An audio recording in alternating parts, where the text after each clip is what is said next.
Welcome back to Break the Record Live, featuring Spelunky 2.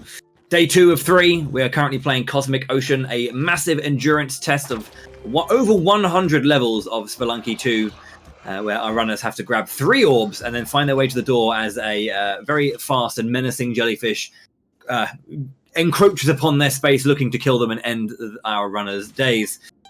We are doing a different kind of event in terms of rule set, where it's all about how far into the Cosmic Ocean our runners can get. If there is a tie in the depth they reach, time will then be used as a tiebreaker. We have a lot of runners, 4 runners, who have completed Cosmic Ocean, and the leaderboard is as follows, with DT leading the charge with a completion of 1:18:55.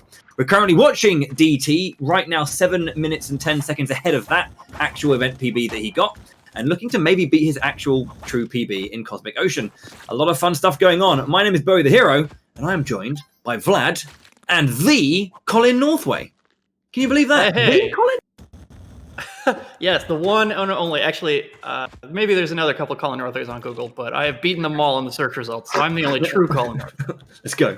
So speaking of like people who are named after things, we have Vlad in chat. I noticed that there is the item Vlad's cape. Now the question is, Vlad, did you name yourself after the cape, or was the cape named after you? Sadly, neither of these things. Wow, you just like the name Vlad, and the cape just happened as well. Yep. Coincidences. Exactly. That's fair.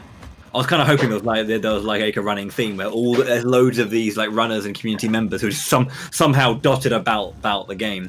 If the 9 runners who have showed up over this weekend aren't in Spelunky 3, Derek, we're having a word. But there are some streamers in Spelunky 2, right? The statues in the room with the chest. Those are 4 streamers, right? Yes, and Kinney is a shopkeeper as well. Oh yeah, that's right. Oh, there you go. So there are streamers dotted through Spelunky 2. Nice. That's what we like to see. Not these Thank you, players.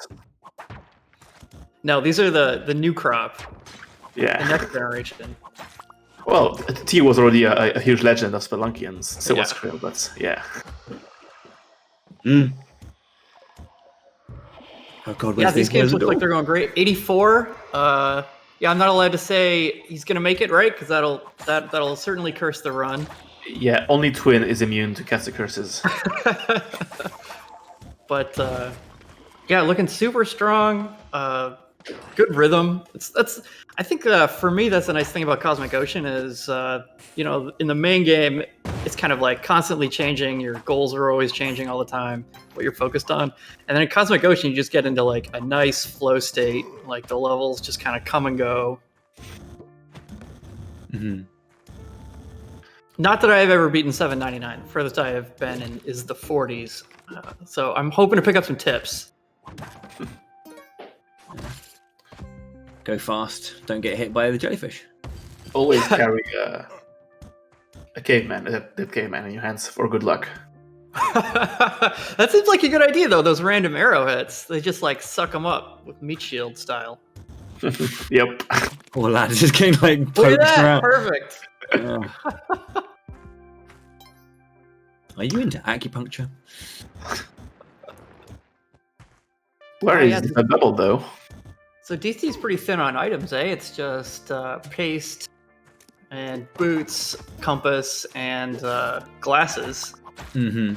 Yeah. Oh, there it is, down on the bottom right. God, that is see again. I think that's the second time we've had one of the orbs be on like this bottom layer at the just this like one check in the very bottom layer, and it's caught him out a few times. But... Yeah, those are so tricky to find because there's often no connecting rooms to them. Mm. And this is what I was mentioning earlier, but I find it interesting that a thing that Hectique did is like for most, obviously we were talking about like there's a That was a nice double checks. whip action. There is like a pattern to checks that runners will do where we see DT kind of always go top left and then go clockwise round. But Hectique would always kind of jump down to the bottom and then just like scan the bottom side. Just do it, just in case. Like that's interesting because if you get those really nasty ones out of the way soon, maybe the idea is like those are the costliest ones. So if you scan for those first, you won't get caught out later. Yeah, there's that last one here. through. Big golds. Speaking of big times, obviously we know that Twiggle had a 2-hour 14 clear. So he's looking at minus 28 minutes. It's always exciting to see time splits, see splits like that. You know, man, I he can't is believe as far ahead as 2 this. runs of AST right now.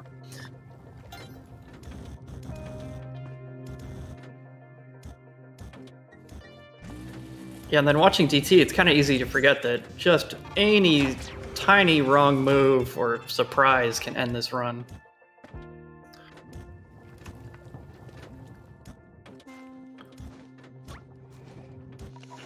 Yeah, especially in Neo Babylon, lots of things, little things can go wrong. You have to anticipate as much as possible and be ready to react to.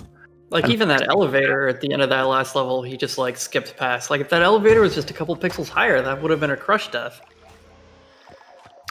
Definitely, and we're now into 789, 10 more levels, and we are 10509. So if he can keep his average slightly under 30 seconds per level, we are looking at a PB for DT. Mm. Oh yeah, you're right. This is looking kind of like a tricky one. We had the exit on the middle right side. Yeah. Here's the bubble. I think it was the last one. No, one more apparently. No, one more. Oh, it's here. It's hidden behind the algae. Yeah, it's right there. Yeah, just above him. Okay, Oh yeah. Yeah. So mean. That was Cruel. dirty, Derek. How dare you?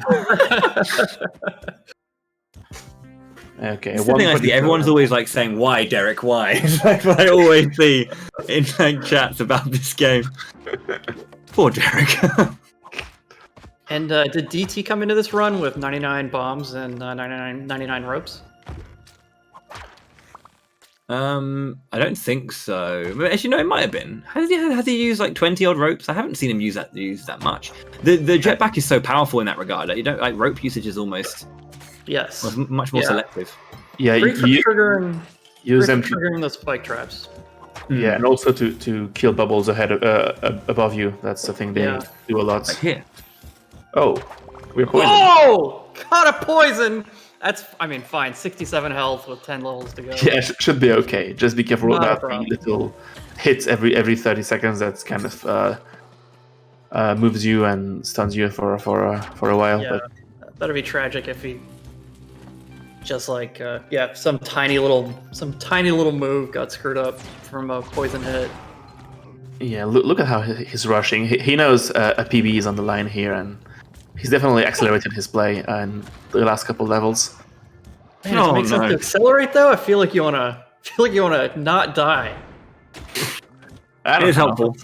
You've got so much accomplishment to not throw away. Yeah, but beating your PB is always exciting, you know? Yeah. There's the door as well, right here, so you can get 2 of his 3 orbs. But this is great. Yeah, if that third one shows up, easy. Oh. Yeah, pretty nice jungle level here. Yeah. Oh, this Tiki Man is quite nasty.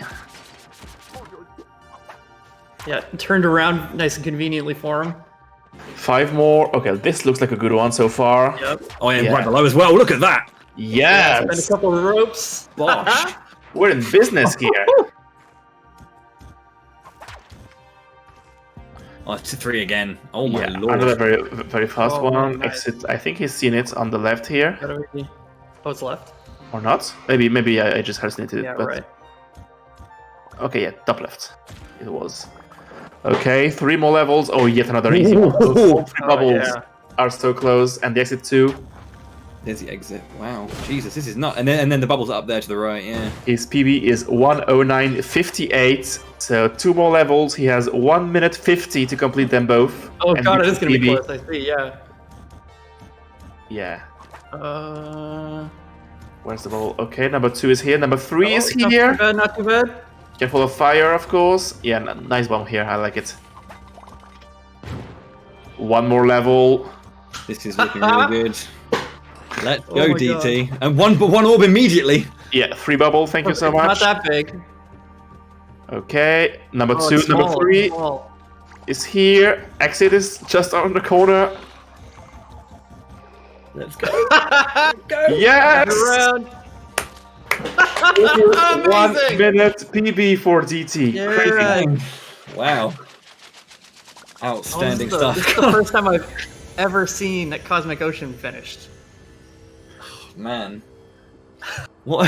Who is this man? He's Astounding. crazy. Yeah. Oh my word. Sick. Look at him. He's not even that excited. It's just like, I did it. Yeah. I mean, it's one of those things, right, where, you know, the record is, you know, a sub 1, so he's got some time to go, but, like, the extended a 10-minute barrier. Extended it even further. It was about a 4-minute barrier. So a 14-minute barrier against second place Spef with the 122.34. Having just won yesterday, to then come into the second event and like look, you know, this good almost towards the end of the first of 2 days, man. Okay, we're gonna ask Derek. Is there a special prize if DT breaks both world records on the same weekend? There should be, if you ask me. Yeah. Let's just all put him on the spot. Like, come on, 2 world records. Give him a job. Oh dear. But congratulations to DT, another fantastic run there. 1:08:45.667. Very much the in-game timer there. We do have to keep going though. Move on to another runner. I think we'll probably want to check in with Twiggle because he's really far ahead. 761 far ahead. Lots of resources. Taken through a temple level. And we get to see your cape, Vlad. Yes. See, I think you can do that. You can just like pretend it was named after you. Thank you, Derek. Yeah. Derek knew of me before I played Spelunky. I'm pretty sure.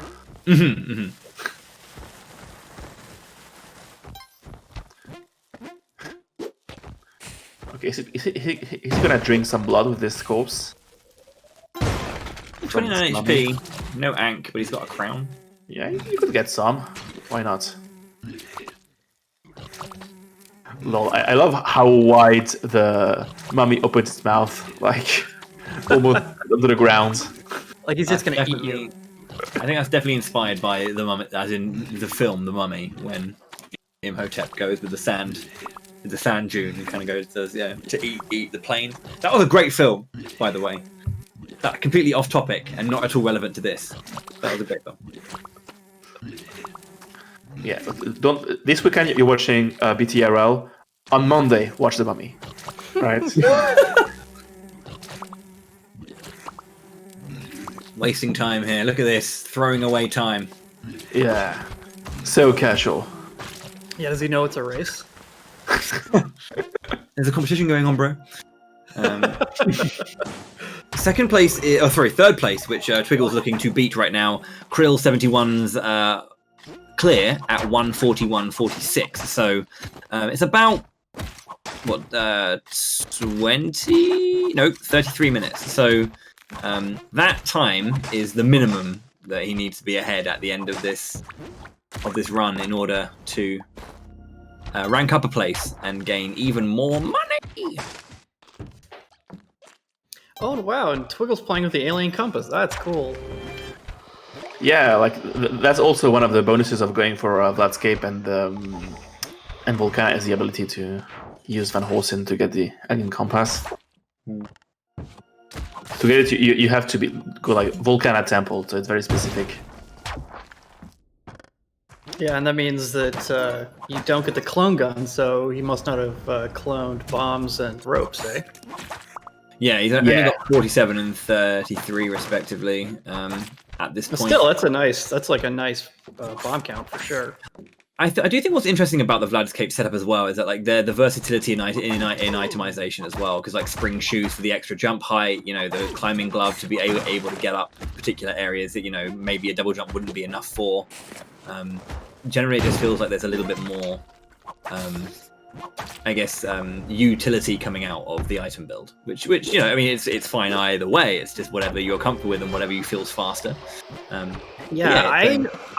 I prefer playing with the cape when I'm in Cosmic Ocean. I actually feel like, obviously, I am not nearly as good as the players who are playing here, but the cape, it's like the jumping feels faster. It feels like you move around more quickly to me, and then the cape obviously doesn't explode, so it's safer. And if you've never been to 799 like me, that's an appealing advantage. Interesting strategy here. This is great. Just like juggling everyone. Yeah, really well done. Okay, there's the exit, nice and easy. Yeah, now for the bubbles. Not as nice and easy, sadly. Yeah, those exits that are open on only one side are always so scary to me, because if something happens to be blocking the entrance, it's very easy to get yourself stuck and panic. Yeah, I'm always happy to spend a bomb or two to make those exits more accessible. Whip accuracy is something to behold right now. Oh, wow! And there's sorry, sticky bombs are so funny because like someone's just got this bomb on their face and there's nothing they can do about it. Now there's a cat running around that would poison you and explode if it ran into you. There it is. Yeah. Spending the bomb to make it safer. I like it. Oh man, it's number 2 temple level. Yes, everyone's favorite. Everyone's favorite. We had quite a lot. Wasn't it like I think there was 8 levels or 7 levels in a row that were just Temple and Neo Babylon? That's just not ideal. Oh, who was that? I think it was it Hectique? Yeah, it was when he got his first run. It was so fast, and between 775 and 785, he had all the awful levels, and one of them got the best of him in the end. Yeah, I mean, you can only handle so much of that stuff in a row. Eventually, you're just gonna get worn down. Yeah, that's what I was saying earlier about, like, you get into a nice rhythm and flow, but, like, for me, every time I see a temple level, that any flow I've built up just evaporates. Yeah, same here. Oh, okay, so what is... Okay. No, oh my god! Yeah, so a really easy way to die in Cosmic Ocean is stun damage, because if you fall a certain distance, then it's insta-kill, so... I mean, that's just a sphincter tightening moment. Sphincter tightening moment. And the thing is as well, like when you're like stunned on the ground as well, even if you don't die from the damage, the sound like identifying the fact that the jellyfish has begun its hunt had begun, so it's like if you're stunned and you hear woo, oh god, get up. With the jellyfish chasing you down, just rough times. Oh no, Ankh? What happened to his Ankh earlier on? Does anybody know? No, I wasn't paying attention. Maybe he spent it. Yes. Oh, right, he had to spend it because he went temple. Yeah, obviously. To go temple, I believe. Traded the Ankh for the compass.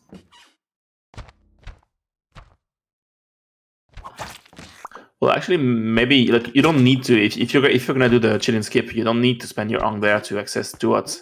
Oh yeah, that's a good point. I don't know what happened there exactly, but it's we can tell he did do the skip because he doesn't have the tablets. Tablet. Yeah, I wasn't sure if it did show up after stopping being relevant. So he could have done I guess he probably must have done the glove and cape skip. Yeah.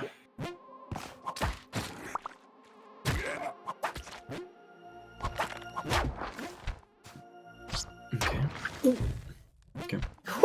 Just no fear of those spike traps whatsoever. Just precise knowledge of timing. I am enjoying the sound effect. I think it's in Neo Babylon, like the golden red heads when they get killed. It's so funny. I don't know.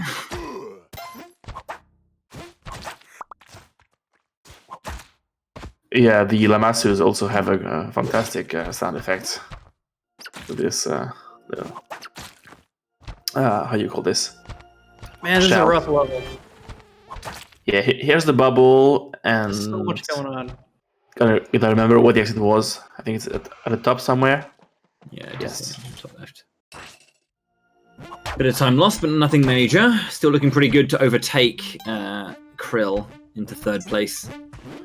Yeah, 30 levels to go with 36 minutes to beat Krill. That should be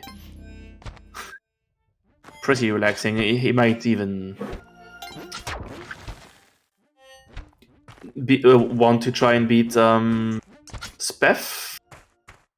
Like, if he keeps a 30-second per level average, he will beat Spef, actually. So, I don't know if it's on their mind right now, but... Oh, damn, we're tempted. I was gonna say let's cross our fingers for more ice caves. I like the ice cave. I think it's a pretty good one. I was mentioning it a bit earlier. Not the most abysmal. Yeah, ice caves are nice and chill. And they can never take that long, they're so open.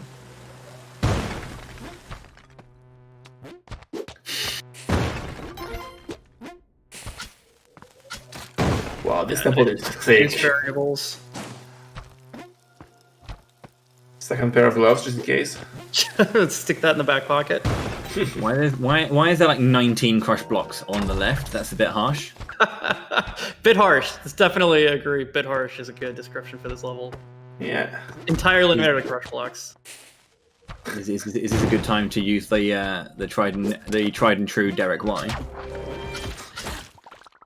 Great, just like great use of resources though. You know, like got those bombs. Now is the time to use them.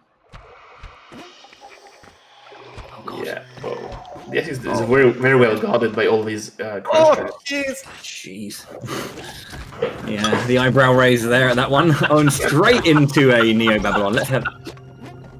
Ah, yeah, it's great. It's so aggressive through the whole thing, though. It was so good. Yeah.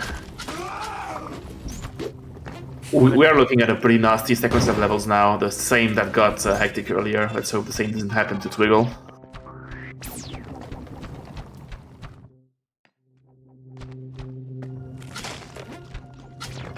Uh-oh.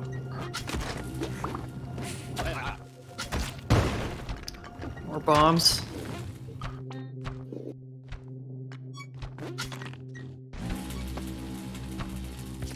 Wow. The bouncy projectile. Someone's having a bad day. Okay, Bubble's gone. Where was the exit again? Top left, maybe? Top right? Top right. Okay.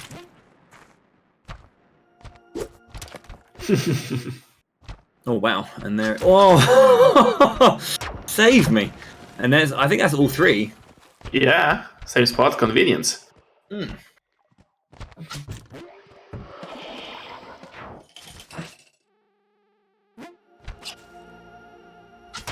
Oh, there's what you want to see. Wow, and again, Oh, free at the one same hit. place. Oh, what's this? What's he so paused about? I don't know, maybe he was shocked to see twice in a row the three bubbles together. Like, oh wow. Too good to be true. Something has to be waiting.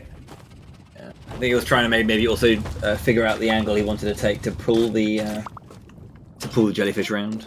Yeah. 37 minutes ahead. Extending what is potentially a bigger lead over Krill, who is back and running again. Oh, that's great. So we could switch to him when Twiggle's done. I like me some Krill action.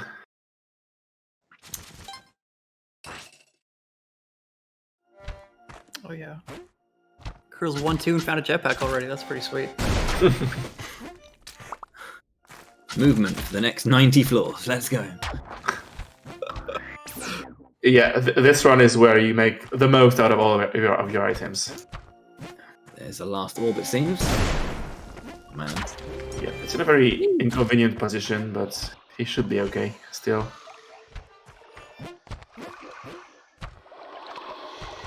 Yep. Man.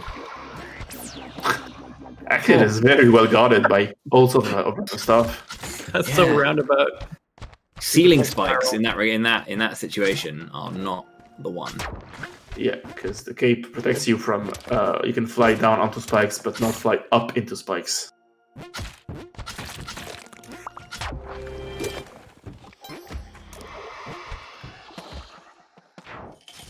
Okay, cool. We're through. Look at that. Oh, Second one runs of bubble popped via audio.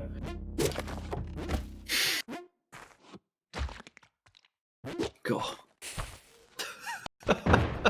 Oh, huh. I guess he doesn't want like a loose arrow flying around. Yeah, I think when you're trying to get in there in like a last ditch effort and you get hit by an arrow and then Jellyfish is like, oh my nom.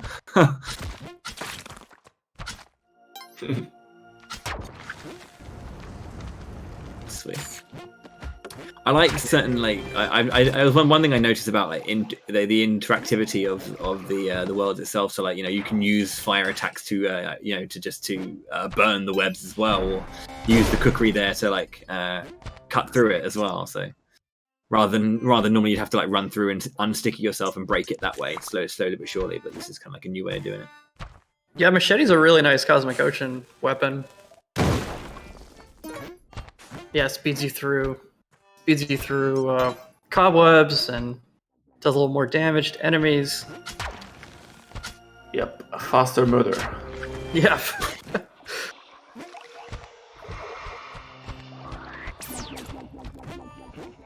Bait it over there. Ooh, good jump. Climbing gloves. Yeah, that's the kind of issue you can get in the. That is so annoying. The BM from the game. And then I just hope that the machete isn't falling forever through space. There was a fantastic moment earlier, actually, when I can't remember who it was. Was it Nice. was it Xanagir who had their jetpack just falling endlessly, and they were like trying to catch up to it slowly with the ropes? I can't remember who that was. Oh, no way. Yeah, it was Zena, I think. Did they manage it? That was hilarious. Yes, they did. Yeah, it was like a minute-long campaign. It was so funny. Great. I'll try and find it. I'll link you to it.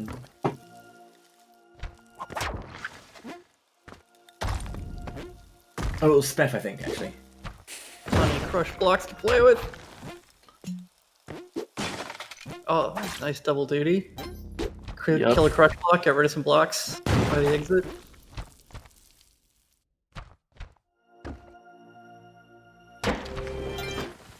Now that ball is right here. Good deal.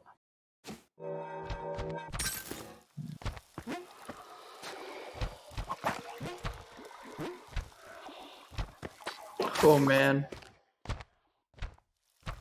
Yeah, I expect the race to beat Spef's time to be quite intense at the end here for Twiggle. Like it's really close to that in pace, I believe.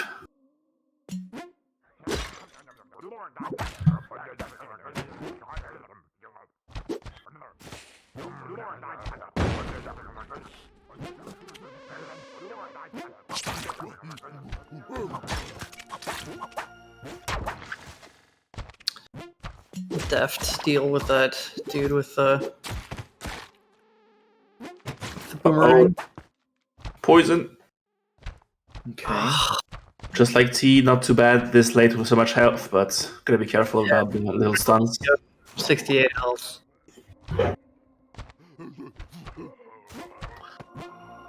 Actually, didn't see how that poison happened. That's a scorpion in a pot. Ah, scorpion pot. That is just tragic luck. But it's not tragic. It's bad luck. But this late in the game, it's not going to be a death sentence. Yeah, it will be tragic if he dies because of it. Yes. Yeah. Plus the cape, plus cape with the Kapala means he has easy access to more health. Yeah, whip some monkeys for your Yeah, perfect. daily dose of delicious blood. Monkey a day keeps the doctor away. That is what they say. Oh, curse! And poison! No! The curse is a whole different animal. Oh yeah, and Well, curse was poison is game over, sadly. Oh Yeah. God! That is of all the things to happen. There's the tragedy. Tragic Yeah. after all. Witch doctors are my nightmare in the jungle. Even conservative using plenty of bombs on witch doctors. You know, playing smart.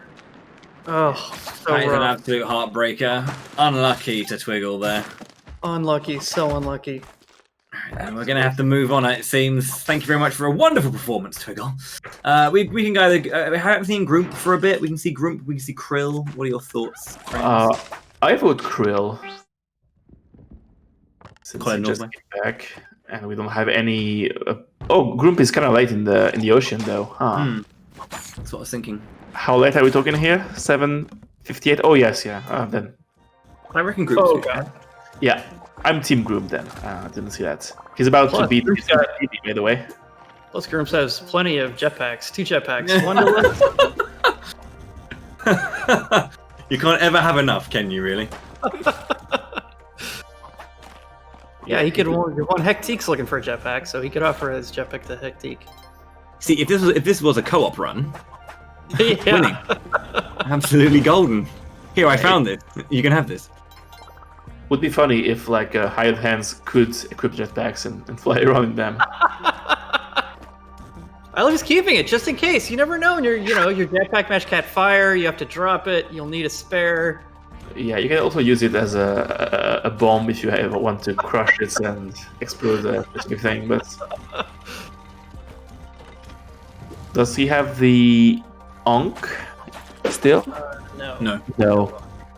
Yeah, So, that's yeah. true. Actually, yeah. If he had Onk, then having a spare jetpack would actually come in really handy. Well, if it like burns and he doesn't die, or like he Yeah. catches on fire, then it could have him to have the extra jetpack. So If he 1 catches on fire and then 2 has time to drop the jetpack, has the 0.5 seconds to drop the jetpack. nah, because since he has 90 health, an explosion doesn't kill him. So Oh, right, of course. Oh, that's really good. yeah, very convenient find. Yeah.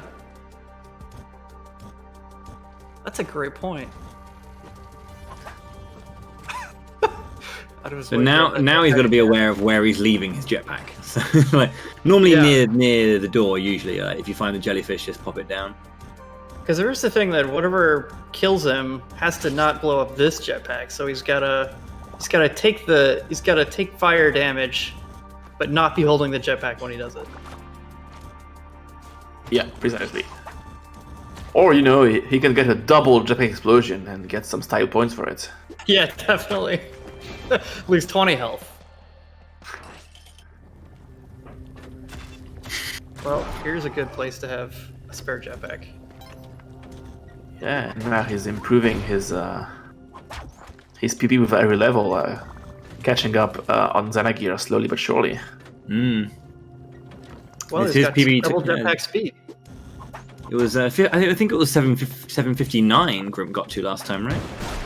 Yes, and now it's 761, so he already beat that. We love an event PB. Absolutely. Look, 761, new event PB.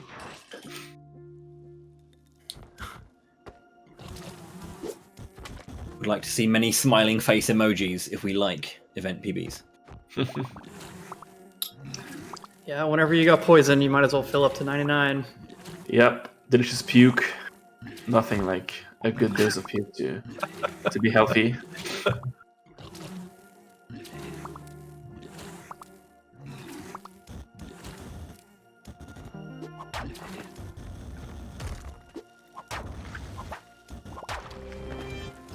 You can also use your jetpack as a luxury throwing weapon if you feel like it.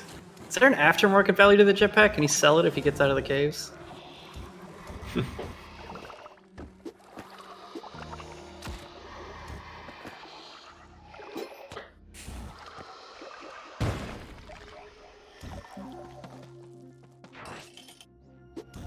Small Three level. orbs immediately.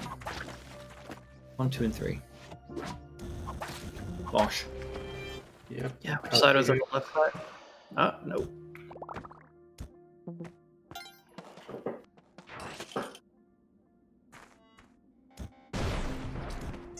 Oh! Ooh! That Yeti was like, I'm having that. Yoink. Calm down, buddy. That Yeti was on fire, and the second jetpack was going to come up. The last thing you expect in Ice Mountain, flaming Yetis. Yeah, flaming Yeti's not super uncommon here.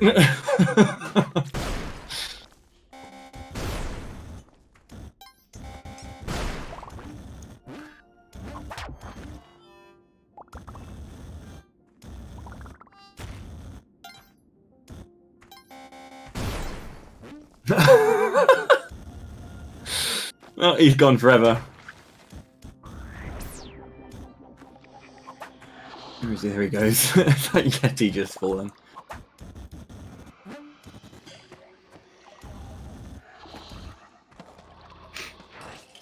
Okay. 8 floors to go to reclaim 6. Oh, we're here. Tragedy. Well, you know, the phrase "hit yourself with your own thrown jetpack" doesn't come very often in Spelunky 2, so that's a quick moment if you ask me. There we go.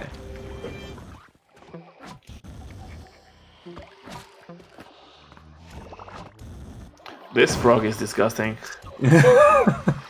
Actually gross. Well done. More temple. Always more temple. Always more temple. Derek has infinitely many temples to give to his children. Looks like a big ass temple level too. Yeah, where are the bubbles? Where the bubbles be? Finally Yes. one.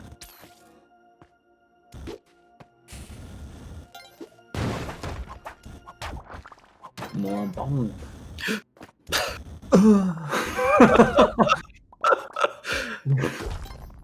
Yeah, at least he's immune from poison. Oh. Yeah. The fall though. This is an infinite fall. Oh, he fine. is. No. Oh no! Look at this. Oh god. Okay, here we go. Can we get okay there? So painful.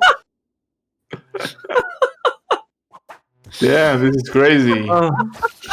I love the dedication to the jetpack. It's amazing. Is there like a consolation prize for like most entertaining runner as well? You know how there's always like most improved player or like breakout performance. Oh, you dear. killed that sorceress with it too. Oh god, yeah, get rid of these. Get rid of Yeah, all the of joke aside, it's a scary level. huge. It's so bad. Oh come on. It's funny, but if I'm Groom here, I'm always like, please don't die. It will- Oh god! Please, groups. Okay, get the no! That level. Watch that level. The meanest, ugliest. Oh, just so cruel. The cruelty of that level. Someone has some explaining to do. Oh my god. Yeah, That's Oh, also God. what we mean when we say temple can be the worst. Oh, just a huge temple level with tons of push blocks everywhere. We might have to have everyone get involved with this when we say. Cheers, Derek. Well, you can't even blame Derek because Derek didn't do the level design on Cosmic Ocean. That was Eric. Okay, who did? Can we just point this out? Let's find out who was it. So you could, yeah, Eric did the level design in Cosmic Ocean. Okay, thank you, Eric. There we go. Sorry, Derek. Thank you, Eric. That's what I want to hear. Oh no! Just to Creel now, he's about to get the golden arrow and make his way into the ocean after his comeback. Oh God. Oh man, that's Cosmic Ocean for you, friends. Rough.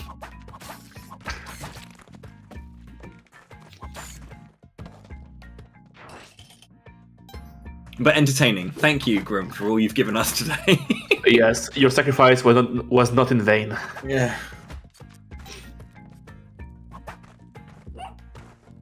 Oh wow. Okay, let's have a look around. Let's. I want to go shopping for a new runner. Yeah, should we go to Krill, who's just finishing up Yeah, Sun Challenge? he just got the sacks and the arrow. I think you had 0 bombs going into the Sun Challenge.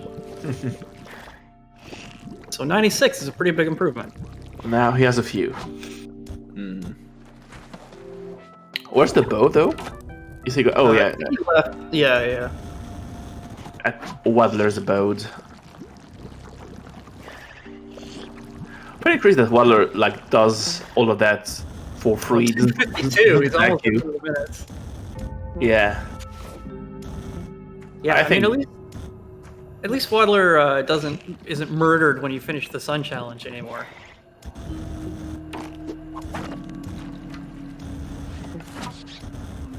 I think earlier we had someone go after Waddler.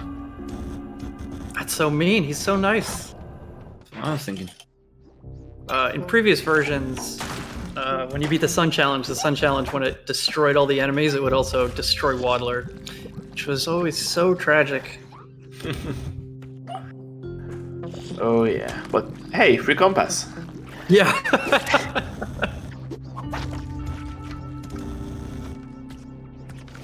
Sadly, his compass is of no use in the cosmic ocean.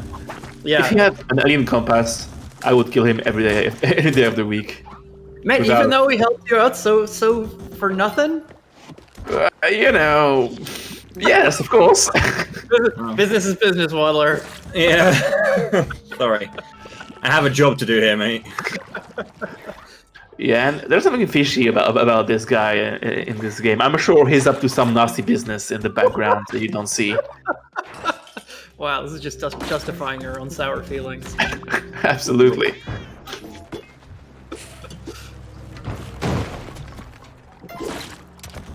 Oh, you can whip an arrow off a wall? I didn't know that. Apparently you can. Oh, wow, that's super useful. Well, super useful. It's somewhat useful. I am always afraid to fire the arrow because I think it's gonna bounce off a bubble block and then land in another bubble block and then get destroyed.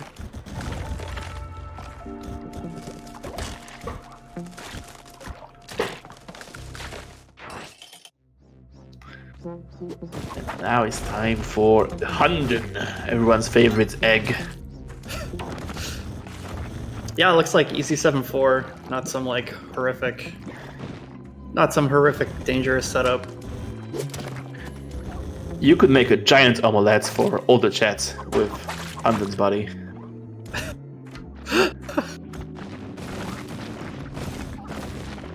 Sorry, I'm hungry.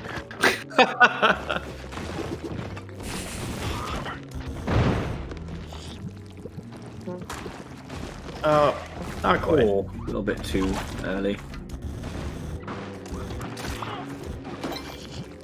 Too late, rather.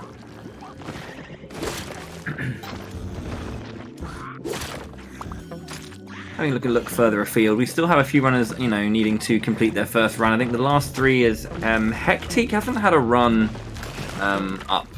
That first run that they kind of got going was just nuts good, and then we haven't seen them really kind of get into Cosmic Ocean really since then. Yeah, it may have happened when I was gone for a bit. Especially since they're probably going for very aggressive play, given how fast the first run was. So it makes sense that you don't get runs that often if you're being very aggressive.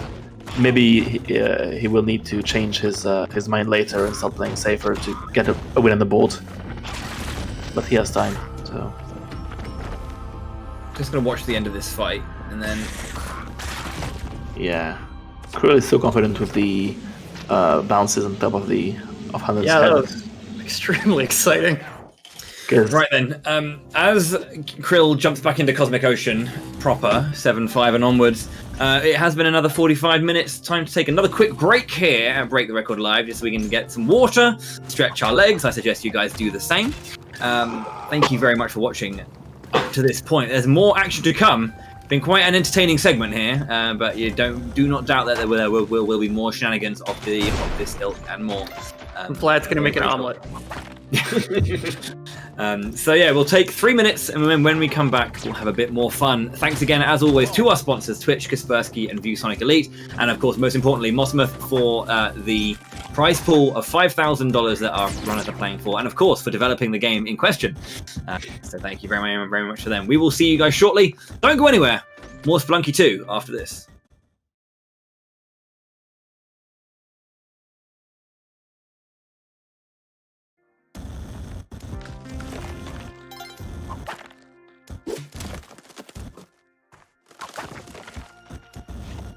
Break the record live. Spelunky 2. Cosmic Ocean. That is the name of the event, the game. Well, the category and the game here. We are day 2 of 3 as Krill is really in danger here. Welcome back to the event. We are coming up to the towards the later half of the latter end of our second day. Cosmic Ocean is our second category and event here this weekend at ESA Marathon. Our runners are looking for the deepest run through the Cosmic Ocean, and if there are any ties, the fastest time to that point. Right now we have 4 runners who have completed Cosmic Ocean, and our fastest completion is DT, who set a personal best earlier today. Not just an event best, but a personal best as well, of 1:08:45 completion of Cosmic Ocean. So congratulations to them.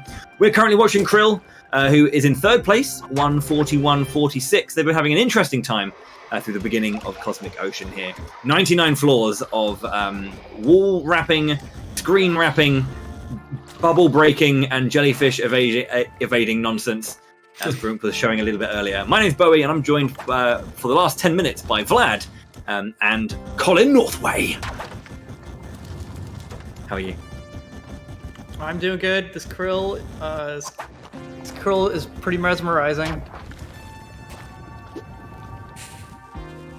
Yeah, still doing great. As long as I'm watching Cosmic Ocean action, you know, can't be too bad. If you're watching 7 best players in the world, pretty much play Cosmic Ocean. Yeah, and Krill's given us a couple of exciting moments already. Yeah, he's into like 7-10 now, and already has given us a couple heart-stopping moments. So. I think he wants to make my last 10 minutes count for today. Yeah, that's right. See, earlier Krill was Krill was responding to us a little bit earlier in the day for the first round. I wonder if he's still got the ears to the ground. We were saying that the redheads in New Babylon are have hilarious death sounds, thanks to the wonderful sound design in this game. Hopefully, we'll get to hear a little bit of that at some point. If Krill, if you're listening, kill a redhead. Enemy, not just in general. That's not what you want to do. Not in general. That's not nice. Don't do that. Watch out for the witch doctors. Oh yeah. Poison. Monkeys! Jesus. That's like 5 of them. Word. You see them? They just like came out of nowhere.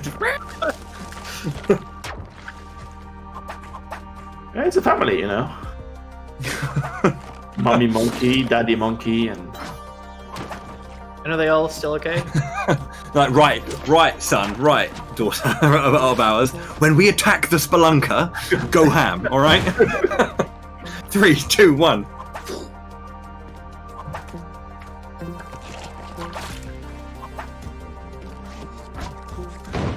You know, monkeys have better team spirit than how it helps. It says something. Yeah. See enemy, kill enemy.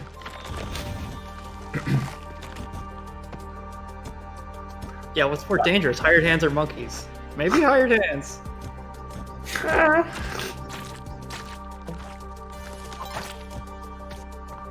That should have been in the questions we had in the interviews of the players before the event. Oh no! Oh no! Poison and full damage incoming. Can he? Yes, he can fly. Ooh. There is an Lucky Ankh on hand, though. There is an Ankh on hand, so when the poison damage does tick down and eventually kill, it will be mitigated, or like removed rather, after the respawn.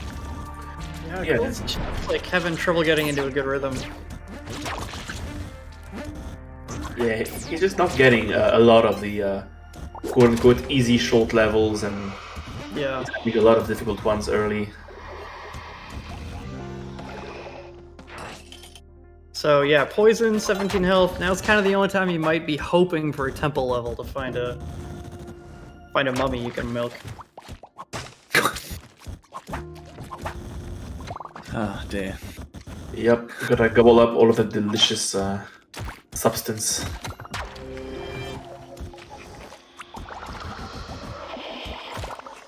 Bosh. Oh, what a pain! Oh my god. That's a rude one. Oh, no paste. Krill doesn't have paste. Yeah, he has the mid though, so he just has to throw a bomb horizontally like this. Yeah. Yeah. Plenty of bombs, though. I mean, definitely should not be shy about using bombs.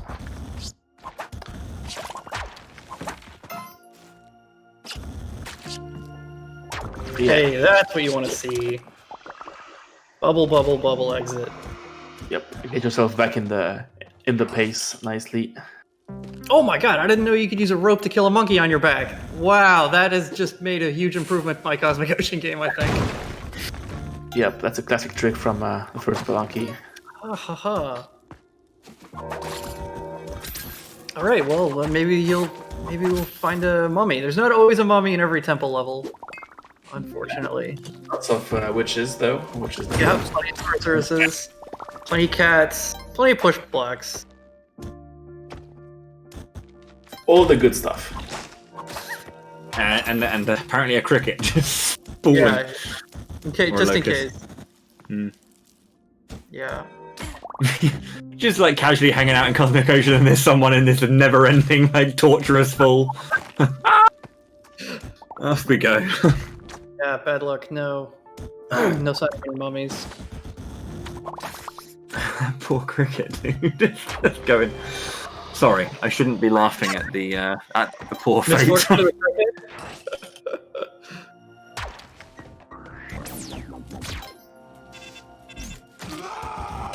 Oh, probably a smallish level. Oh, that's easier entrance to the jellyfish. Oh yeah, piece of cake. Yeah, very nice of the UFO to kill the laser as well. Yeah, I like that a lot.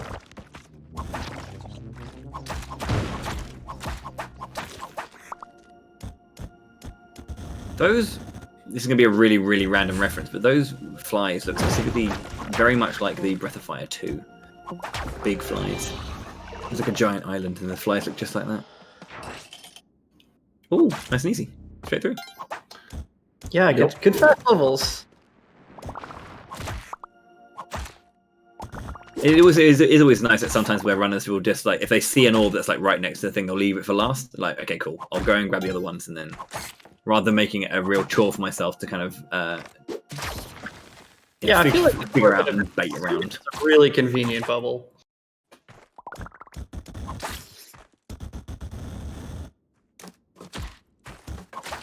Yeah, suck up as much blood as possible. Yeah. Delay the poison inevitable.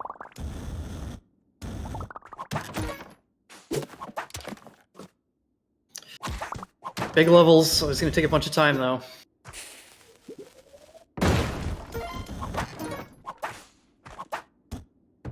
Just see this floor end, and then we are hitting the hour. So it's going to be, for now, a goodbye from myself and Vlad, who will be leaving you in the very capable hands of IX, and Meow is coming back to, I guess, entertain you for the next few hours. Oh yeah, love me some Meow commentary. Colin's going to be sticking around. Yeah, Isn't that luckily right, I'll Colin? stick around and watch this very dramatic run. All right, then. Let's see this floor end, and then I'll pull in IX and Meow now. So welcome back to the live broadcast. Ix and Meow, how's it going? Hey guys. Where? Thank you very much for jumping in. Vlad and I will now take our leave, but we leave the audience in your capable hands. Wonderful. So, Great job, I guys. hope you've been enjoying it, and yeah, more exciting stuff to happen. Yeah, we got a couple of really interesting runs going on. Of course, we've been spotlighting Krill, but also Spef is getting pretty deep at this point, almost into the 70s. So we'll see that run wrapping up pretty shortly as well.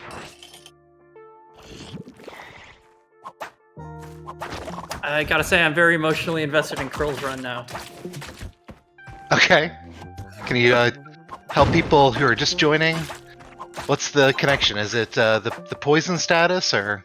Yeah, so Krill came in pretty not that long ago, just on 722, and then relatively early on got some poison status when they didn't have a ton of health, had just like 22 health when poison kicked in. So has been looking for a temple level to farm mummy get a bunch of nice health buffer, but hasn't managed to find a mummy. Sure. Though, has made it through a temple level or two, and so now just trying desperately to eke as much blood out of every level and do it as quickly as possible. Try to pick up enough health so that poison isn't quite as dangerous. And then Yeah, just losing maybe 1 HP per level on net after trying to farm as much blood from random enemies. yeah, I mean that's it. Whether the kind of decision whether you go jetpack or Vlad wings, like Vlad wings would be pretty sweet right now, That's right. picking up a lot more health. Yeah, I lose that pace as well though, so I mean, ultimately he's running against a pretty good time in the hour and 41 minutes. Yeah, maybe that poison is a good motivator. Keep you moving fast. Exactly. So Colin, am I right that you were one of the first people who made it to Cosmic Ocean or to Sunken City without using any sort of external? So I got to play it before release because Derek shared it with a couple of game development friends of his, and so I'm pretty sure I'm the first person in the world who ever beat the game. And then Cosmic Ocean, I was not. So I had about a couple of months to play it beforehand, or 3 weeks. I think I had like 3 weeks to play it beforehand, and then it took the rest of the internet 3 days to catch the amount of work I had done in 3 weeks, which I think is actually not bad. That's tens of thousands of people. Yeah, exactly. That's not too bad, yeah. Yeah. Well, very cool.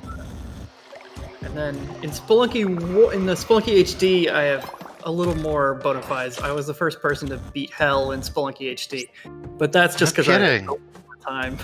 Okay. Before anyone else did.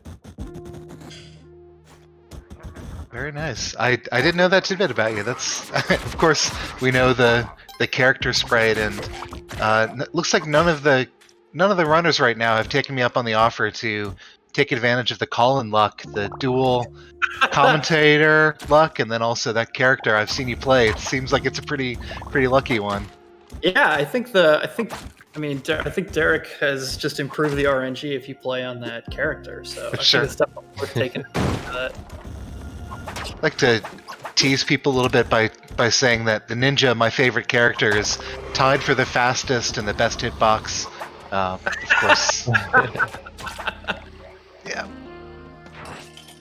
Take any edge I can get. Yeah, actually, if you go to colinnorthway.com, you'll see a screenshot of me beating Hell for the first time. Oh, fantastic. A picture of me beating Hell for the first time.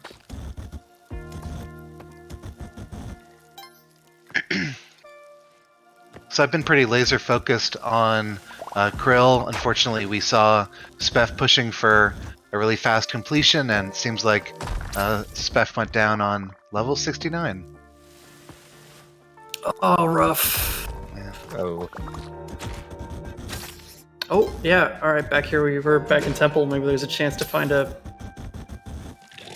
mummy, but I guess looks like maybe not. Yep. Seen a fair amount of the level already. New mummies in Cosmic Ocean today. Seem like they're a rare spawn. Yeah, I wonder what percentage of temple levels have mummies in them. That's a good question. It probably less than half, unfortunately, but especially less than half when you actually need one. That's for sure. True. If you're poisoned, it's close to 10%. If you're 90, 90%. Yeah.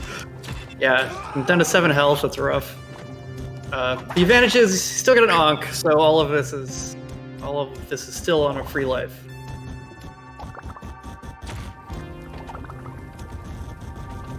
Yep, and we're seeing that keeping the Ankh is one of these key strategies that's going to give the runners confidence An Ankh only helps so much if you don't have a jetpack, though. Yeah. So we saw a group with 2 jetpacks earlier. This means they can be found in crates. Krill is really going to be booking it here again, given that he's got a really good race time already. Oh, okay, Okay. solve that issue. All right, where do we want to go? That was a rough run. That was just like really Krill didn't catch any breaks from just start to finish that whole way. Well, I haven't seen Xanagir for a while, and we're also seeing something we haven't seen before, which is whipping Kingu. So probably use the bomb strategy here to open up that shell, and now doing, I think, 100 damage to Kingu, one at a time. Yeah. And it takes 10 bombs to initially crack open the shell, so it takes a good amount of resources if you don't manage to get Excalibur through here. Yeah, the bright side is down lower. You'll have the clone gun, so we can use that in the Cosmic Ocean in the Sun Challenge. Oh, there is a lack of clone gun though. Yeah, there's some issues, but I've actually never seen anyone actually do that. I've been aware of that strategy. That's been in the back of my head, but I've never actually seen someone put in the time to whip Kingu 100 times. Yeah, I've actually started doing that. I've started picking that up if I don't have, if I have paste, but I don't have gloves and I have the cape, and I don't have a jetpack, then it's the only way you can take the clone gun. So Yeah.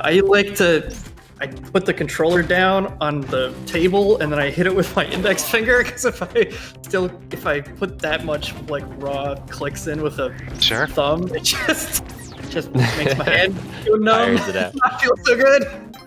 Well, something you should know about one of the people you're casting with, Mix has just an incredible mashing ability, and this is translated to a world record in an NES Ghostbusters game, and also really high scores on Donkey Kong.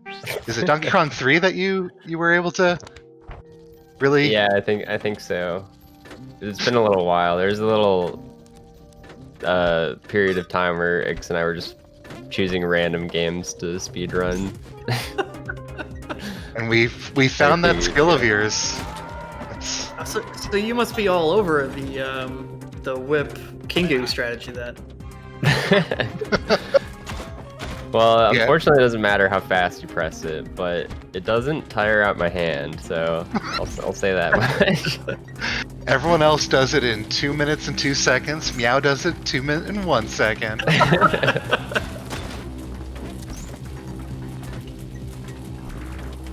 Oh wow, 3 health, no Ankh. This is quite the... Yeah. This is a very scary sub room. Wrong earlier in this run. Oh yeah, Well- right. Angered Kali gonna be like, it means it's gonna be hard to sacrifice for more health. Yeah, it just decides to skip it. Well, one thing we've seen from Xanagir in other runs, and also a strategy discussed going into this event, is he's willing to accept more of the lower quality, worse item setup runs than some of the other runners. And this definitely seems to be fitting that bill. Yeah, I mean, if you can get into Cosmic Ocean, get into a good groove, get comfortable. Yeah, he might just be trying to focus on getting to 799 just in general to start and get on the board like that. Mm-hmm. So no shopkeeper murder here? That's fine with me. Thinking we're still looking for that Kapala. Oh god, he doesn't have a Kapala either. 12 HP is enough to get me to Cosmic Ocean. 799 with 10 HP and no Kapala. I mean, there's plenty of opportunities to still get to Kapalo. I mean, there's that mouse right there, and then there's it must be a higher chance than average for altars to spawn in Sunken City, because it seems like there's quite a number of altars in Sunken City. So That's the hope, Okay. yeah. That's so the hope. not sacrificing the mouse there, which is a surprise. Maybe this is some kind of stunt run. The no Kapala. I think it was a pure time save. Don't need HP, don't need Kapalas. Yeah.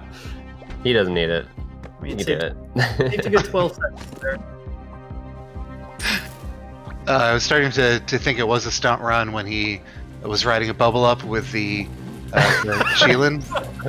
I think it was just so we're so used to doing the skip on the stream that. All right, let's see it.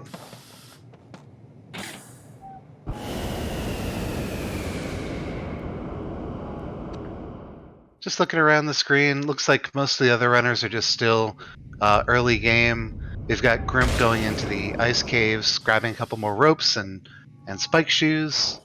Yeah, Groom's holding that clone gun. Yep.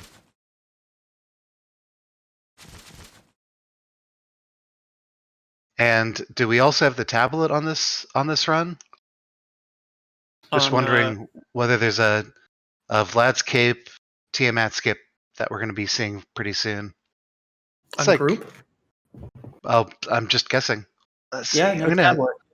switch over to And- Group here, just so we can learn what the strategy is. Yeah, Group didn't stash the clone gun with Waddler in the ice caves, too, which surprises me. I've seen a couple of non-standard but occasionally successful strategies from Group today, and I'm looking forward to another one.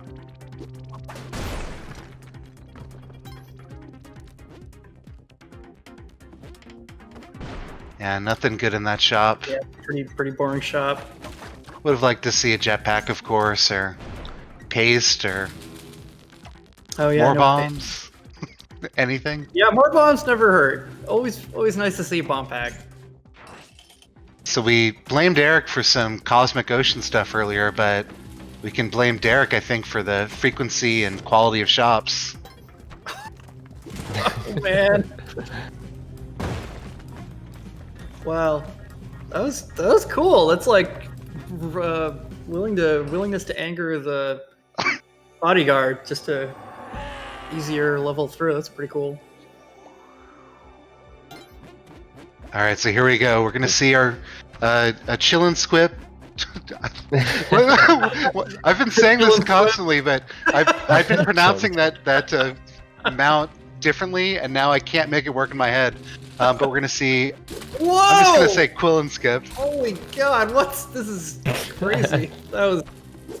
Wow, that was. Oh my God. Okay.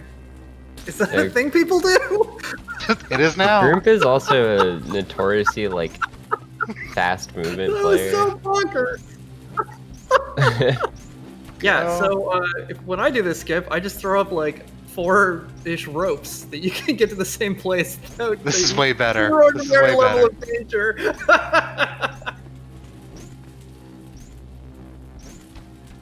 Yeah, well performed. Easy Yeah, he game. does Let's it. let's does go, it. group. Well done.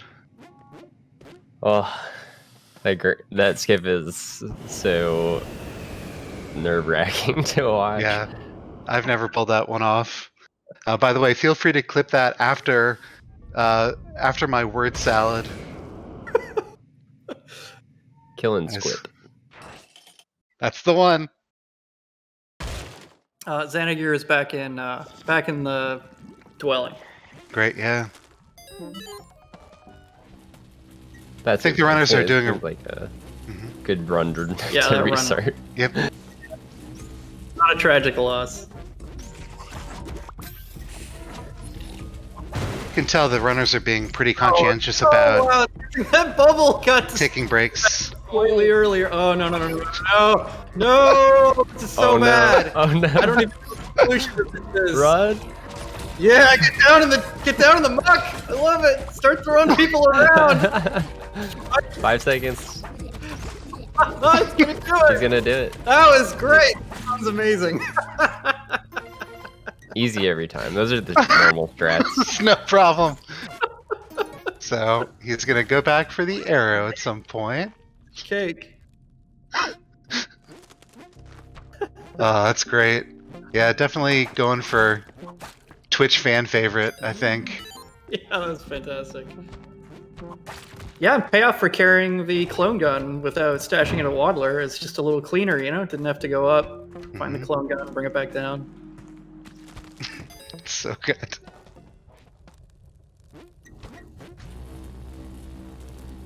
Alright, so totally normal 7-1, and we're moving on to 7-2. Normal, yeah. It feels a little strange to be bypassing 15 bombs there, but thanks to the clone gun, already Yeah. at 99. Literally useless. Waste of money. Gonna Only spend got those 40K. 10 seconds to get 4 more HP. Yeah, no time pressure there at all, thanks to the carrying the clone gun. So Colin, I'm just peeking over at Xanagir's stream. How do you react when you see other people playing as you in a video game? Yeah, because Xanagir. I'm totally psyched. Honestly, I'm not over the fact that I'm in Spelunky 2. Yep. And also, you have quite a few world records in Spelunky HD. Yeah, yeah. It's a good deal for me. A lot of payoff for very little effort. So I had played as a custom Black Ninja in HD, and at the very start of this game, DT was using that character and grabbed a couple of the very early on world records, and I can't say it's just as the same thing as having your actual likeness be put into a video game, but that felt good to see. Team Ninja. Yeah, it's nice to be part of that, right? Exactly.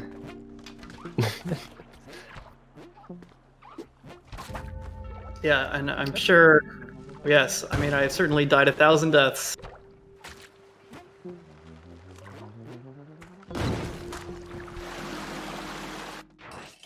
Alright, so we'll check out this Hundun fight for Grimp here. Oh, that's a little annoying. Not too much time pressure though.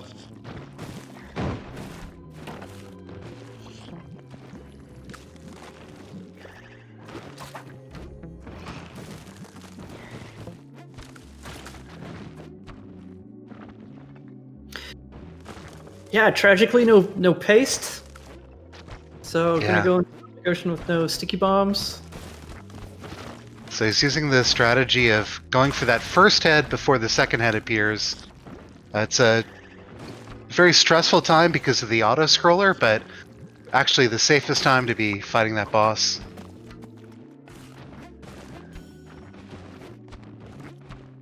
Yeah, I told myself I was gonna learn how to do that, and then I lost like 3 runs in a row, and then I told myself I wasn't gonna learn it anymore. Have you ever used the strategy of the poison arrow to slowly tick down the heads? And then wait So- for an hour. It's something like 15 minutes for the snake head, but pretty safe. If you're looking for a first Yeah, clear, pretty just safe. poison with it. both. Go make some, I don't know, microwave dinner. Check your That was- email. That was an efficient Hundun fight. Doesn't get That's faster really than that. nice. Well, it's looking like now is a great time to take a break and remind people of our sponsors. I should call out Kaspersky and ViewSonic Elite, and also Mossmouth, who has helped us very generously establish a prize pool for this event that the runners are competing over. Just a reminder, this is Break the Record Live, Spelunky 2, and you're going to see some more Cosmic Ocean action when we come back.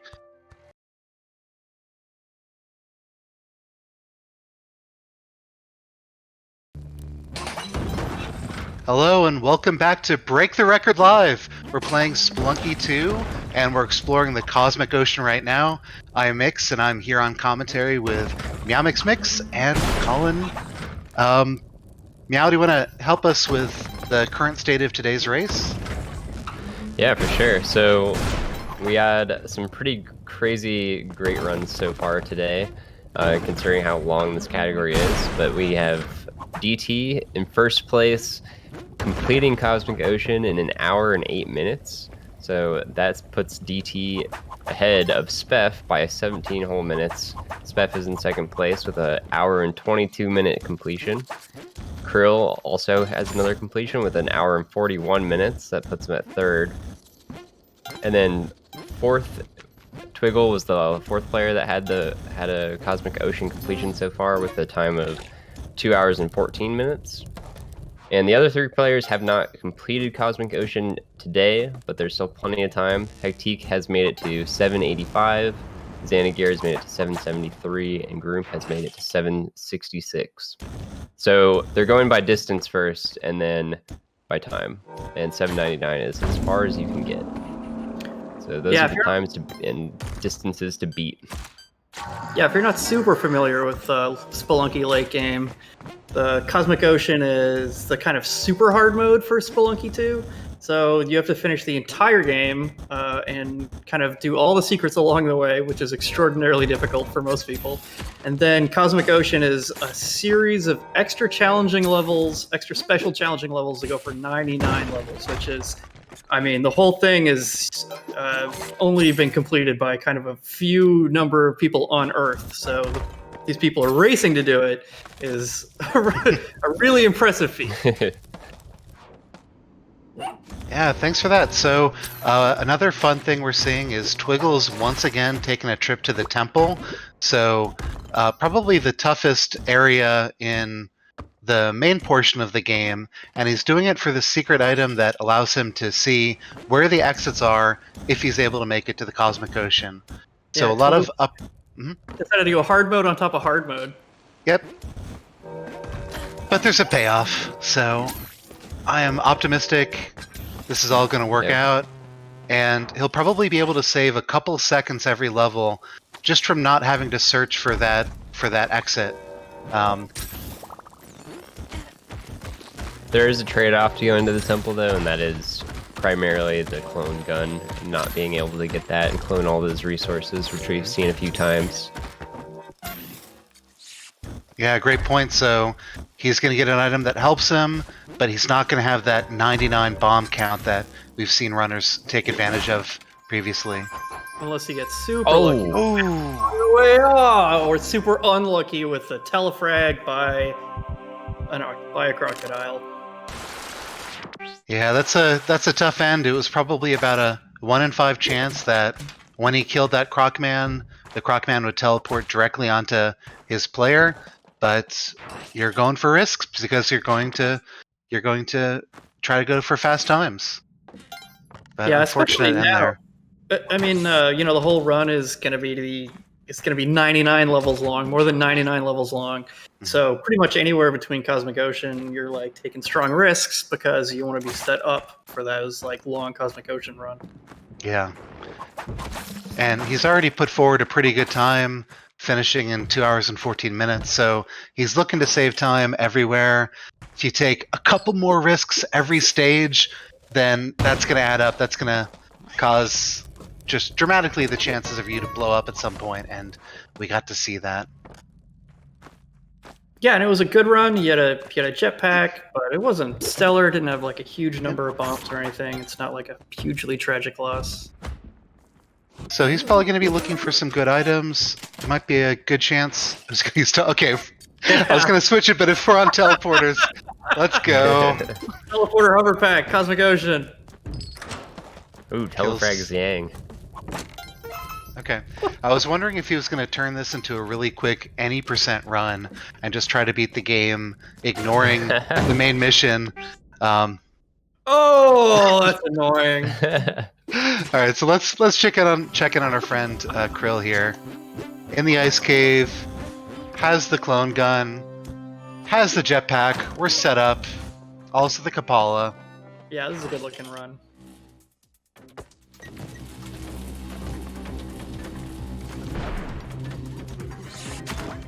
I can't remember if it was Meow or whether it was Colin, but noting that the runner's not stashing the clone gun at Waddler's.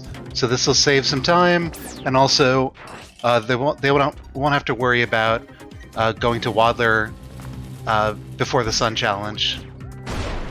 Yeah, and the downside is your hands are full through all of Neo Babylon, which just makes things a little trickier.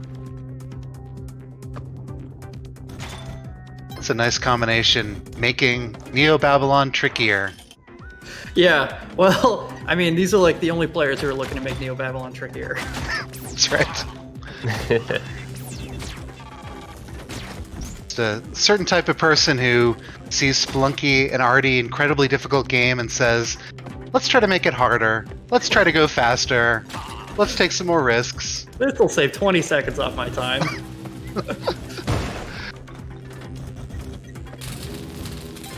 Oh man, 20 seconds on an hour run, that's a huge time save. I got things to do. Yeah, and Krill's not worried at all about using bombs to speed up his run because he knows he's about to get to 99 anyway. Mm-hmm.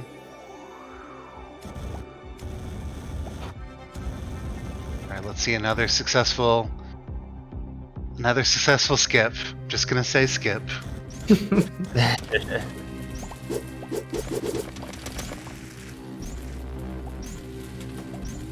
Oh yeah.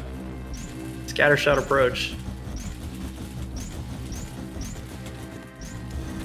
I'm just doing the single straight up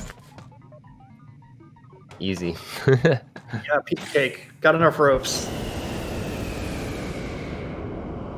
It's a really, really clean strategy.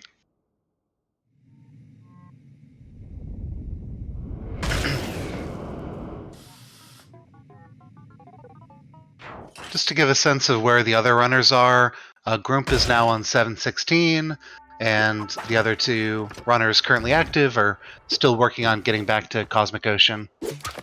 Yeah, Xanagear found a jetpack though, so that run could be promising. Absolutely.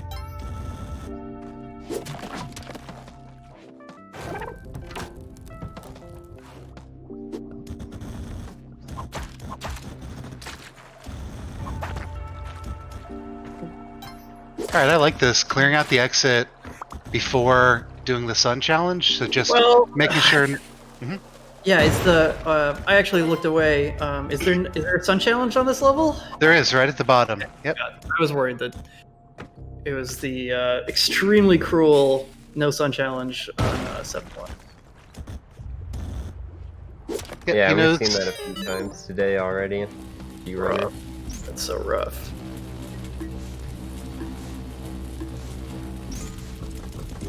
So leaving the jetpack on, that of course opens up the possibility for explosions. Yeah, that's a good point though. Cleaning your way to the exit, I can see advantages there. You've got all these spare bombs that you can just use up. And just while you're holding the bow, not being able to use the whip, a couple of reasons for it. I don't know which ones Krill's relying on, but seems really comfortable with it, and that's a big part of this early game stuff. I guess I'm calling this early game. Right, yeah. The late game is I never mean, really... it kind of is if you're doing a full Cosmic Ocean run, so. There we go, 99 bombs and ropes. Set up. It's around the time DT is starting the final portion of All Shortcuts plus Tiamat.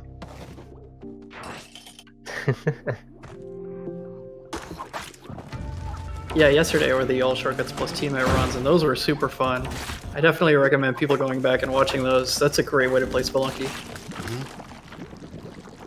I also recommend that All Shortcuts, so not just for speedrunners, that's a great way to get into the game, get a feel for it, have a sense of progression, and just experience more of the game than if you're starting from the dwelling every time. Yeah, I totally agree with that. I really enjoy the unlocking the shortcuts and those sub goals, and then they kind of naturally show you a progression way to get through the game.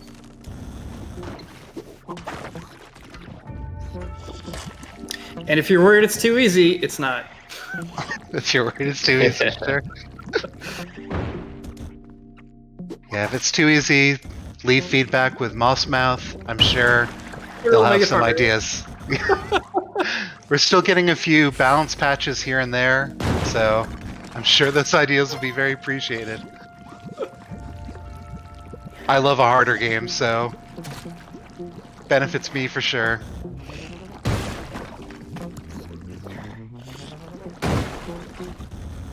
Oh, jeez. Ah! No problem. No problem. If anyone can clip that, that'd be. His jetpack's gone. Oh, jeez. Oh, it's because But it's presumably there. when you go through Yeah. the tube, it has to make you smaller so you don't clip through the tube. So that's what you look like, I guess, when you're in the middle of a tube. That's hilarious.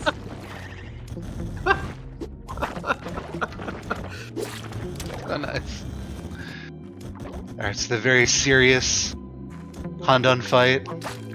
Oh yeah, good 7-4. No worries about getting chased by Hundun.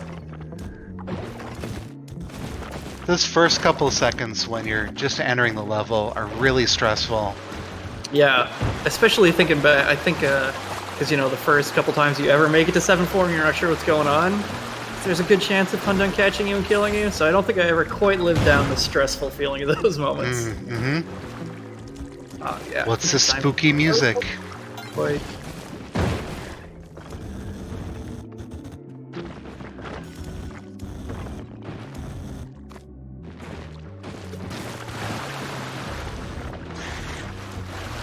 set another trap for Hundun.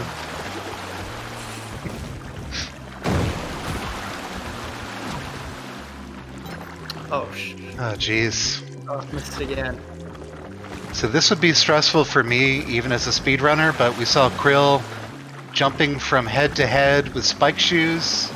Yeah, that's balletic. That's impressive to watch. I don't know if I'm going to be adopting this one. Oh, look how... Oh! Oh.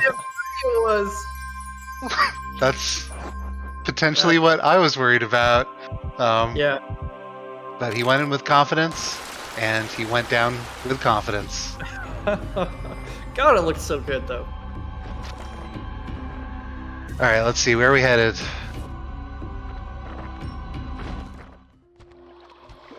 Group? Sounds good, yeah.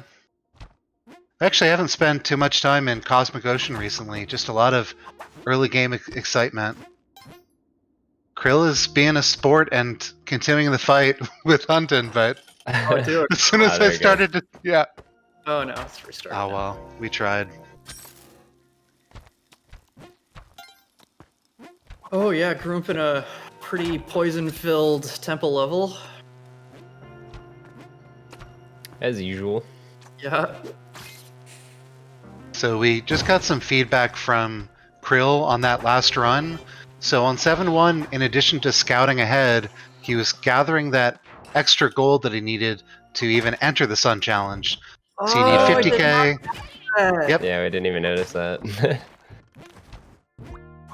We got a question from Twitch chat that I'll let Meow answer. What makes Groomp special? What makes Group special? As a person or a player? Oh, So either. we also have a response from Twitch chat. Great person, great hat. And of course, extremely talented speedrunner, clearly having fun Yeah. out there. There you go. Easy person to cheer for. That just Crazy moves. and I don't even Crazy need to say anything moves. now. Yeah, Group is pretty notorious for like his speedy movement. I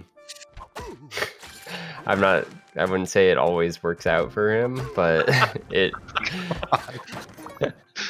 But I mean, it's just ridiculous the amount the speed he plays at, and that goes for Spelunky HD as well. He was one of the players that was, you can just tell, is making those snap decisions just without even thinking, and it's really crazy to watch how he plays on the fly. Great. Yeah, I feel like Cosmic Ocean, if you have any risk in your play, it's just gonna expose it. such a hard marathon, just like threat after threat after threat place to try to live in.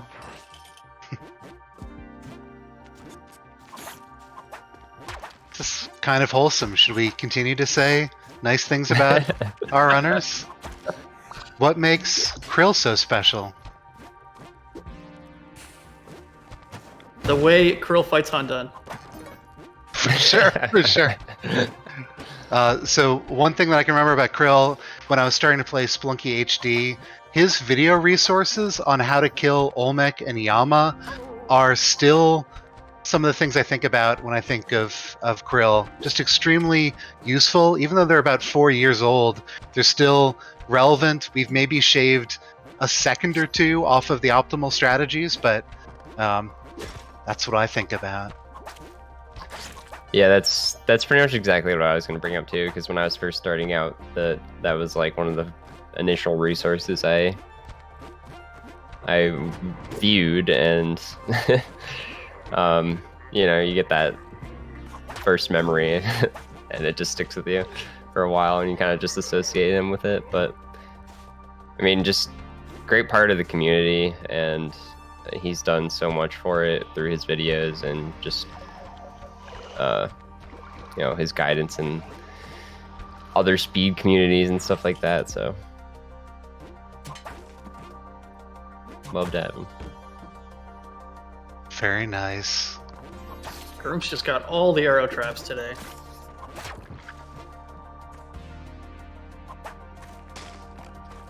So tons of who's got the got the pace. Nice. 726. Dreams do come true. Yeah, it's nice. You can always rely on picking up some stuff in Cosmic Ocean. A well-aimed caveman.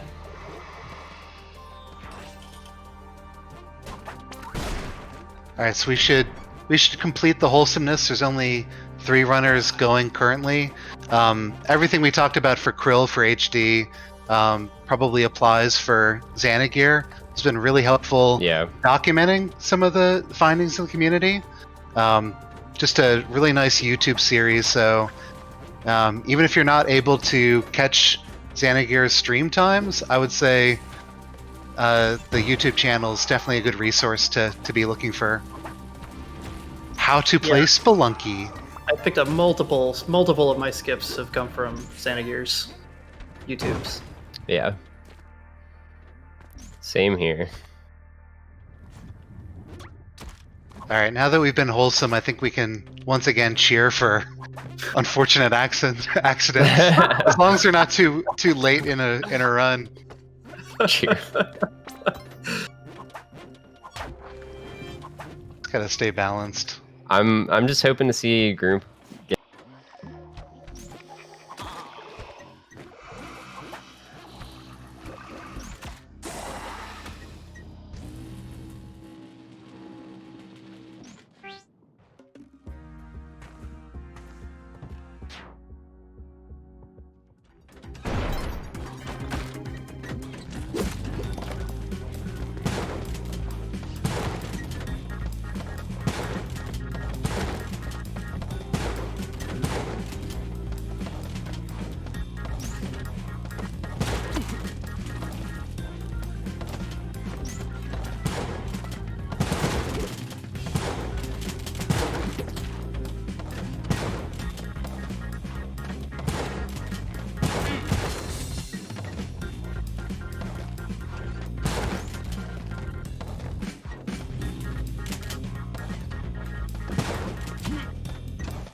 Okay, we got the. I think we've got voice back. Okay, great. We've got voice back. Hopefully, you heard all of the nice things we had to say about the runners. But we had a little bit technical issues, and those have been all sorted out, I believe. So we're watching Xanagir murder everybody. That's right. Although, you know, honestly, they're doing it to themselves. It's really just getting in their way. This is just how important the Kapala is in these speedruns. Yeah, I gotta pick up. What? Xana's must have just terrible luck with altars today. This is the second time there's no Kapala by Cosmic Ocean or by Neo Babylon.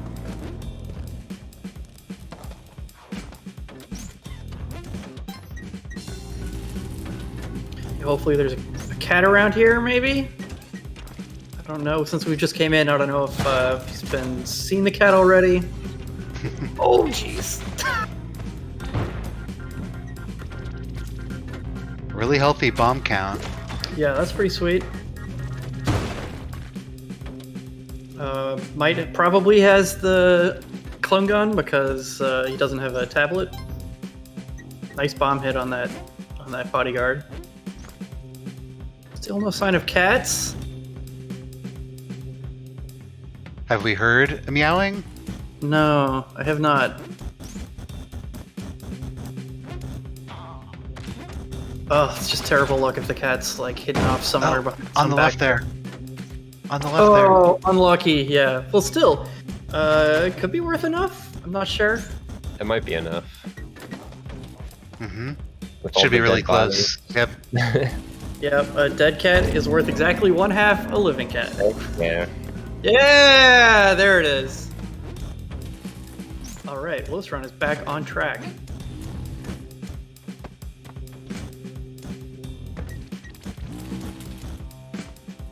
All right. Ooh, climbing gloves? Yeah, Do we know if we'll he need got that for the the skip. clone gun or anything? Oh, skip. Sorry, he doesn't need that for the clip. Skip. I actually don't know that, but we'll see maybe in 2 levels. Yeah, it's the mystery builds. I'm gonna bet yes. I'm gonna bet he stashed it with Butler. Yeah, I know Xana doesn't like the climbing gloves when he has the jetpack. Sounds good, yeah.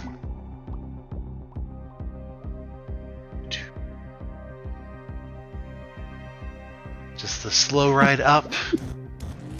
Just a moment to collect Look your at that dance thoughts. Just needs Okay. a bubble to reset that jetpack.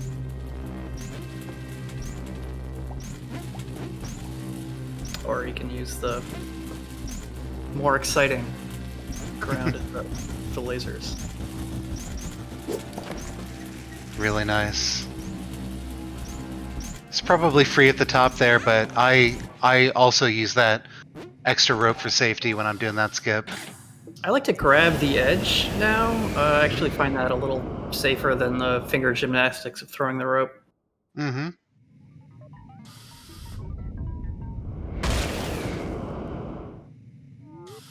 Well, solid run going into Sunken City. Yeah. Should be, unless he gets unlucky with no Sun Challenge on 7-1, it should be pretty smooth sailing to Cosmic Ocean. Hey, that's what you want to see. So Xanagir taking off the jetpack here, again worried about things going wrong and losing that all-important item. Just a little bit safer here. Perfect.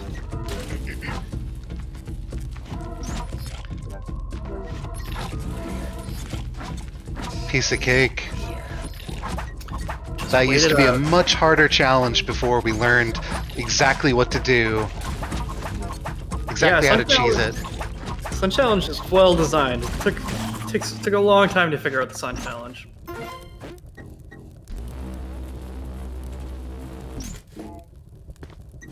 Dramatic lighting.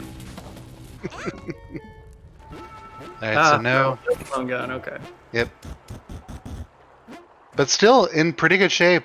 Yeah, 56 bombs, that's... a ton of bombs. Yeah. No question that we're gonna take 10 seconds for 4 hit points. Yeah, just a ton of time. It's a good trade. Yeah, his health's a little low because he got unlucky with the altars and didn't get a Kapala till really late. Yeah, I would say the main issue is the lack of paste here, but everything else looks just perfect for the run. I'm gonna call it. This is gonna be our next 7.99. That's so cruel.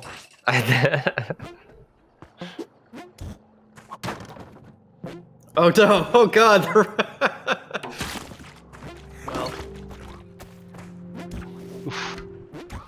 Well. Oh, I thought it was 7-4. Never mind. I don't know why I was in danger mode. But there's no rush. Everything is fine.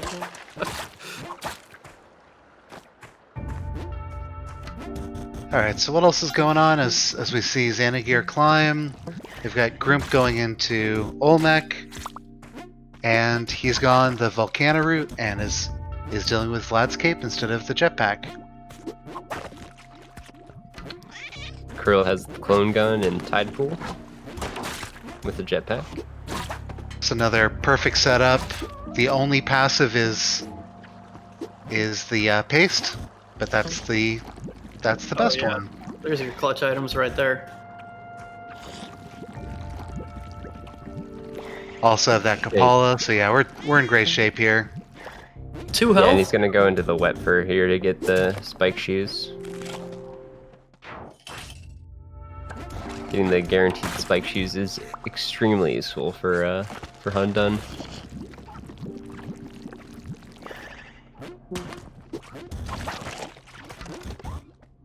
One more level of normal gameplay, and then we're into the boss, and then Cosmic Ocean.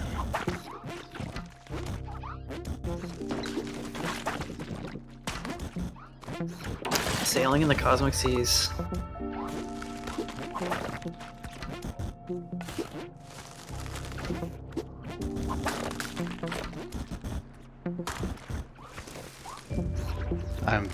My eyes are just jumping from stream to stream. There's so much going on. Neo Babylon for Krill. Looks like we're doing the full Olmec fight for Grump here.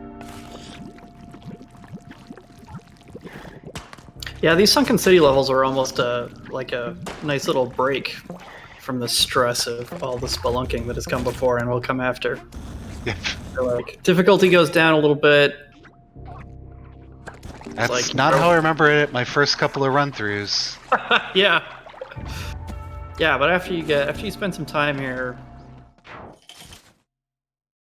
it's not so bad. And then as long as you get a good 7-4 start, nothing too dangerous, depending on how aggressive you are and killing Hundun and how much time you want to pull out of that. I wonder how Xanagir handled Hundun. Yeah, made it away at the beginning, and now it's just finding a spot for the easiest place to kill one or the two heads. I think without paste, he's really going to want to take care of Hundun before the top, but that's just always true. It's even more important. Yeah, the pace definitely reduces his options for Hundun.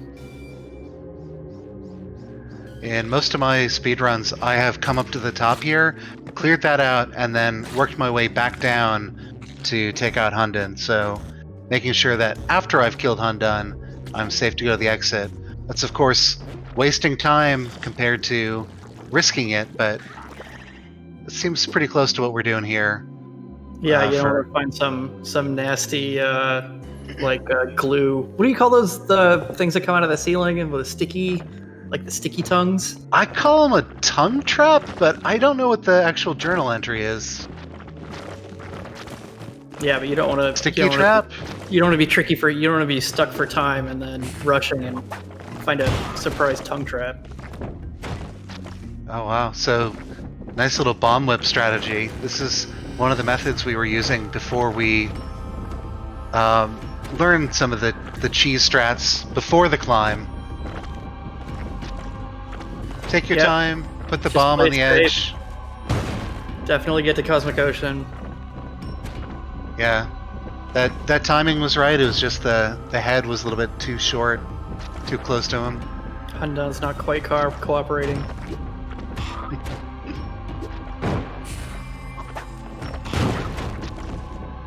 Nice.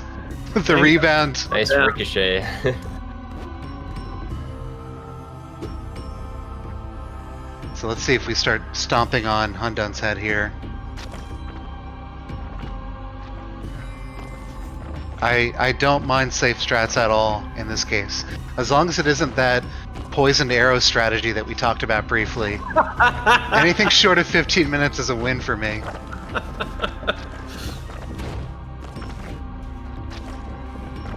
Yeah, if I was in, that's what I'd be doing. It'd take me 40 minutes to get here, and then I'd just be like, you know what? I'm gonna play it safe.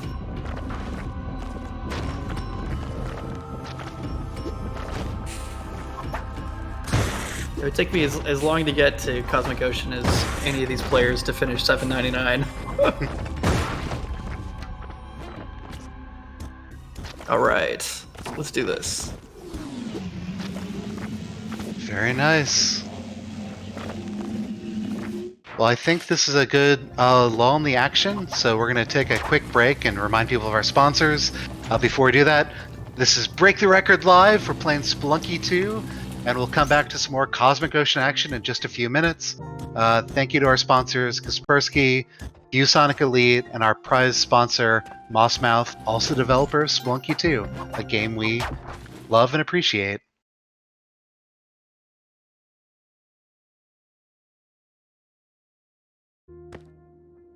All right, we're back with Break the Record Live. We're playing Spelunky 2 and exploring the Cosmic Ocean.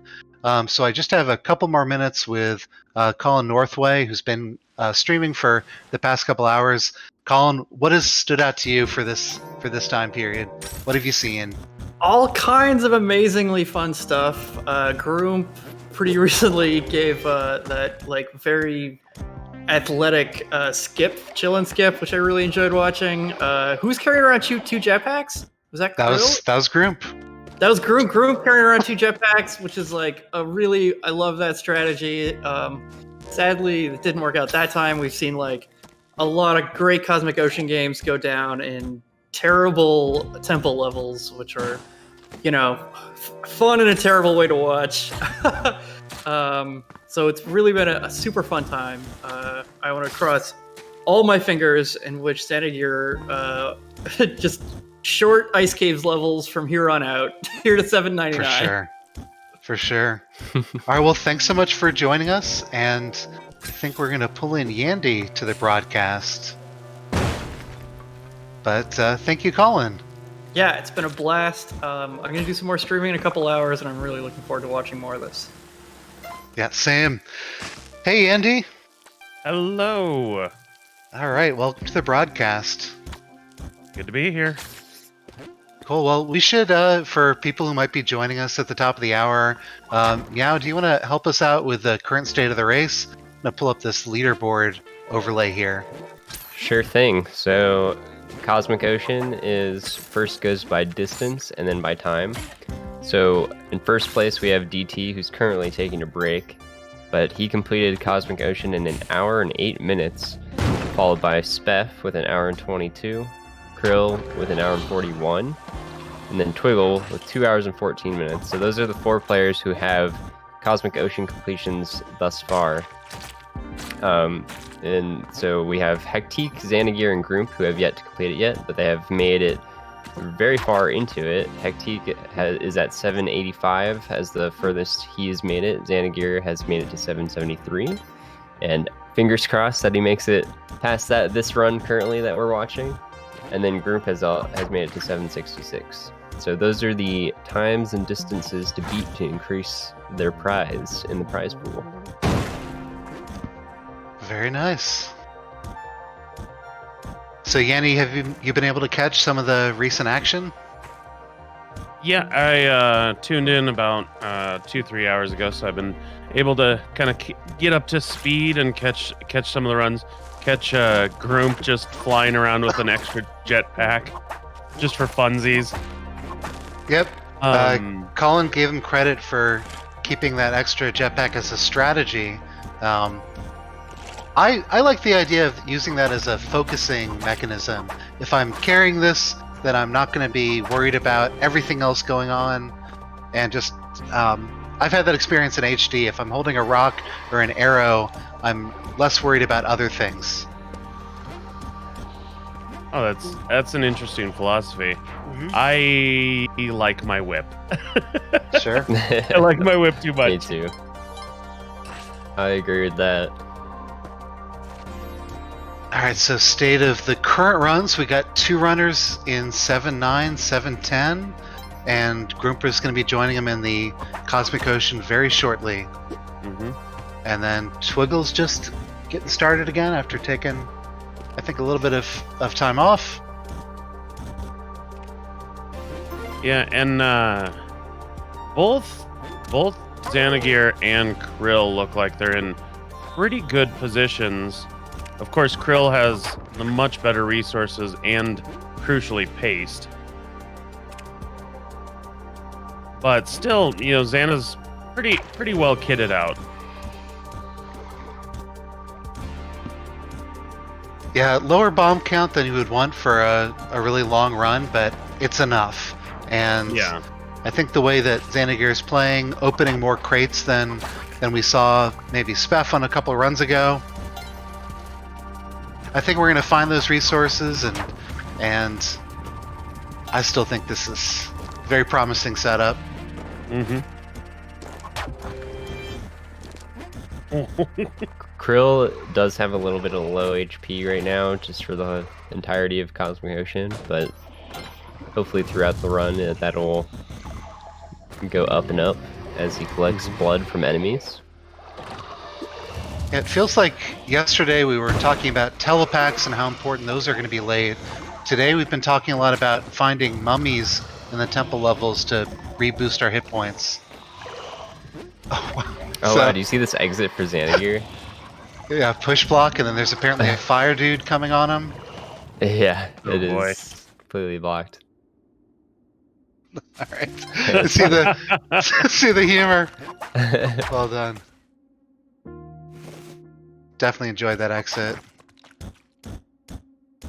Just looking around, we've got another good start for Twiggle. Already starting to farm for the Kapala with a jetpack early. Big decision on whether to use the climbing gloves, and he'll skip them for now. Xanagir just got tried to stomp that bubble and got stunned, and the expression he made was perfect. You try to play safe, doesn't always work. Yeah, it is funny how just sometimes the stomp on those bubbles just goes completely wrong.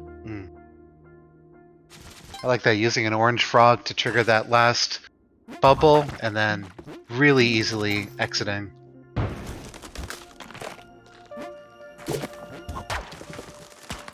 So I finally joined the legion of players who have made it to the Cosmic Ocean. Oh, fantastic! Nice. Only took me till last week, but hey, I got there.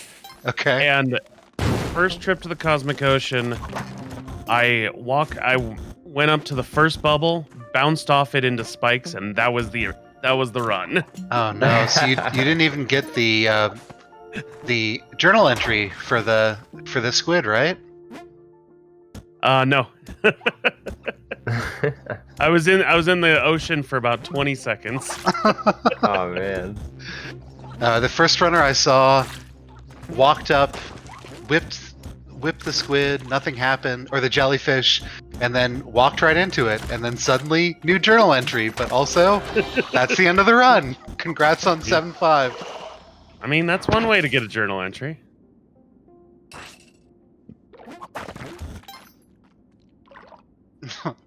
We did get a speed strat.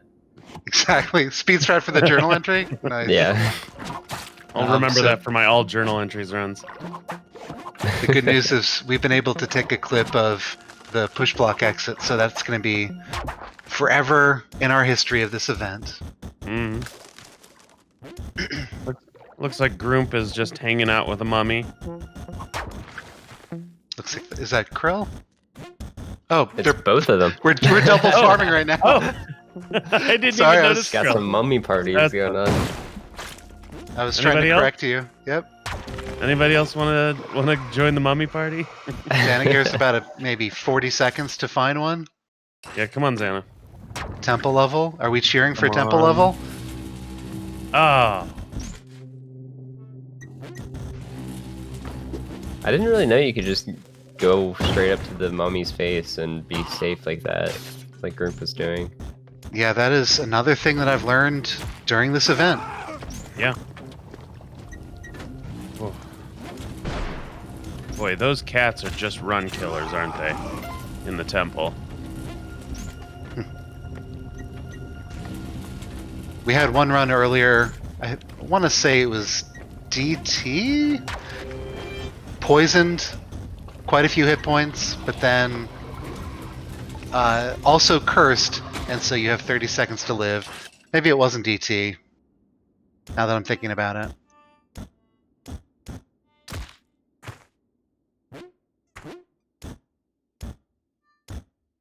Nice little ice cave level as a reprieve. Wide open, no concerns in the world. Feels very peaceful until things start exploding.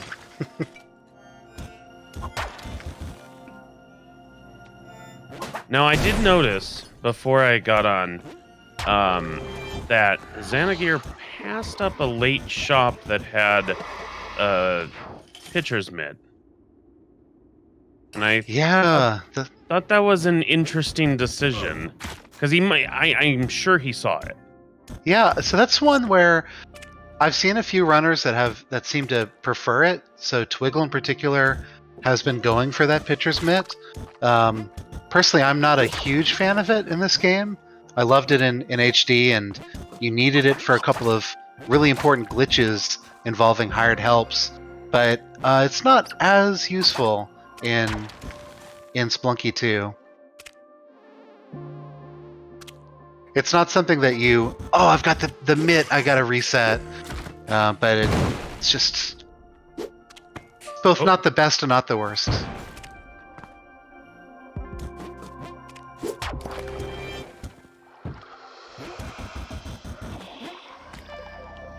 Well, we've got some fans of Xana gear, including Papa X gear, with the intel that Xana never takes pitcher's mitts.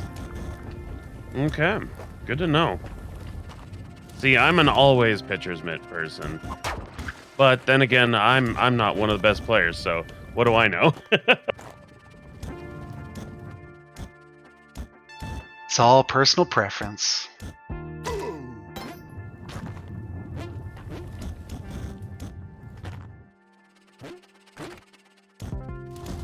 So I'm seeing 3 out of 4 runners with jetpacks right now, and Twiggle on 1-1. So if we cross our fingers, we'll have 4 runners real soon. Mm-hmm.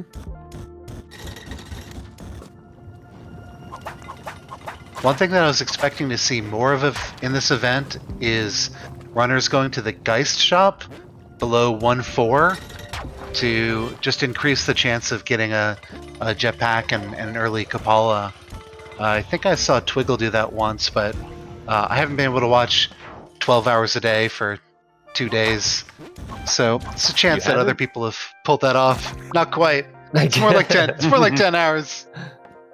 Almost. Almost a true fan.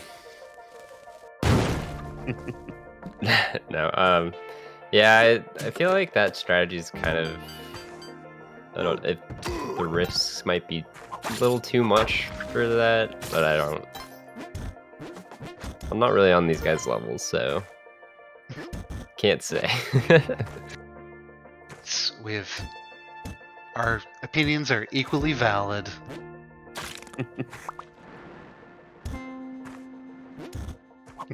We got a nice little discussion in Twitch chat over what the best setup is going to look like. Alright, Xanagir seems like he's doing okay, so let's maybe move over to Krill for a little bit. Just Yeah. you know, we haven't actually seen. Yeah, we'll do Krill. That makes sense. Yeah, he's on a pretty darn good pace right now. Yep. About 3 minutes under his current PB for this race. So going to be jostling with Speff for second place, and possibly then extending and competing with DT.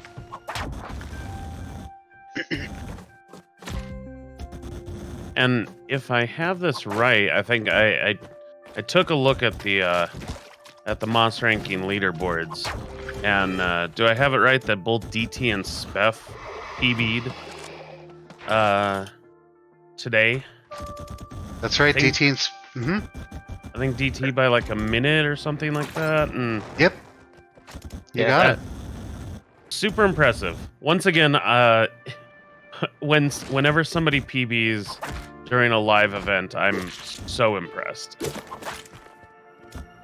So we're super Yeah, for impressed, sure. but we're not done here. We're gonna Not at all. We have break not the broken- record live. we have whether not it's broken today the or record tomorrow. live yet. The record did get broken live yesterday, though. For the Sure did. For the AST category. That was crazy. But for reference, the current world record for Cosmic Ocean is done by player Ivy, who's not competing today or tomorrow. But I believe he has around 58 minutes. Just a hair under. It's 57 and change. Oh, okay. Yep.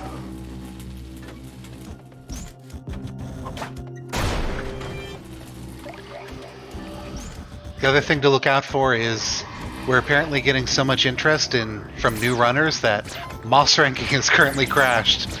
So it's not an attempt to deter competition. We would love to have you. We'd love to see what you can pull off. Like Oh boy, this is lava tough. for Krill. There you go. nicely done, Chris. Love his reaction. We'll take that. No problem. Yeah, we overloaded Sat's computer, I guess. Which I'm pretty sure that's how Mossranking is hosted. So Yep. Too many megabytes going through Canada right now.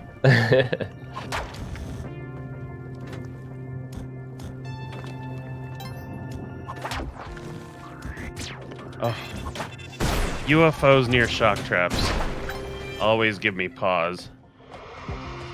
Okay. We're fine. I just have to remember that Krill's playing, not me. We are seeing quite a lot more loose lava than we typically do. It's at 3 straight Neo Babylons for Krill. yeah, it looks like it. Not getting the RNG on his side there for these level generations.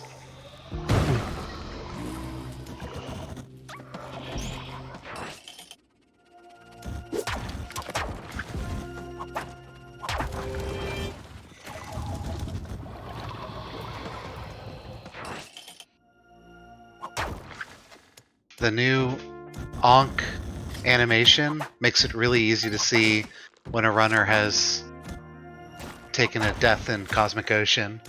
Yeah. Good news for Xanagear is he's been able to keep his jetpack, so probably fall damage rather than something exploding. That's good. Because we saw Speff earlier die and lose the jetpack, and I mean, he managed to struggle on for another 10 levels or so, but that's pretty close to a death sentence for Cosmic Ocean. Lose all your mobility. Mhm.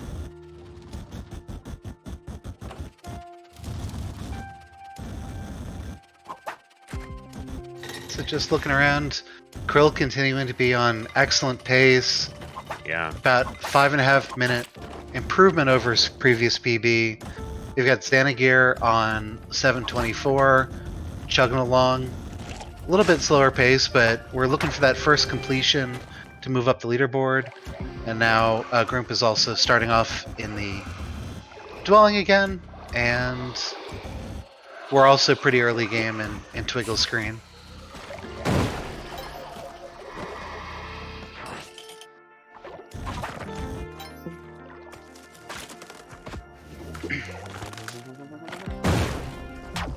You can definitely infer that Krill wanted to get that first completion out of the way. Already a pretty fast time, but going much faster now, taking quite a few more risks. Good news on Groom's stream is he's already gotten a jetpack in the dwelling and also starting to work on that Kapala. Really good start.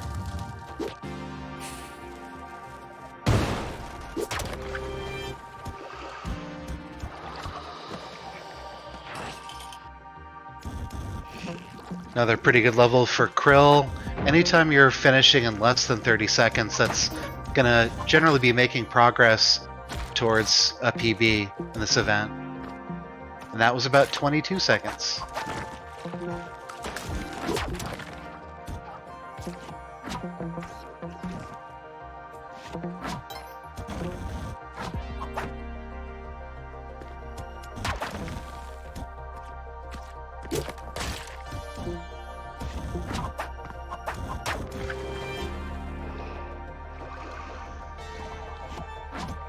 I'm not sure if anyone else enjoyed the pleasure of that blue frog being yeeted by a bubble.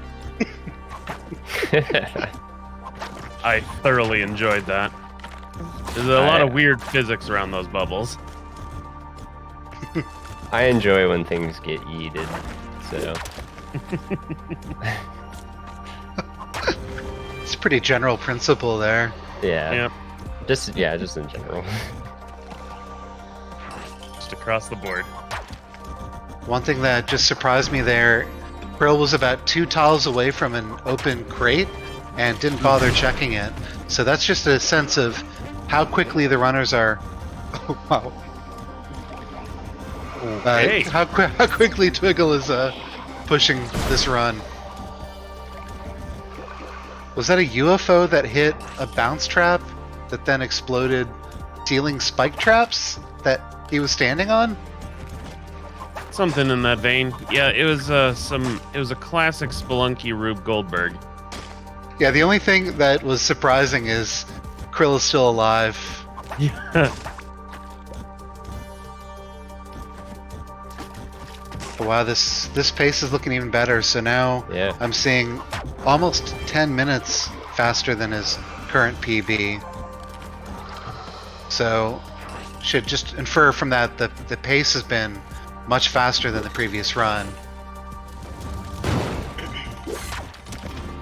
I'm seeing a question in chat a few times just about like asking what exactly are these purple orbs. So I figured I could just answer that Sure. real quick. Yeah, so every single level, once you make it to Cosmic Ocean, has 3 of these purple orbs spread out throughout the level. And what that does is your goal is to pop them because there's a giant jellyfish that is blocking the exit for each level, and the only way to get it to move is by popping all 3 of these orbs. And as soon as you do that, the jellyfish will start flying towards you, and it is an insta-kill if it touches you. So you have to, at that point, just kind of dodge it, manipulate its movements to get around it to get to the exit. So that's the purpose of the orbs. So that's the purpose of the orbs. Do you have any idea about the lore or what the orbs actually stand for? I have no idea about that. Is there lore for it? Not that I'm aware. I've learned a few things in this I podcast. can make something up. And yes. No. It'll become lore. Community lore. No, I can't think of anything to do justice right now.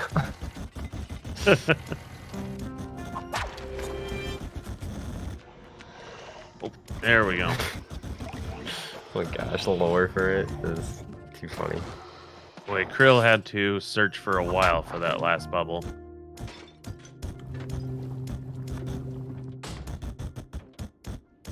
Did lose a tiny bit of pace because of that, but he's back to it.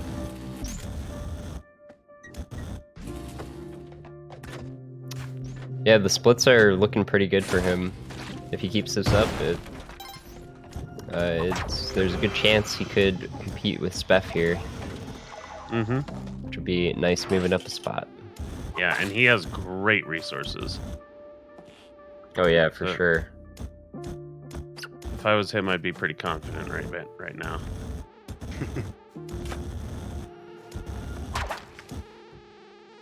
Yeah, we're seeing quite a few gold splits, which probably tells us that both he's moving quickly this round, but also his previous PB was probably taking some of those risks away. Just a more cautious approach. Things like searching out the exit before popping that third bubble that has no community lore attached to it yet.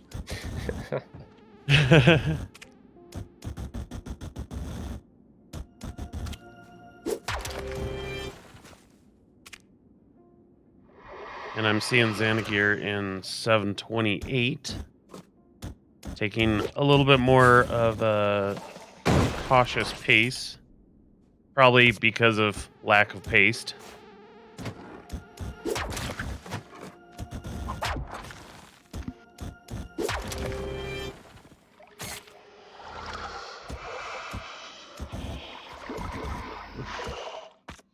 And early game for our other two runners.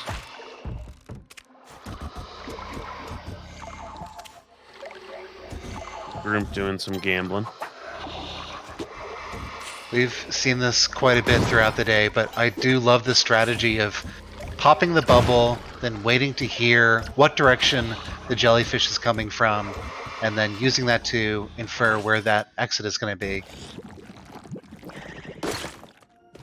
Yeah, that's a real solid strategy. Definitely something I'm going to incorporate into my play. So we do have a suggestion for what those bubbles are. They are not in fact bubbles, but they are cosmic eggs. So the offspring of the jellyfish. If you destroy them, the jellyfish get very angry, and that is why the jellyfish leaves its home on the exit and starts attacking the spelunker. That just reinforces the spelunker's role as just a heinous murderer. Also, sounds about right. Yep.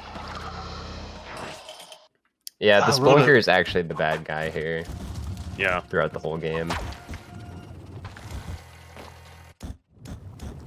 No one asked him to go to the moon. Yeah. And every time you beat up a caveman, they're clearly just vibing. We should leave them alone.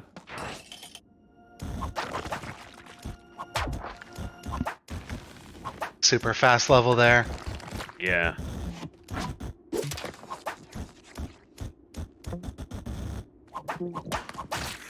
Just to give a sense of the pace, we're now about 13 and a half minutes above the previous mark for Krill. So still making progress, still cutting time. It's a few seconds every level. Yeah, slowly catching that just under 20-minute gap between him and Speff. Yeah, I would say definitely on pace for Speff at this point. Just assuming Krill doesn't then slow down once we start to get close to 99. But yeah, two really good runs going on right now. Both Krill and Xanagir. Xanagir continuing to be well equipped. I think we lost that Onk earlier, but I don't think that's going to slow us down at all. Yeah. Well, and he's got Kapala, so he can start building his health back up. And Groomp is also pretty well kitted for another deep run into the Cosmic Ocean.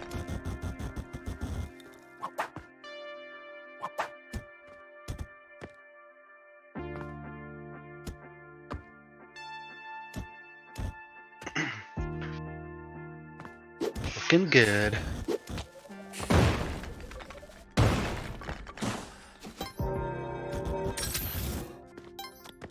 Do you think that at any point we might see players taking a riskier move of, say, passing up on taking the time to get Kapala?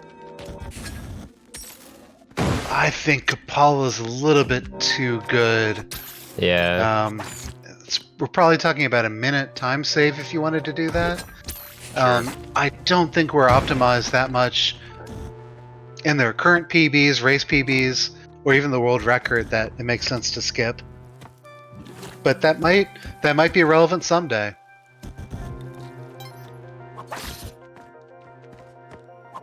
Yeah, I tend to believe the exact same thing.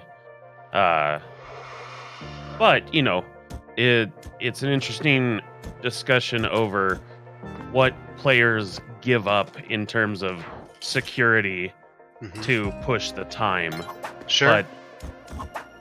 But this category is a long run, so you know, a minute may not make the difference. Yeah, we've seen quite a few runners make different decisions on the 4 hit points that you get from 7-1 sitting on the mother's lap for 10 seconds. Not everyone has gone for that, so that's the sort of time skip that they're currently deciding between. But I don't think I've seen anyone in the Cosmic Ocean without the Kapala just yet. It could happen, but I think if it's going to happen, it's more likely that they didn't find enough altars, or an altar blew up off screen that wasn't their fault, and they couldn't get the Kapala.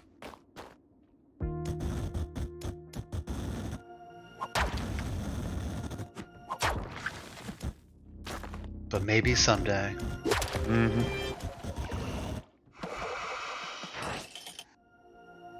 We have seen a couple of other bizarre strategies, like grabbing a new Shabti even without the... Oh It's not good. no! Oh boy. That is unlucky. Yep. Alright, so is he deep enough to continue for a few levels to see if he can find a jetpack? Probably. So we still have about 13.5 minutes to work with. Maybe 5 or 6 levels of searching for a jetpack before he'll start to lose time compared to his previous PB. But so we'll keep an eye on that. I think I might want to jump over to Twiggle we haven't seen for a while. Sure. He's in Vlad's Tower, and here's another way to farm blood. We've seen it with mummies, but he's throwing a hired help against 2 vampires. The vampires are bleeding on each other, which restores HP for those vampires. They're putting off more blood than they're sucking up to take off blood because he's got Vlad's cape on there. So everyone's happy, everyone's drinking, everyone's gaining HP. It's a win-win-win. Exactly. We finally discovered perpetual energy. Exactly. Just vampire blood powered. And Twiggle stops at the absolute optimal 59 hit points, and it's going to move on to Olmec.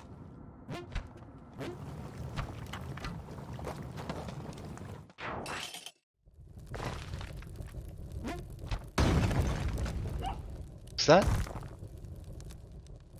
Was there an item in the crust there? If there was, I did not see it. Just keep an eye on the corner of your eye. Group is going to do another one of these chillin' skips. Dang. Tiamat skips. You got it. Thanks. Some sort of quibby squib.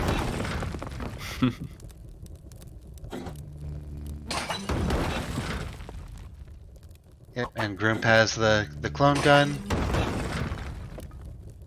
That was interesting. Oh no. He doesn't have it anymore. So it seemed like he was... I thought he was setting up to go to the right side, but then just kind of went towards the middle. The good news is the run's not over. He had the Ankh, and now he gets to take another shot at that same skip. Oh. And Krill just lost his Ankh as well. So now he's in proper dire situation. Yeah, it's getting worse. Still has maybe a level or two to look for a random jetpack that would allow him to stay on PB pace. If you find a normal cape and your krill, do you keep going, or is that not enough?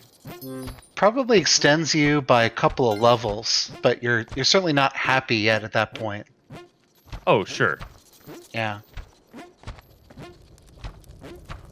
Anyways, I'm looking at the clock and I'm seeing it's another good time to remind people about our sponsors, Kaspersky and ViewSonic Elite, and also our sponsor that's helped us out with the prize pool that these runners are competing for is Mossmouth, also the developer of this game that we love to play. So this has been Break the Record Live. We're going to be back in a couple of minutes for more Spelunky 2 and for some more Cosmic Ocean.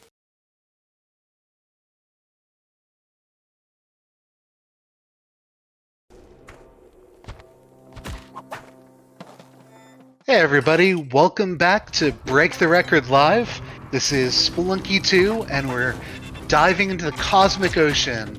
So I'm Mix and I'm here casting with Yandy and Mix, who is going to give us a state of the race. Hello. So Cosmic Ocean is an interesting category. We first go by distance and then we go by time. So we have 4 players so far that have completed the Cosmic Ocean. And we have 3 that have not completed it, but they've made it really far. And they are all competing for a piece of the $5,000 prize pool that has been so generously given to, or sponsored by Mossmouth here. So, in first place, we have DT, who completed the Cosmic Ocean in 1 hour and 8 minutes, which is an incredible time. Just for reference, that is about 10 or so minutes off from the world record. And so that is the goal, to break the record live. But right behind him, DT is Speff with 1 hour and 22, and then Krill with 1 hour and 41, and then Twiggle with 2 hours 14. Those are the players that have completed the Cosmic Ocean and made it to the final 799. Behind them are Hectique, who's made it to 785, Xanagir, who's made it to 773, and Groomp, who has made it to 766. And you can see on the stream just how much each place gives for the prize pool. So it's very interesting to keep up with. But those are the times and distances the players are trying to beat and compete with so that they can move up in that prize pool. Thanks, Meow. So as he was reading out those scores, we saw Twiggle do the chill and skip with only a single rope, the climbing gloves, and Vlad's cape. Just a tremendous amount of confidence in pulling off that strat. That was really cool to see. That was awesome. Very impressive.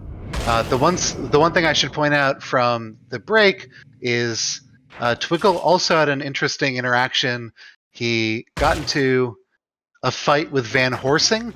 So after getting the alien compass, decided to either whip or bomb Van Horsing. And good news is Twiggle won that battle, and we're still continuing going in this run.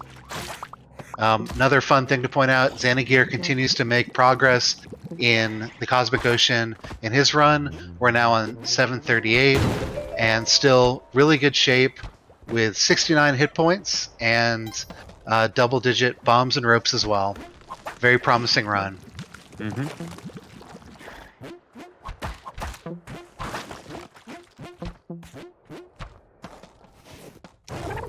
I don't want to, hopefully I don't curse Xanagir by saying this, but I do hope to see a Cosmic Ocean completion this run with what he has so far, because the resources and the mobility look pretty good.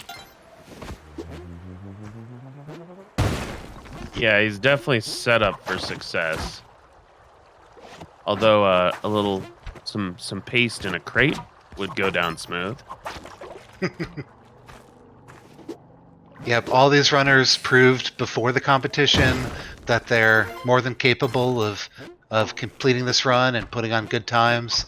And they've also shown, the 2 runners that haven't finished, that they are not the 3 runners that not only have they done it in the past, but that they're very likely to do so in the context of this competition.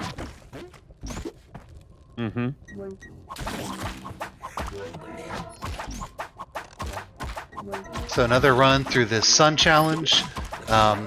Despite having quite a few bombs, Twiggle's going to save one bomb and interact with more enemies than we've seen in other cases here. It's a little bit riskier, but it's going to save that resource.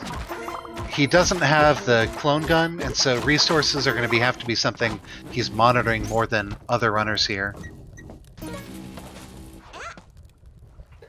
Yeah, and for no clone gun, he still has a ton of resources. 73 bombs, 38 ropes. That's pretty good for no clone gun.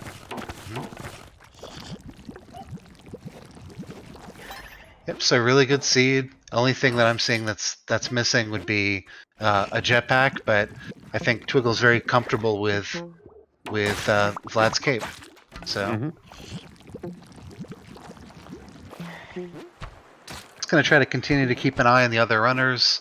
We see Groomp with his own jetpack, building up for that Kapala here, and in fact has the Kapala, and we're just tacking a couple extra hit points on top of there.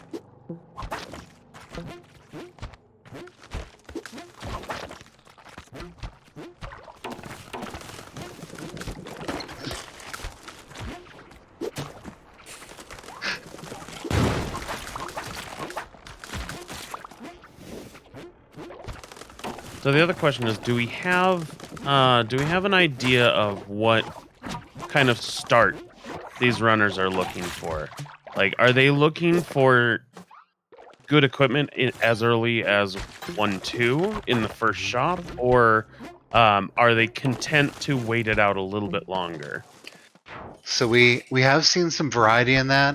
There are a couple of runners that, now that they've got their completion in, seem to be only taking the best shops. So shops with a jetpack in particular. I'm seeing a couple more shops being taken by the runners Xanagear and Twiggle.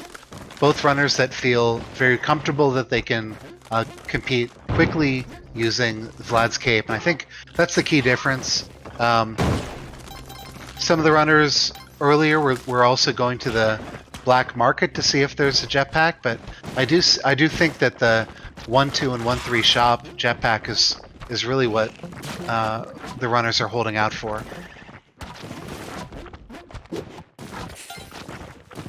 So something to note real quick is Groomp got cursed, so you can see all those gifts in this level. That will also be an insta-death. So there is an altar down here, and that is one way to get rid of the curse, which he just did. It's a happy ending. It does keep him at 1 HP though, so that it didn't, took his time having to find things to sacrifice. But it's spooky. Yeah, that's really cool, and we haven't seen runners cursed very much, except for right before seeing their runs end in Cosmic Ocean, but there are a couple of cool little secret rooms that require the runner to be cursed before entering them. So at the bottom of 1-4 is a really nice Geist shop, which requires you to be cursed. It's a sub room that has a really high probability of having a jetpack. It's something like 1 out of every 4 seeds is going to have a jetpack. So it's another place where if they really are committed to getting a jetpack, they can curse themselves early on and look for it on 1-4.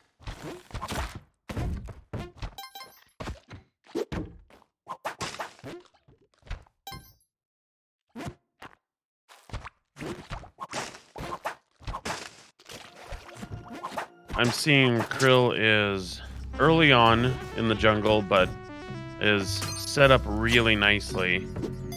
Sure.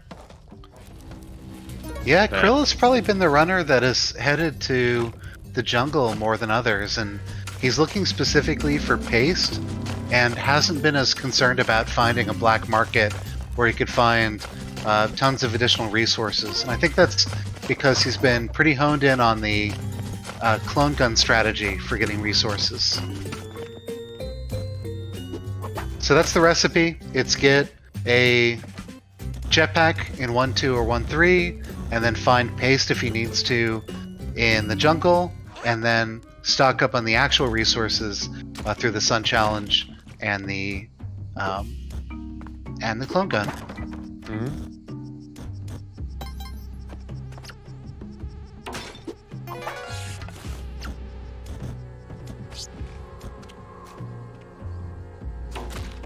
breaking the ghost pot here, knowing that he's going to probably need some funds for the Sun Challenge coming up later.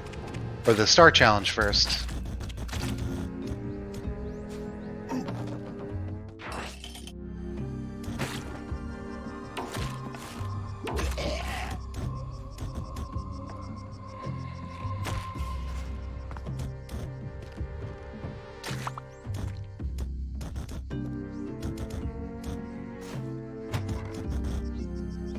Really careful hovering over those spikes. Luckily we haven't seen this very often, but if Krill were to step on those spikes, that would be sudden death. And he doesn't have an Ankh yet, so that'd be the end of that run. Oh, interesting. So even though Krill has some low resources, he's going to use a few of them to speed up this portion of the Olmec fight. Yeah, how much time does this save? It costs about 4 bombs. So this version, it was either 4 or 5 bombs, and it saves over a minute. So it is certainly going to be worth it in almost every circumstance. Right. But yeah, yeah, you know, using it's 5 bombs that it's going to early. be pretty low. Yeah. Still needs to get into Waddler, so that's usually another bomb, but because he's done this strategy, Olmec's going to help out instead. Really does seem like that should aggro Waddler if some of the other things do, like any explosion. But we're happy it doesn't. There you go.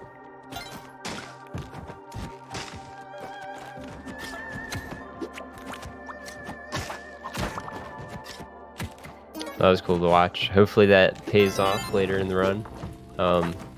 He is going tide pool, of course, so if he is successful in bringing the clone gun to Sunken City, you know, that'll get back all those resources. But and just finding a bomb bag now, so that is good. But definitely a little resource light at the moment. Yeah, nothing too useful just yet. Another compass for his troubles. That boomerang and power pack won't be that useful.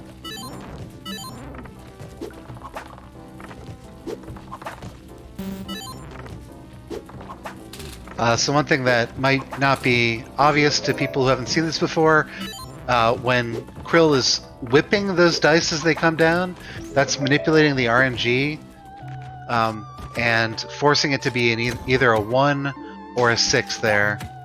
So it's going to guarantee, or actually greatly increase the probability that he's going to win the jackpot or win the item behind Tusk's casino.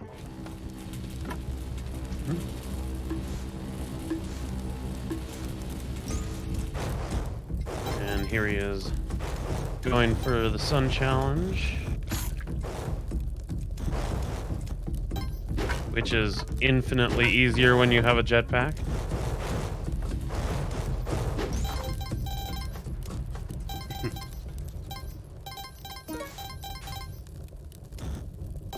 Just like Yeah, it's that. hardly even a challenge once you have the jetpack. Right. Yeah. Have you ever died in the challenge from maybe a torch hitting your head or anything else? You're laughing, I've seen it. I've murdered someone on accident on co-op by doing that. But it was What actually were they group. doing in there with you? This group? Yeah, it's group, funny enough. He at the very beginning goes, "Okay, no one throw torches." I didn't throw it, I dropped it, but He wasn't clear enough. like, It's not on Yeah. you. Yeah, this one's on Groom. it's not. Oh my god, I felt so bad. Speaking of Groomp, he just engaged with Van Horsing, but decided not to attack him, unlike our pal Twiggle.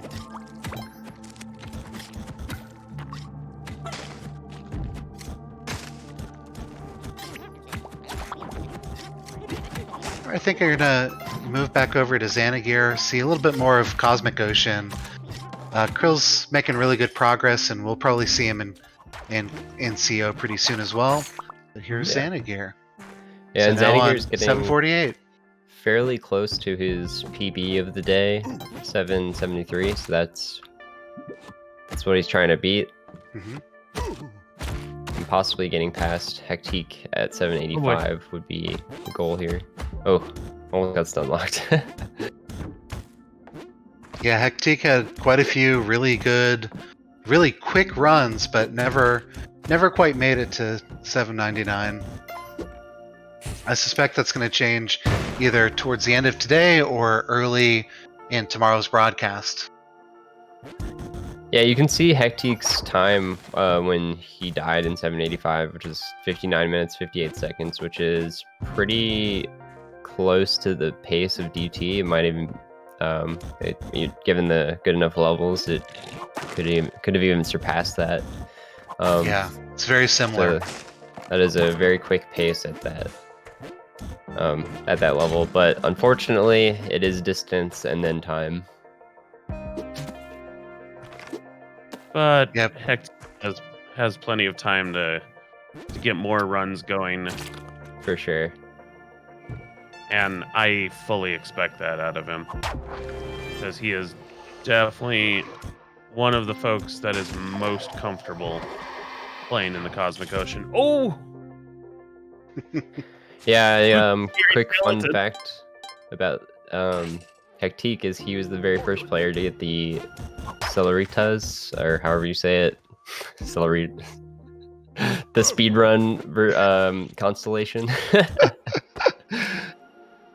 It's the Chillin' Squip.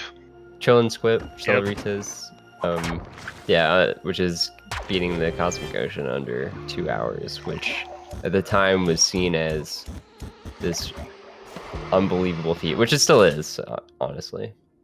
Yeah, it went from being impossible to now it's the standard pace for many of the people who are putting out these runs in maybe about a week.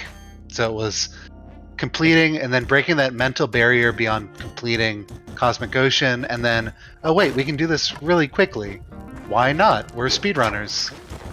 We've also developed quite a few strategies that have made that possible. The duping the resource bags in the Sun Challenge is something that helped to make this pace possible, and a few other things. But yeah, it's Celeritas is a really impressive pace still.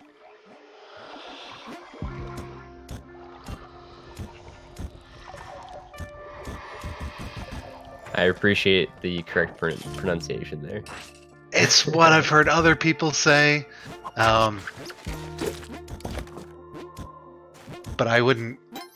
Not totally. There's a lot of things I'm like 95% confident about. Yeah, I'll admit I could use a pronunciation guide.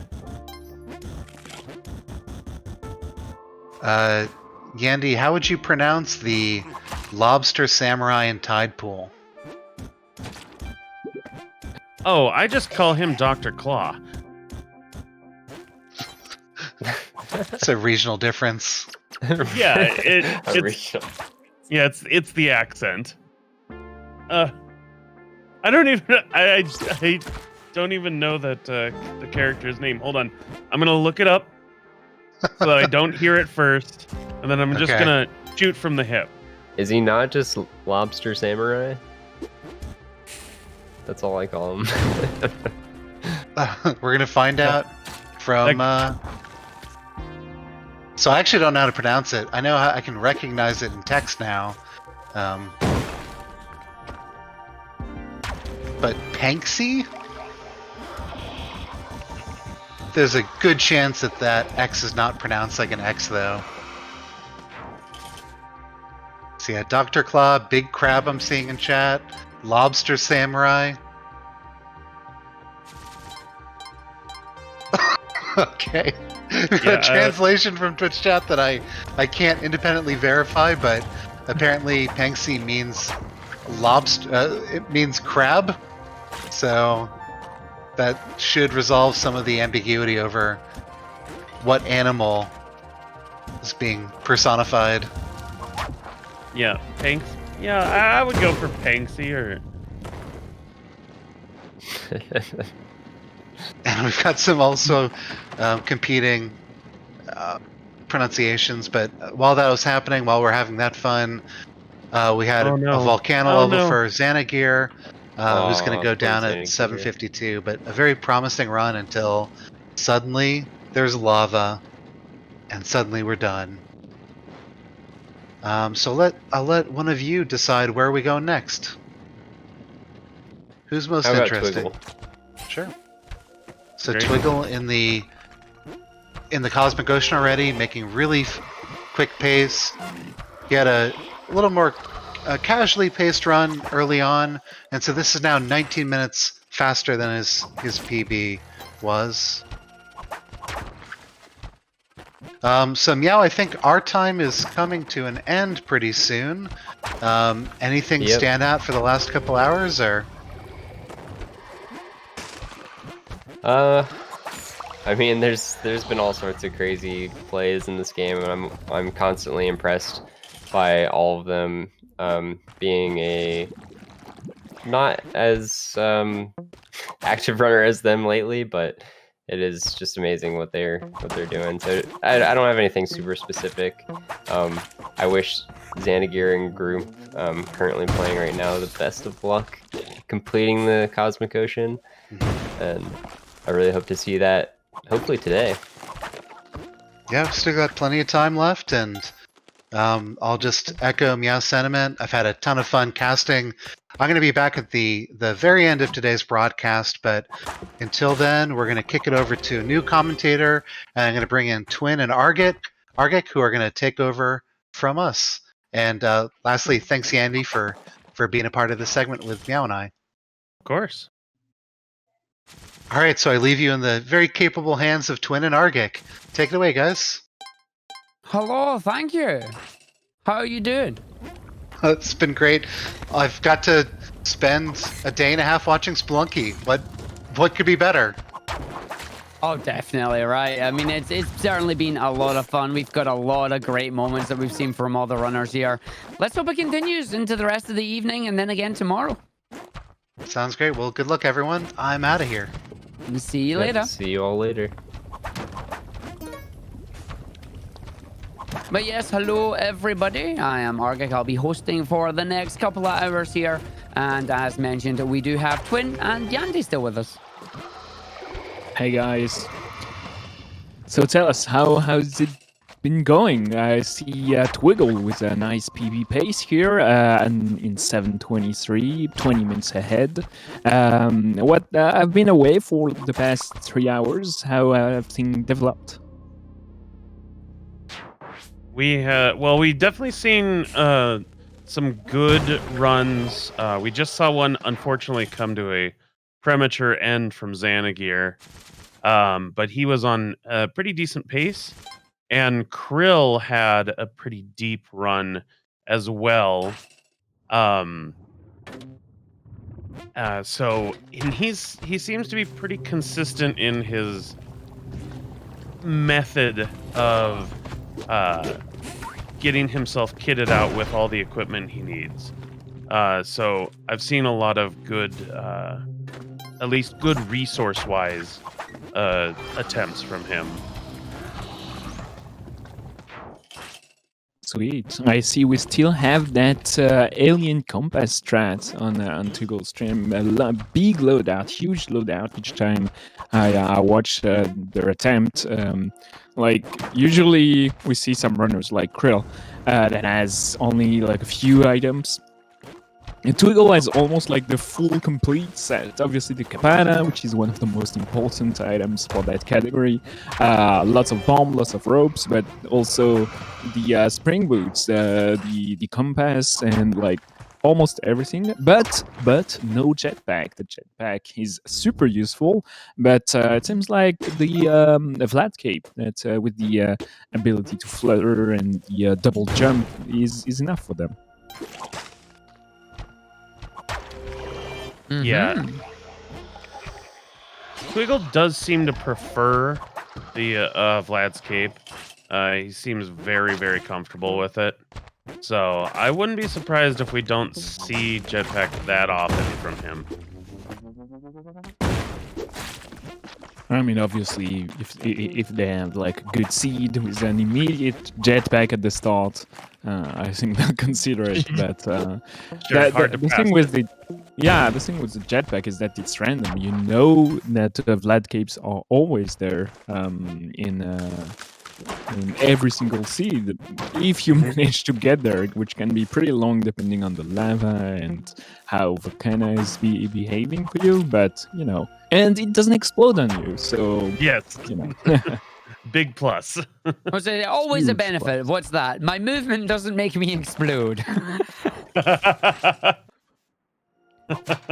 No, it's certainly been interesting looking at the runners as the day has went on and seeing which runners opt for the jetpack, which runners opt for the capes, and we even saw Grump there take the telepack once, and that was absolutely hilarious. Really good run there going through it. Over the course of a 24-hour grind, you got to do a few meme runs here and there. Keep things fresh. Yeah, and Spelunky has a ton of things for you to do. So, for example, Grump is trying the skip here, but without the jetpack. So that's one hell of an attempt, and trying to use the rope exactly right to be able to survive here. And he's actually managing to do it. That was insane. Mhm. So Grump is on the second city now. We've seen a couple skips using that same method. It seems to be reliable in air quotes, but it certainly is not an easy thing to do. No, definitely. Like, we've seen the skips and that come through here at the start of the run, and you see our runners trying to to get themselves in that position where it's like, I'm ready to go into the ocean and I need to do these skips, and if they're not, like, it's that RNG coming back to get them, you know? Like, it's one of those moments where if you're not prepared, you're gonna run with what you've got and you're gonna have a less optimal run. Yeah. Well, and that's why we've seen some care taken from our from all of our runners. You know, take an extra minute or two on the lead up to the ocean, just so that you are set up for success. You know, take an extra minute to get your Kapala, because you know, a minute spent there may save you half an hour in the cosmic ocean.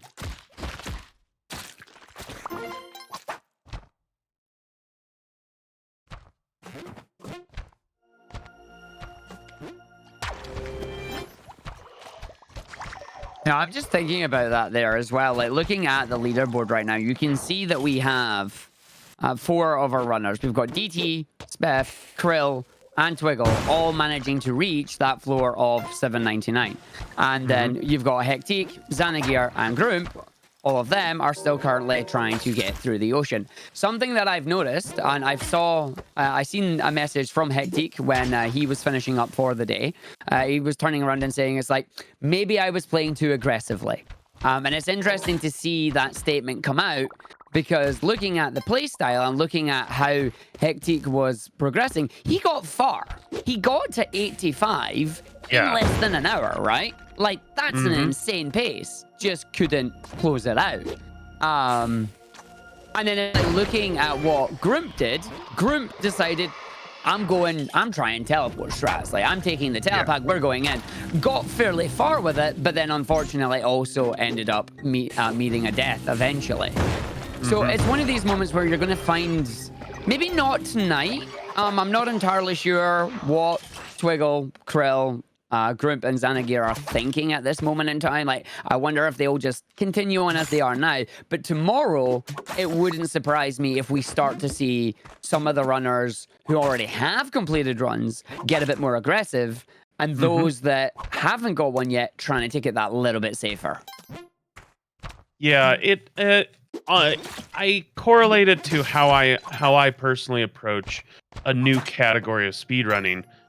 my approach is make sure you get one completed. Get one in the books. Doesn't matter if it's a little bit slow, because once you've done that, then you can say, I've completed it, but now I'm going to set a new PB and we're going to go fast. Exactly, and that's one of the fun things that I like to see here. Like, I don't know if it would add pressure or remove pressure. In all honesty, like you have a completed run on the board, that means you have played. Well, actually, I suppose we should actually clarify. All our runners have placed on the board, like on the standings right now on the leaderboards. All our runners have placed a time and a set distance. So the numbers that you are seeing on the leaderboard, those are the highest or the furthest into the ocean they have got, and those that are at 799 are being ranked by time. That is why you are seeing Hectic with 785 in an hour still down in 5th place rather than being like 2nd or 1st, because they didn't actually finish Cosmic Ocean. Yeah. So it's like we're going to see all our runners mix it up, and I want to see Hectic tomorrow. I want to see him come in, and I want to see him finish a run early and then go back to those aggressive strats. Like, because he knows he has that aggressive strats in him. Like, he's been trying them now. He just can't get that run to close out. So I want to see him come in, finish that first run, do it within, like, say, the first maybe 4 hours. Like, there's no need to put undue pressure on yourself. If it takes you 2 hours, 2.5, 3 hours to finish that one run, that's fine, because right now, that would still, well, if you managed to get to, like, say, 2.5, you'd be behind Twiggle. If you got to the 2-hour mark, that would put you ahead of Twiggle. And then afterwards, you get that aggressive run. And, like, maybe get that hour 20, maybe get that hour 30 finish. And the same with Xanagir and Grump as well. Yeah, absolutely. And, especially with someone like Hectic, we've been watching before this event, basically since the release of Spelunky 2, we've been watching him do run after run in the Cosmic Ocean. There are few people on the planet that are more comfortable in the Cosmic Ocean. So the odds of him putting down that first completion early tomorrow, I'd say are pretty good. I would not be surprised. Yeah, I agree with that.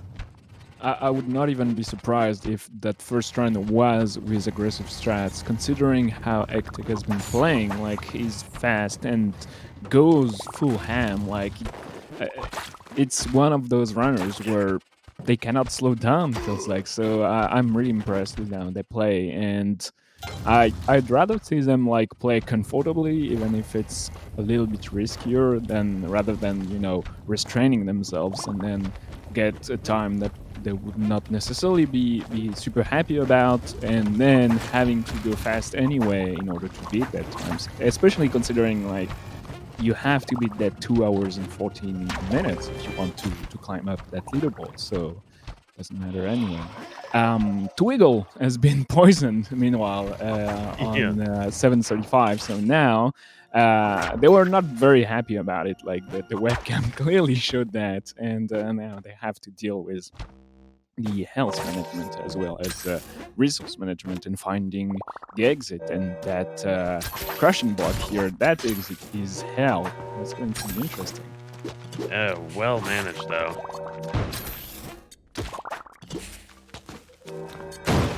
Well, fortunately, he has 75 health right now, so not doing too bad for health. Can manage the poisoning. Although, for me, the bigger concern is that every 30 seconds you lose that health, and you get kind of just like stunned for a quarter of a second. And so you worry that it's... Yeah, you don't want it to happen like right when you're trying to make a, high risk maneuver. But there's not really much controlling that. Well, you can keep a timer. It's every 30 seconds, but you have to be like super precise, and it doesn't reset in between levels. So, like, it's going to happen soon, and sadly, you cannot control when it's going to happen. So you need to be a little bit lucky then, and then mindful is all your movements. So you have to play a little bit safer, and that means you're going to lose just a little bit of time every single level trying to manage that. So that's something you really want to avoid. But you'd rather be at 75 health and still alive, even if poisoned, rather than losing a run to a jetpack exploding or something like that. So sometimes you have to deal with the hand you drawn. So I cannot express how much I like that compass in the Cosmic Ocean. Like knowing where the exit is. I mean that the scouting of the level is that much faster every single time. So that's Twiggle is putting very, very good average per level here.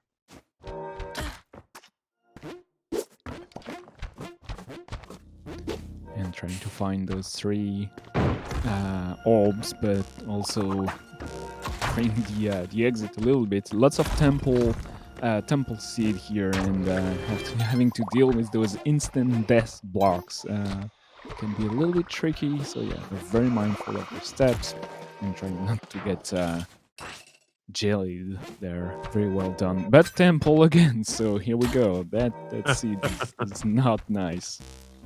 Don't get cursed. Please no. Don't Not get again. telefragged. Don't get so many things. We got the cursed Speedrunners earlier. I missed that. Yeah, it might have been Krill that got poisoned and cursed at the same time. That's a tough one. Yeah, Okay. that's just run over at that point.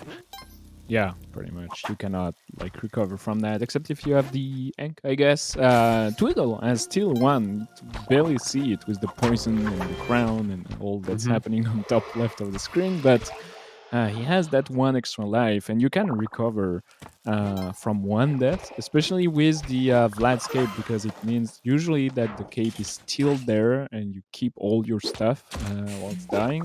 The jetpack usually explodes when you die, so the yank is not that huge in those cases.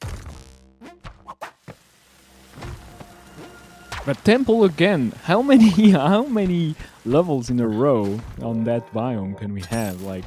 This is the 4th one, I think. Yeah, just give the guy a break. Yep. With pretty bad exit and crush blocks every single time. Lots of enemies. Yeah. And those levels cost a ton of bombs, so those resources are getting lower and lower every time because you want to crush those blocks, you want to destroy those crush blocks, you cannot take any chances, and sadly the game is not giving Twiggle a break, so we have to keep on going, finding that 3rd orb and be on our way.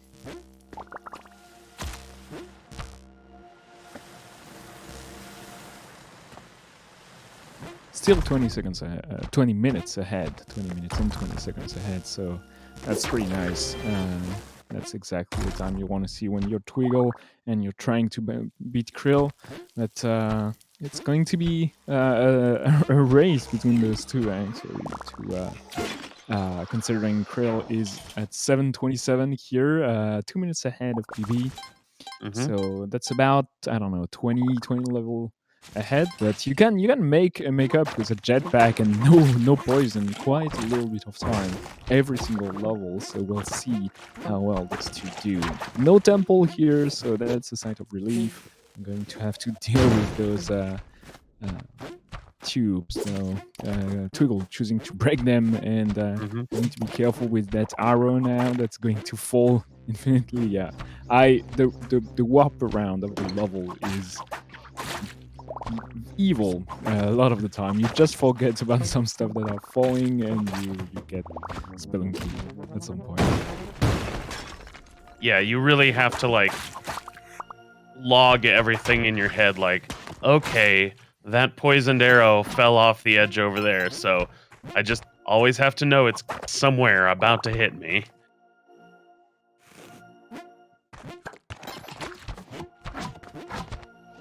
Those pure trap are pretty easy to spot. Oh no! No! Okay.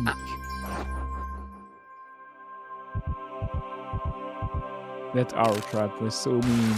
We're not poisoned anymore, at least. Bonked right into the path of the jellyfish. Why? Uh-oh. Why don't we Uh-oh. have Cape. Where's the cape?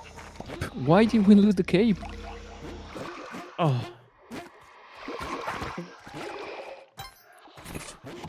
Okay, here we go. Keeper Oh. sword. Oh, saved.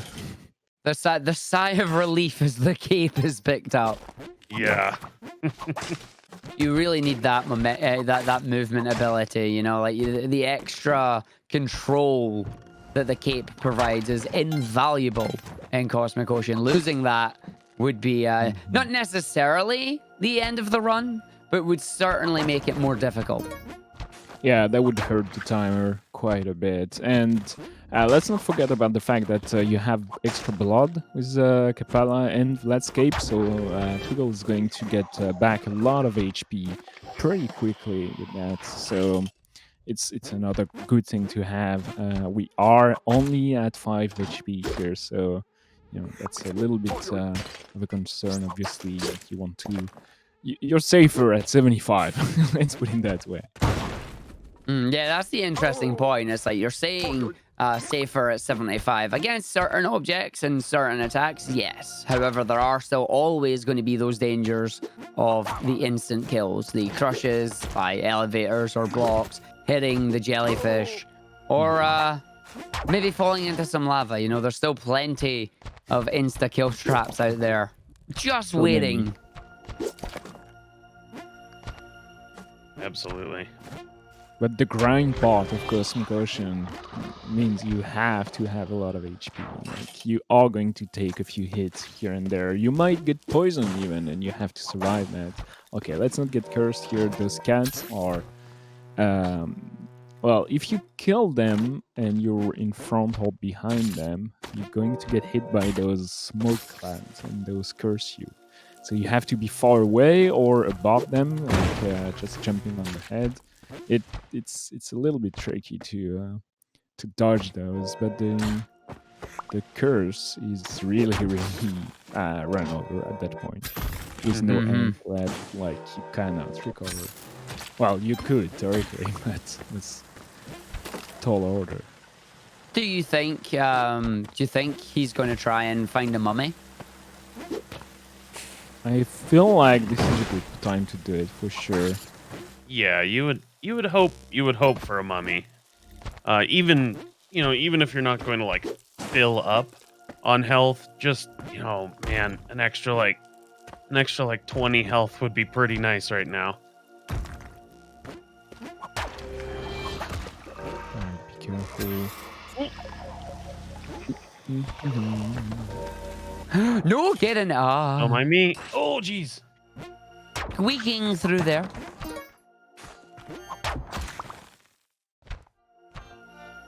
That poor Yeti. What did that Yeti do? It's a Yeti. It's a Yeti, yeah. That was also a very quick run there. Very quick ice biome. Into Neo Babylon. Ice games really have the lowest average time. Like it's so open usually. Yeah. Oh, careful with those. Obviously, we've seen a lot of runs die that way.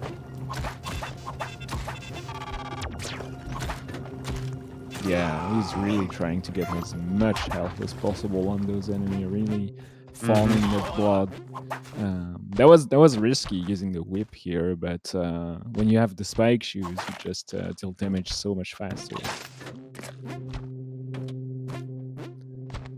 Still scouting for the final orb. I'm trying to get more blood. I'm back at 14 already, so it's climbing pretty quickly when you're really like aiming for that. Yeah. Oh.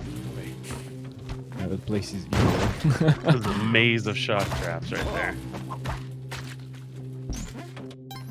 Still no sign of this orb, though. Please, what? Ah, no. Don't get cursed to jellyfish. You cannot live in fear when you're a Spelunky speedrunner. Very true. I am not. I'm living in fear. Oh no, like honestly, this has been fascinating. Just researching the run and learning how the runners here are adapting to everything that's being thrown them. It is genuinely impressive. Yeah, I'm interested in your perspective as someone new to the game. How you see this and how you see this compared to, say, the All Shortcuts that we saw yesterday. Well, they are definitely in separate, like, they are very different categories. Like, you say someone is playing Spelunky 2 and you ask them, oh, which category are you playing? It's like, oh, I'm doing Cosmic Ocean. It's like, okay, you're doing the wrong category. Like, you are showcasing the mastery over routing and adapting on the fly over a prolonged period of time. Whereas somebody who comes on and is like, oh yeah, I'm running all shortcuts in Tiamat, it's like, okay, your early game is like on point then. Like you're aware of all the eventualities that can happen in the first couple of levels here. You get those shortcuts open, you find those enemies, you're looking for that really all-important telepack to try and get those quick kills on Tiamat. And it's just... But I can see how the skills for the game cross over to both categories, but it's such a different mindset that you need to have. And I love the fact that we have the crossover between the runners and the categories here. But it's like the other thing that's getting me as well. It's like, obviously, I don't have as deep a knowledge in Spelunky 2 as the rest of the Spelunky 2 community and yourselves. So for me, it's always a surprise when one of those hidden traps come out and you're like, oh yeah, we saw that there. It's just we couldn't react to it. It's like I'm sitting there going, where? Like what? What got you? Yeah, it's one of those games where you feel like as a streamer you need like some replays and some analysis, like a chess game. What happened? How have I gotten myself into that situation? But what you've said is very very true and very interesting. Like those categories are so different. Don't think like Cosmic Ocean and All Shortcuts plus Olmec as any percent and 100% or anything along those lines. Like if you have to compare it to another game, those are different games almost, like just the same kind of set of skills, but you don't play at all in the same way, and you don't like the risk management and the decisions are not at all like following the same logic. And yeah, it's All Shortcuts plus Tiamat is way easier and way more rewarding as well, I feel like, because you do more stuff. Here it's like a long grind. It's really, really difficult to on the runners as well. You have to make so many times the correct decision and the correct movement along the same kind of ideas, and it's and you have to have as well the skill required for All Shortcuts plus Tiamat, obviously, because you have to do all the start of the game. Like you have to do a lot of things, so lots of skills, and it's a very, very tough category. Very few players will actually, even without speedrunning the game, will actually beat that category. Which one? Cosmic Ocean? Cosmic Ocean, yeah. Oh yeah, like this to me looks like it was designed to be the ultimate challenge in Spelunky. Yeah, they clearly taking a page from Hell in Spelunky HD, where they're like, all right, we gotta have that end game that you have to do a bunch of extra stuff to get to, but how are we gonna make up the ante? You know, this is Spelunky 2. We gotta do something even bigger and grander. And honestly, what they came up with is a completely different way of playing the game. Like, this feels so different to how the rest of Spelunky 2 feels. Because you kind of have to change your mindset in the ocean. I love the fact that it has no end as well, because you have different constellation you can get, and you can grind the hardest ones and the rarest ones So it's pretty like Yeah. if you want the major, I don't know which one is the most competitive with the most stars, but it's pretty funny. Even if like doing it, they up the ante so much, making that into the game, like putting that into the game. It's marvelous. It's so great because it's clearly for the players that want to play Spelunky 2 or Spelunky more and more and still have things to do. That orb above the lava here is so wrong. It's so dangerous, but nice. Nice bomb just to say, okay, am I dealing with that? No. It's like, Yeah. I'm out. A question as well coming from chat here. Somebody wondering why is this game not on speedrun.com? Where are your leaderboards for the for Spelunky for the series? Well, we have a wonderful community led website put together by one of our great members, Saturn and 55. It is mossranking.com, and that's where we'll tabulate all of the official leaderboards for Spelunky 2, Spelunky HD, Spelunky Classic if you're so inclined. And you can join us, and we take all comers. Like we've got some folks that are pretty casual, but like just want to participate and submit a couple runs here and there. And then we've got folks like this that are almost obsessive about the game. Yeah, and there's a very good reason why it's not on speedrun.com. Speedrunning Spelunky, especially not like Cosmic Ocean or All Shortcuts Tiamat, but the other main categories, usually you don't even know what category you're going to run when you start a run. Is it going to be no gold? Is it going to be low percent? Is it going to be no teleporter? Because you don't know what the seed is going to be like, so you just have to start runs and see what you're dealing with. So the leaderboard reflects that with ranking that cross over all different categories, and it's pretty interesting to follow and to see. And you cannot really do that in speedrun.com because it's intended for way more like classic runs with like a set category and a unique run, and you do any percent, and you it's hard to add all those layers on speedrun.com. So Mossranking is a pretty cool place to submit runs and to follow all the action.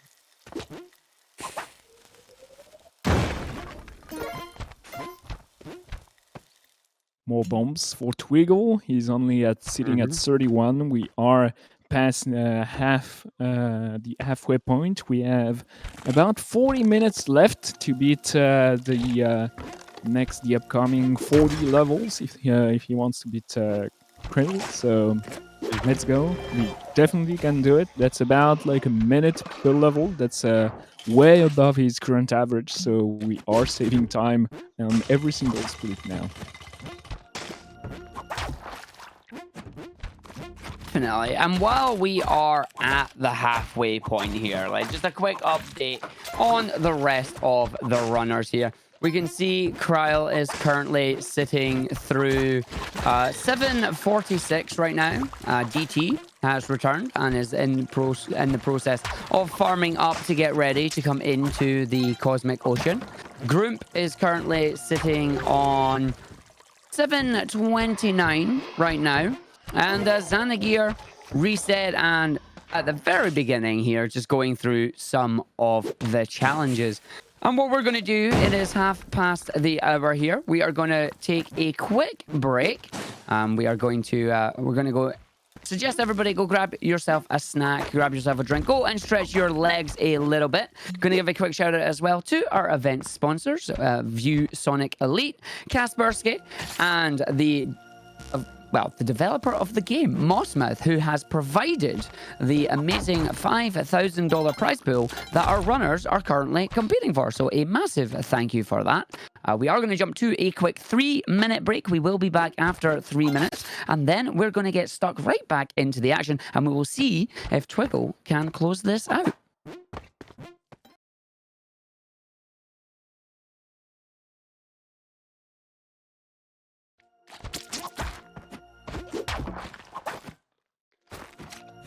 Good evening, everybody. Welcome back to Break the Record Live, featuring Spelunky 2.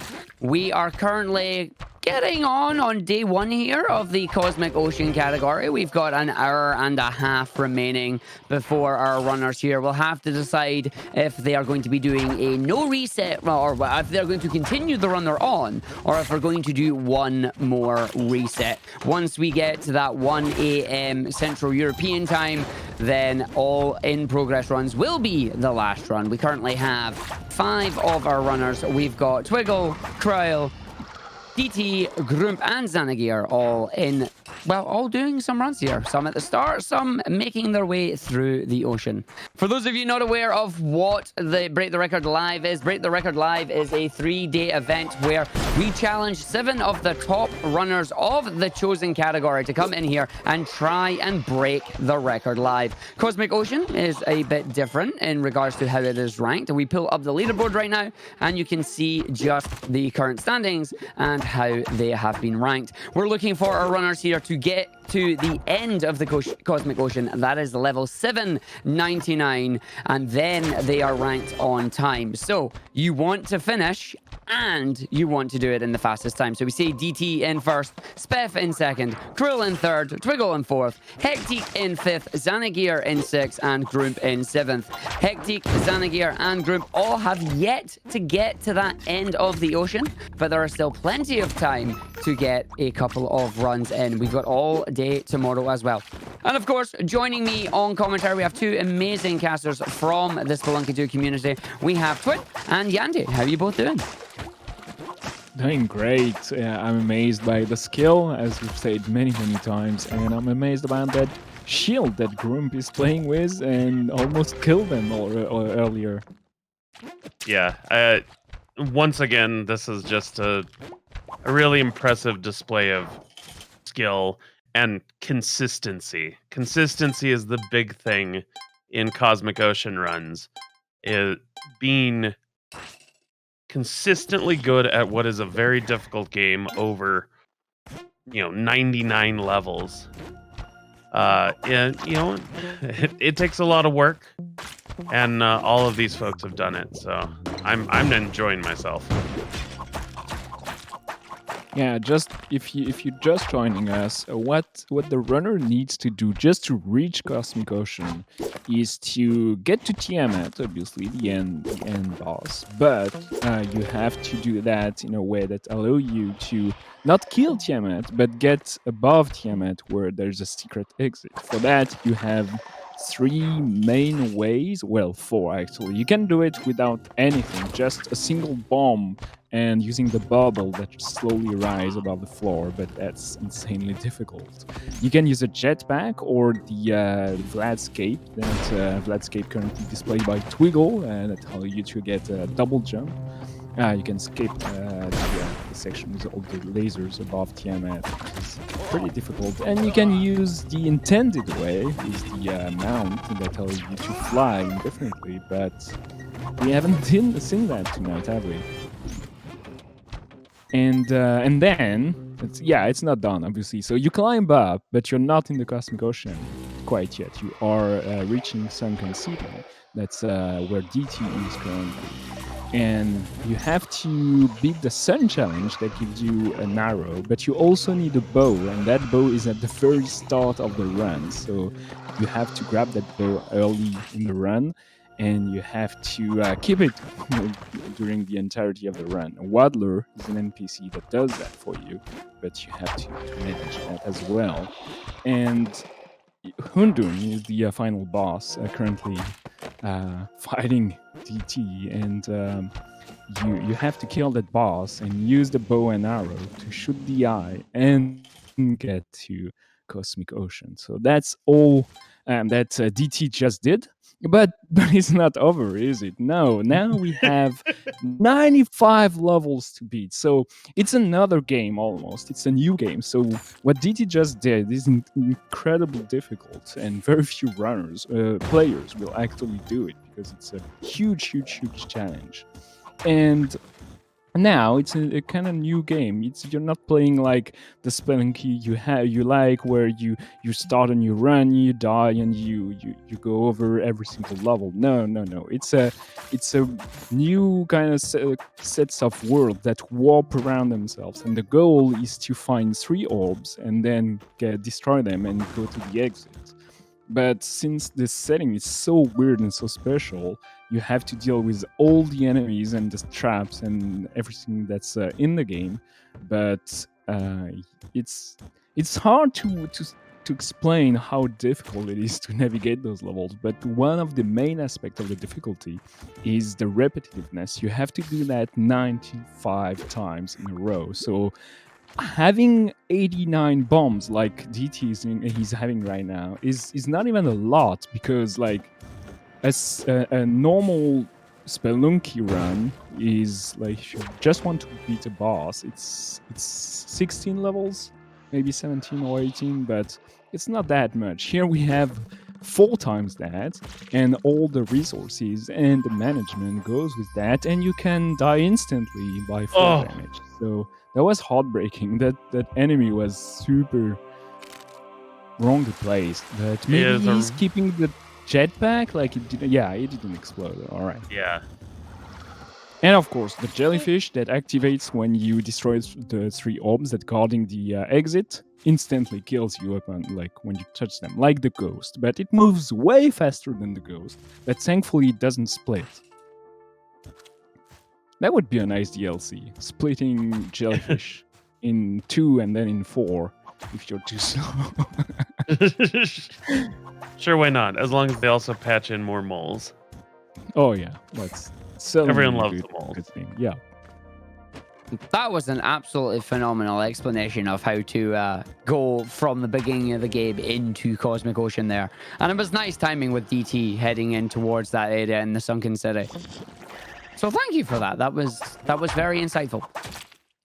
Yeah, it's weird to explain, because sometimes people will think you're joking. Like, when you were explaining how to go to hell in Spelunky 1, some people were like, really? That seems far-fetched. There's a black market and you have to die and stuff like that. But here it's like the same thing, but tenfold. Like, it's so deep. Yeah. I mean, it's very deep. Like, we're back on Twiggle right now. Twiggle is 75 floors deep. Doesn't have the Ankh to revive with, so he's got to be super careful. 1 death is the end of the run. And we just saw that from DT as well. DT coming in, had the jetpack, everything was looking good, and then suddenly fall all the way down and splat. There goes the Ankh being used very early in the ocean. Oh, and DT just got crushed at the entrance to a temple level. Yep, that's why we don't like temple biomes. It's the worst. And anything that can kill you in one hit, being crushed, being burnt, being the explosions, touching the jellyfish, lava, obviously, the curse. All the things, the spikes, like, there are so many ways to just die in one hit, even if you have 49 HP like Twiddle does right now. It's not enough. So you have to use your resources exactly when they're needed, and try to save time as well. So we are 35 minutes ahead, heading to 777, and we are picking up more bombs, which is nice, but careful with the lava and the crush blocks. Volcano is not an easy biome to navigate. So many things can be wrong, and yeah, lava can fall on your head, especially with the world warping around. Anything that can fall on you later on, like 5 minutes later, if you're too slow.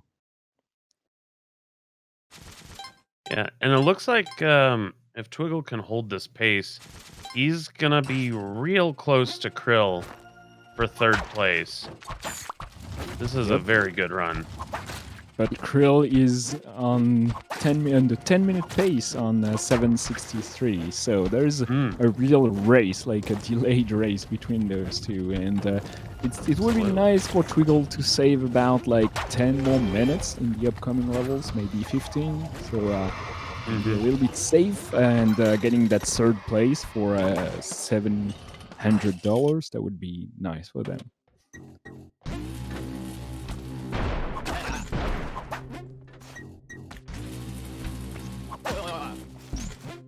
And looks like DT found himself a teleporter, which makes him a very dangerous person. For themselves or for the timer? I think Spelunky's in danger when DT has a teleporter. Yeah. He's finding himself hired help. He's going to try to get them to hold on the bow and arrow at some point. Oh, but that hired hand just wanted to dance. Oh, nope. Okay, that was a sacrifice and a half. All right, but we have a second one. So you'll see the players do quite a lot of sacrifices like that because the Capella is definitely the most useful item when doing Cosmic Ocean. Like, it's not in the requirements, but it allows you to refill your health, and you are going to lose so much health going through all those levels. Like Twiggle, his health is going up and down depending on the situation, and so many enemies, so many traps, so many things to hit you a couple of times here and there, and if you don't have the Kapana, you cannot refill. Plus, being poisoned is always a huge risk. Yeah, gonna jump in a second here. You were talking about that delayed race, but it's come to a premature end, I'm afraid. Krill has taken a death on floor 65 there. Oh, a witch doctor. They got cursed, I guess. Unfortunately, I didn't see what happened. I did just see the sitting on the screen there, and it just says death. And it's like, well, that's not helpful. Like, come on. But getting so far into the run there as well, like that's the latter half of the run too, when you get to floor 65. And it's one of those moments that's like, it takes a lot out of a runner to come in and do Cosmic Ocean regardless of doing it in a speedrun format. But when you're trying to do it in a speedrun format as well and trying to go the fastest that you possibly can, it's got to put that little bit more, not pressure, but it's like it's got to be a little bit more difficult to keep the focus up. Yeah, like it's definitely one of those runs where you want to do just one, and then you're like, "Yep, I'm done." And it's so, I don't know. It's you invest a lot emotionally to get those pace going through like 750, 760, like Krill just did, and then it just dies, and sometimes it's very unfair, and I don't like. It's a very, very tall order to try to break the record live for 24 hours almost in a row. Mm-hmm. Well, thankfully, not in a row. It is a case of we have split the Cosmic Ocean down to 2 days. So it's 12 hours each day. And the runners do get to decide how long they want to run for. We have seen runners in previous events decide that they were going to run pretty much all the event. But we also saw some runners who decided they were only going to run like maybe 4 or 5 hours. And it's interesting to see our Spelunky runners here decide what they are doing. Like we see a few of our runners have called it a day, but they will be coming back tomorrow refreshed, ready to do more runs. So it's interesting seeing that. Looks like Krill has done all he can today, so he is calling it and probably gonna go get some good sleep and get ready for tomorrow. Oh yeah, no, not surprising as well. Yeah, it's a difficult decision, but you have to take care of yourself, just for your mental health, and not invest too much effort as well, and not get too tired, because if you don't sleep or take breaks, tomorrow is going to be a nightmare. So it's a good thing. Absolutely. And it's a very, very difficult category. That's what we're getting at there as well. It's like runners who start to feel a little bit fatigued. They start to make some mistakes that they might otherwise not make. It's like maybe they would have just that split second more of a reaction to something earlier in the run than they would have compared to later in the run. And it's all those little nuances. It's not just hey, we've got 7 runners. We want to see which of you is the best. It's like, it's interesting looking into what speedrunners feel, how we feel when we're running categories like this in these tournament situations, you know, as well. It's like, it's all these choices I find very fascinating. Like, if you two were in the position here right now, you were coming in to day one. We'll give you 2 hypotheticals here. Coming in at day 1, and you've both finished 7.99 with like around a 1 hour 30 time. Do you think you would both still be going at this point in the last kind of like hour and a half segment? Start with you there. We'll start with you there, Yandy. Would you still be going at this point? For me, it would depend on, like, if I'm starting to feel tired, especially like when I play, like, you know, my hands start to ache after a few hours, and if I'm starting to feel that, I'm like, we're gonna call it a day. I'm gonna go, you know, grab an ice pack and, you know, or a nice mug of tea to put my hand around, and you know, just rest up for the following day. But you know, sometimes you feel nice and fresh, and if I'm feeling fresh, it's like, I'll take another couple of runs, see what happens. And what about you, Twin?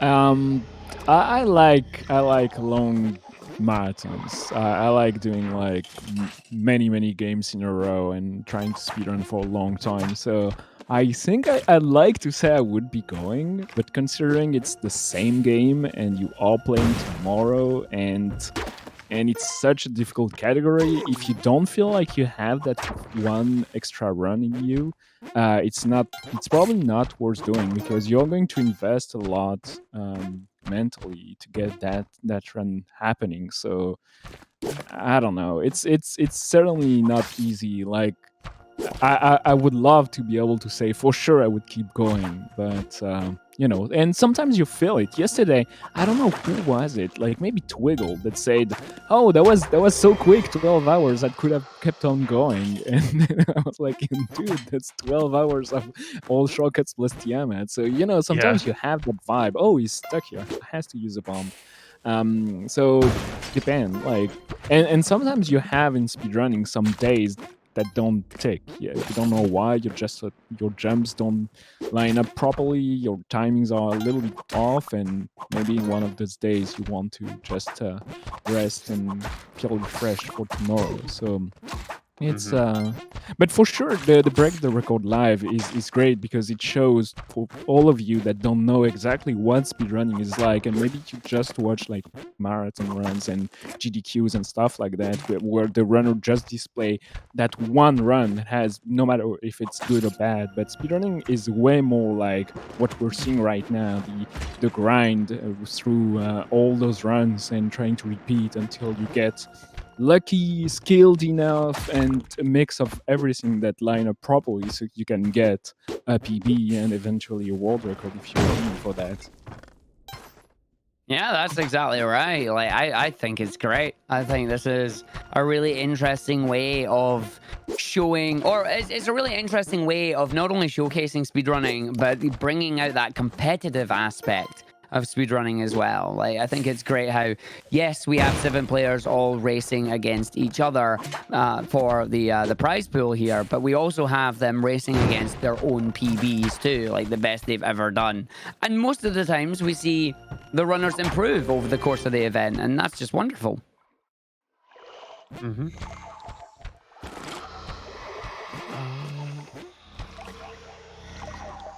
By the way, Twiggle is getting close, so probably gonna see him start to use his resources a little bit more freely. Hopefully, yeah. Like, He only has, what, 10 levels to go? 11? Yep, 10 levels, 22 ropes. I believe that's, if I can read that right, 31 bombs. Like, so that's a lot of resources that he has available, and he's got that 37-minute time save as well. So that on pace right now, doing some quick math, you're looking around like the hour 42 time frame right now. So it's like, if he can save another couple of minutes just through these last 10 levels, then we might see Elite change here. Yeah. Like, we're definitely going to see an improvement, and Twiggle is definitely going to be happy with that. I know I would be happy with a 37-minute improvement here. But being able to bump up to that third place slot would be very, very nice. You just amped up to the max your commentary curse potential there, but it's interesting because I'm looking at their splits and there's not that much time to save. I was like thinking, okay, we are getting to the end, so they must have played way safer. And just as I say that, they save a minute just to prove me wrong. So yeah, I don't know what I'm talking about clearly, but I was really thinking, yeah, I would not be surprised to see like a 2-minute split between 90 and 98, just because you don't want to die at that point. And but they're very, very safe actually. They're not poisoned. They have 62 HP. Obviously, a lot can kill you in one hit, but they've played like masterfully through the past 50 levels after they lost their ink. So I'm impressed. Careful when you're on the side of the dwelling biome, because you have a lot that can push you to fall indefinitely. So Yeah. you have And to we've seen remember. that. Yeah, we have seen that. Like, one of the things you're talking about the splits there, like with a game like Spelunky, and it is procedurally, that's a big word, randomly generated. I'm going to not even try that word anymore. I'm just going to switch out. Randomly generated layouts and randomly selected biomes each room. It's like splits are very hard to compare against. It's like, yeah, I just saved 2 minutes on floor 790. Either you got a really good 790 biome there, or your last 790 was just awful. So it's one of those things it's really interesting to see these time saves come through, or the time losses. Like, you don't know what the future biomes had at the time. Yeah, for sure. The splits don't mean too much, but you can like see the average. Like, this level took 1 minute and 29 seconds. Earlier, like between 740 and 760, the levels were taking more, but around like 40 seconds for Twiddle. He had a very nice like streak of short levels at some point, and if you're playing just a little bit safer, you are going to lose that time. But obviously, that don't mean as much as like a very like a Super Mario Brothers is like, you know, if you're playing competitively through that, your splits are going to be like 0-0 on the dot every time. So it's not the same. And that's part of the charm of the game as well, right? Like, you see the game and you see it's a different genre of game. It's a roguelike, and you're going, how can anybody speedrun a roguelike? It's like, well, we're witnessing it. This is how. Yeah, it has a huge appeal because for a lot of people, like, the repetitiveness of speedrunning is off-putting, but a lot of games don't actually behave the same way twice, like Spelunky. So that's pretty cool to see. Speedrunning is not about like doing the same, like following the correct series of input until you've done them correctly. It's all about like playing well, and playing is like actually, like, you have that game element, you have that adaptiveness, and you have that risk, and you have all that fun and adrenaline that serves for you. So it's pretty cool. And Spelunky certainly gives you all of that.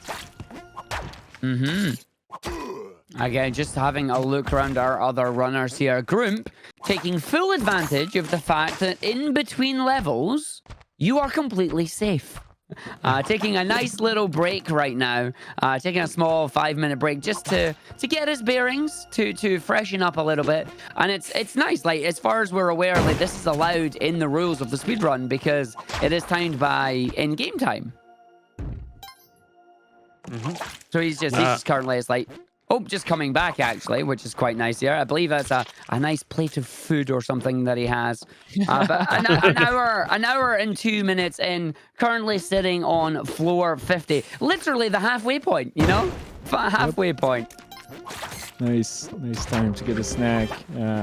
You have to keep your run going, though. It's easy to fall off balance, off rhythm. So it's it's a balance. Yeah.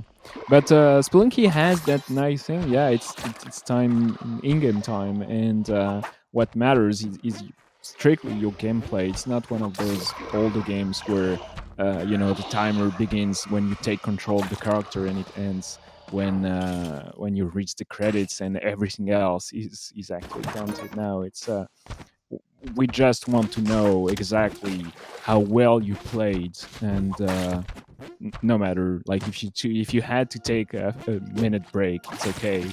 It doesn't change the quality of the run, which is super cool. As a Sonic runner, I feel called out in that statement. No, I mean, like I agree with a lot of settings. It's just like your timing method has to be to understand what the game does. If the game is like an NES game where everything is the same all the time and the loads and the setup and it's not the same as Spelunky where you don't even know what the game is going to throw at you next, and sometimes it's really well done. And I want to shout out Mossmouse that for how well the game is made for speedrunning. Like it's so well crafted. The community, the speedrunning community, has done a lot for Spelunky HD, and they took that all into account for Spelunky 2. So it's really great. It's nice to see that. Like you can see the love and care that Mossmouth have with the speedrunning community, and it is wonderful when a community can have that dev relationship as well, and it enhances the game. All right, 796 being poisoned. We are almost at the end, so it doesn't matter much. Yeah, but it's not gonna make a difference really. Yeah. We still need to survive. It's not done until we get to 799. So let's not get ahead of ourselves yet. Yeah, and that layout is awful. I have no clue how they're going to survive that. It's those blocks, they respawn, and if they respawn on top of you, you just die, because the game is like that. It's not like, it's not going to wait for you to respawn or give you like a zip animation or anything. No, it's just going to kill you. And we are still a bubble missing as well. We're needing that orb. Not entirely sure where it is. Yeah, this is one of those tough levels. It's pretty thick. All right, found it. There. Not even taking a chance. Using the bomb to destroy the final block. It's going to lure the jellyfish down there. I thought it was coming from the top, but it was coming from the bottom. And, that's a scary situation when you have so many traps. But while we have... It's... Still on pace.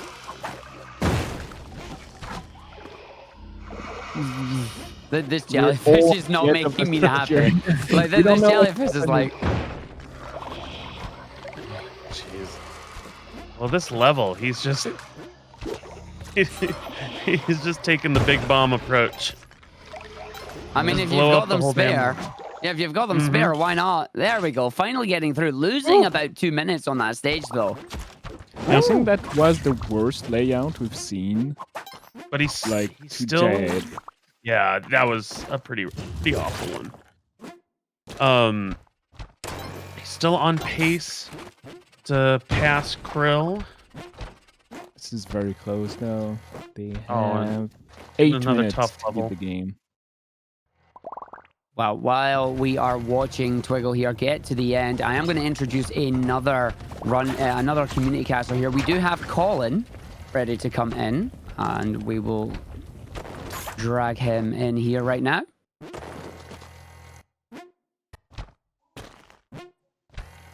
The last 2 levels here for Twiggle.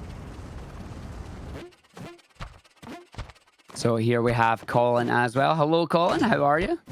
Hey, I am spellbound, as I'm sure everyone else is. We are at that point. Like 2 more floors to go here. I cannot believe how hard that last jungle level was with the... Oh my god, watching him kite the jellyfish all over the place. Astounding play. It's just like, please stop, jellyfish, please, please, please. Coming through the final room. Oh my dwelling god. biome. Dwelling biome. Just make So sure. many resources to spare. So Yeah, just use all them those now. ropes. Don't hesitate. What catch? 69 HP. Nice. Just one. Come on. Bring it across the finish line. He's playing so well, just so confident and so fast. Yep. Yeah. Yeah, he's not even playing safe. Like, he just want to go fast. No, he's like pedal to the metal. I mean, Twin, you said you were looking for 10 minutes. There's your 10 minutes. Yep. They were right there. So they saved a lot of time. Not that many. Once again, not that many in those final 10 levels. Actually, like just barely a minute. Because of And those awful levels. GG. But There it is. Amazing! Oh my There god. we go. That was so good. 135. That is a great run. The breath of relief as well on Twiggle's face there. It was just like, and I'm in. That's it. Lots of Jeez. lots of emotion from Twiggle after every one of those levels. Victory sip. Yes. Wow, amazing. Very, very good job there. That does move Twiggle up into third place now with that 1 hour, 35 minute and 14 second finish, increasing his prize pool from $600 up to $700. Fantastic run there. GG's. Just super confident, super Yeah. fast play. Twiggle is actually asking for confirmation that level was so difficult. Like Yeah. he's like, Yeah. wow, Yeah. what happened to me?" Brutal. Confirm. Like that 96 is just like, what are you doing? Like, everything that was like going to be difficult about that one is right there. It's a maze. The orbs are miles away. The jellyfish is chasing you forever. You're just like, hello? What? Yeah, bang in the middle. He just had to like mine his way to the jellyfish. Indeed. And I think that is it for Twiggle. We will get confirmation soon. But if that is the end for Twiggle for this evening, he can go to bed knowing that's a dang good run. And there we go. Yep, Twiggle coming out. Done for today. GG's, everyone. Absolutely fantastic performance there. Got to be happy finishing on that one, right? Oh, it's got to feel fantastic. Yes. Yeah, absolutely. for sure. Finishing a run like as your last run must feel like very good considering how hard it is, and beating your PB and taking that third place, like everything lined up for them. Oh, yeah. And, No, definitely. and at the top of the hour, I believe that's time for me to head on out as well. Indeed, it is. I believe that is your final commentary shift for this evening. But you will be back again tomorrow, and we are looking Absolutely. forward to it. Always a pleasure having your expertise here. Well, it's a pleasure to be here. This is a lot of fun. Indeed, we will see you tomorrow. Thanks for stopping by. All right. Take care, everybody. Oh, I gotta thank you guys for cheating me on early so I could celebrate the finish with you. Yeah. Oh, definitely. We were sitting and looking. It's like the time is there. It's like no. Let's get Colin in here. Like, come on. Yeah. Colin's there too. Like we know Colin's watching, so let's Don't get go- those live don't- reactions. Don't go to a break, no matter what you do. Oh my god. Oh no.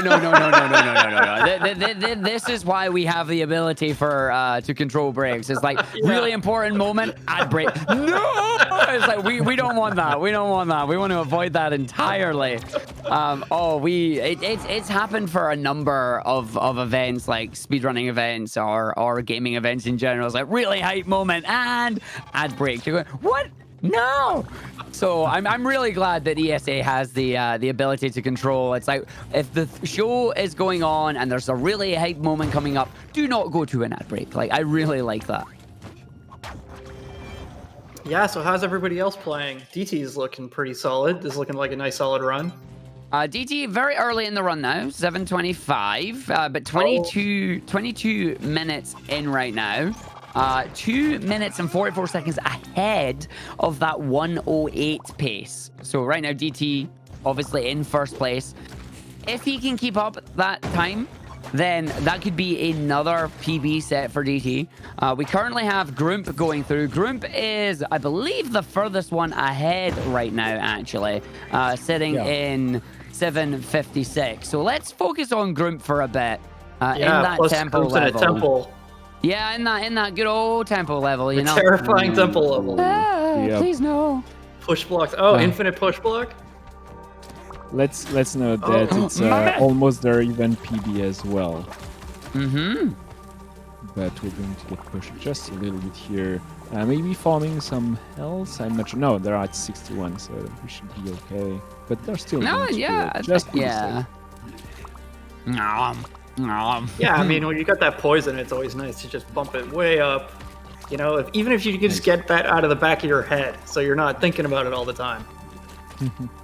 Yeah, for sure. Like, they still have the ink past 750. Actually, that's the furthest ink I've seen today, because the player seems to lose it pretty early. I don't know if it's like the nerves or you play a little bit faster when you have it, but Grump is making very good progress and playing a little bit safe, but we are still on pace with what Tugel was doing.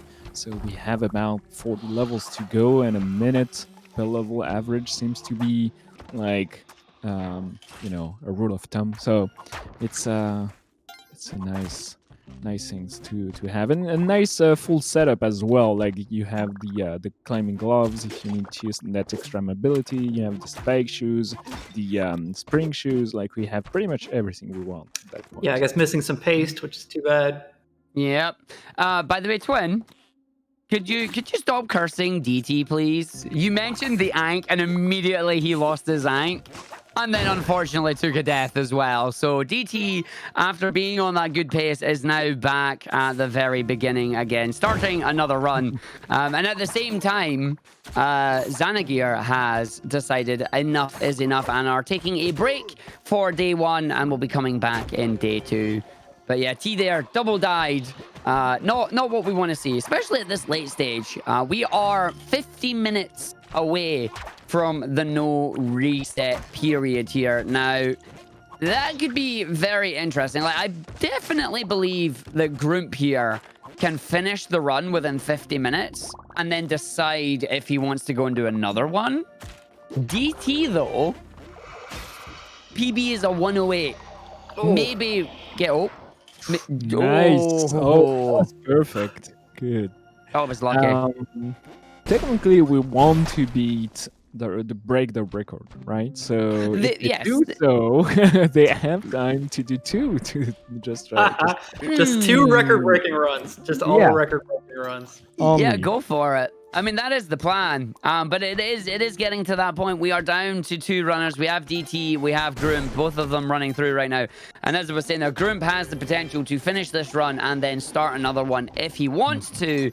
DT, on the other hand, probably going to get around to like that 740 level, and then is going to have to decide, am I on pace to get a good PB here, or do I want to reset and try and get one final run in? Because once that hour ticks over, no more runs are allowed to start. At 1 a.m. Central European time, the runners must finish the run that they're on. That's a lot of bonks. Oh my god. Oh, nice.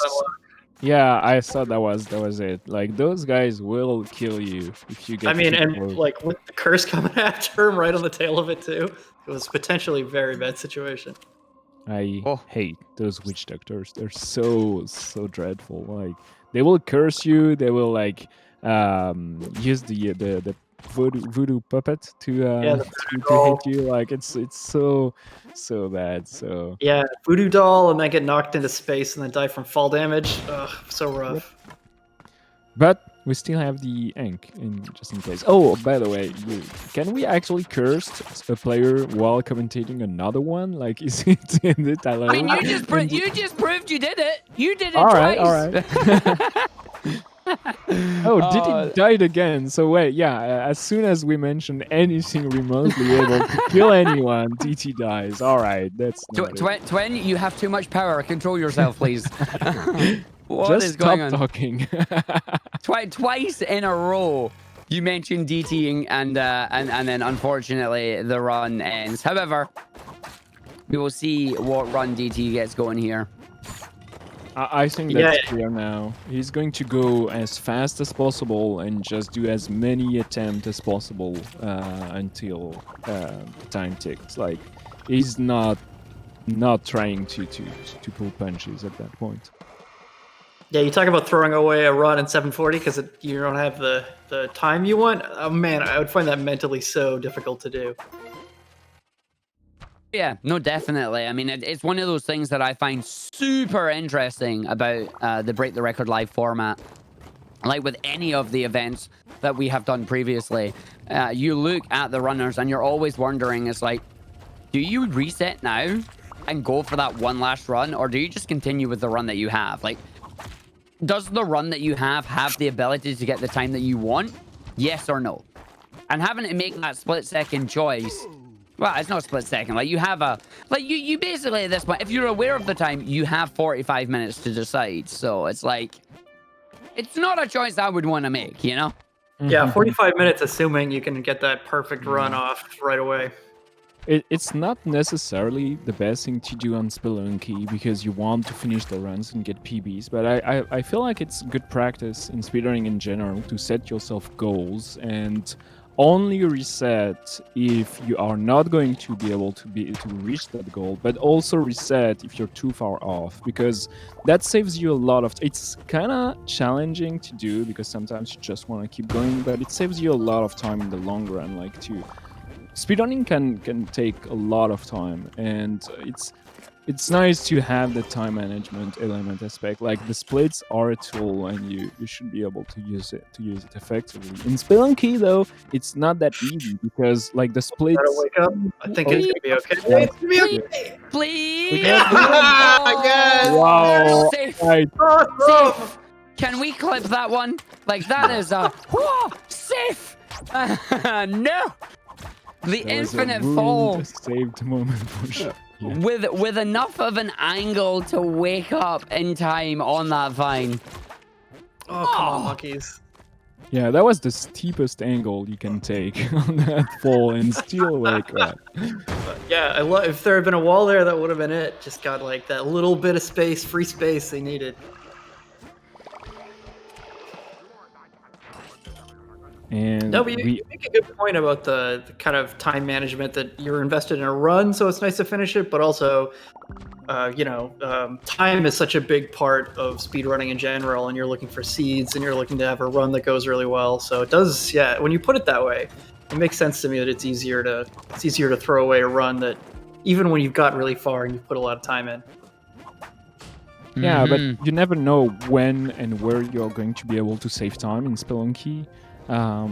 In a game where all the levels are set and you know exactly what you're going to... Oh, wow, careful with that. But Spelunky is, a different beast, and like the split don't really mean much, and maybe like later into the run, you're going to have like a 2-minute time save you don't know about, so...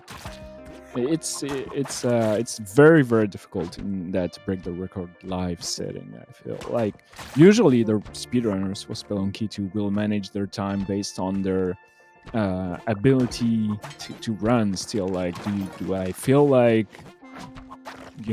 dealing with the game right now, or should I do just better doing something because it's been too much for the day, like... And I mean, the amount of focus required, the amount of focus to do what Groomp is doing just right now is astronomical. And then to have done it for hours and hours in a row boggles the mind. I don't know how a human brain can do that. Well, we are able to do many, many great things, and sometimes we don't even know how. I'm sure like the runners maybe didn't know they had that in them, like speedrunning for 12 hours in a row and for that specific category. It's absolutely, and being able to perform. Because they're doing not only doing it but doing it correctly, like actually performing and getting the time they want, because it's not only like getting runs here, it's actually like doing their best ever runs. Mm-hmm. Well, while we see Grump here going through floor 67 in the Sunken City biome here, we are going to take one quick break here. We're going to come back after the break, and we are going to be focusing on these two runners as we get down to that final 40 minutes. Fingers crossed that when we come back, Grump is still going. Anything can happen. Hopefully, we won't miss too much. Again, a big thank you to our event sponsors here, to Kaspersky, to ViewSonic, and of course, to Mossmouth for providing the $5,000 prize pool that our runners are currently competing for. Grab yourselves a drink, grab yourselves a snack, folks. We will be back for the final 40 minutes of Break the Record Live, day number 1 in Cosmic Ocean.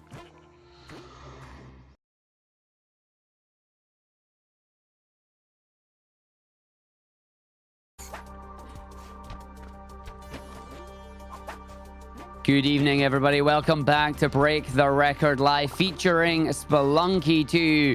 We are down to the final 40 minutes of day number 1 of this Cosmic Ocean category. We currently have Grump on screen and DT, our two remaining runners of day 1 here, trying to improve their times, trying to get themselves higher up on that leaderboard there. Pull up the leaderboard very quickly. You can see the current standings, the current times, the distances reached, and the prize pool that they are taking home right now. In first place, we have DT with a 1:08.45. We have Speth hitting a 1:22.34 in second. We've got Twiggle in third with a 1:35.14, just set by his final run today, less than 20 minutes ago. We got Krill in fourth place with a 1:41.46. Hectique reaching floor 785 in 59 minutes, but not finishing that 799 yet. Xanagir in sixth place, getting to 7:33, and Grump getting to 7:71 in 1:24. But that has just been upgraded to a 7:72 as we are heading towards that floor now. Fantastic upgrade here for Grump. Now, can he keep it all the way? We will find out. Joining me on commentary, we do have two amazing casters from the Spelunky community. We have Colin and we have Twin. How are you both doing? I'm doing so good. I'm really enjoying watching Grump. I think Grump's really found a really nice rhythm, and I think is like just sailing through these levels. Yeah, for sure, is making very good progress. Just now, took sixth place for an extra $100 provided by Mossmouth. Actually, that said something very, very funny in chat earlier. Let's say apparently Derek Hugh is getting stronger every time someone yells their name in frustration. So they're probably the strongest man alive on Earth right now.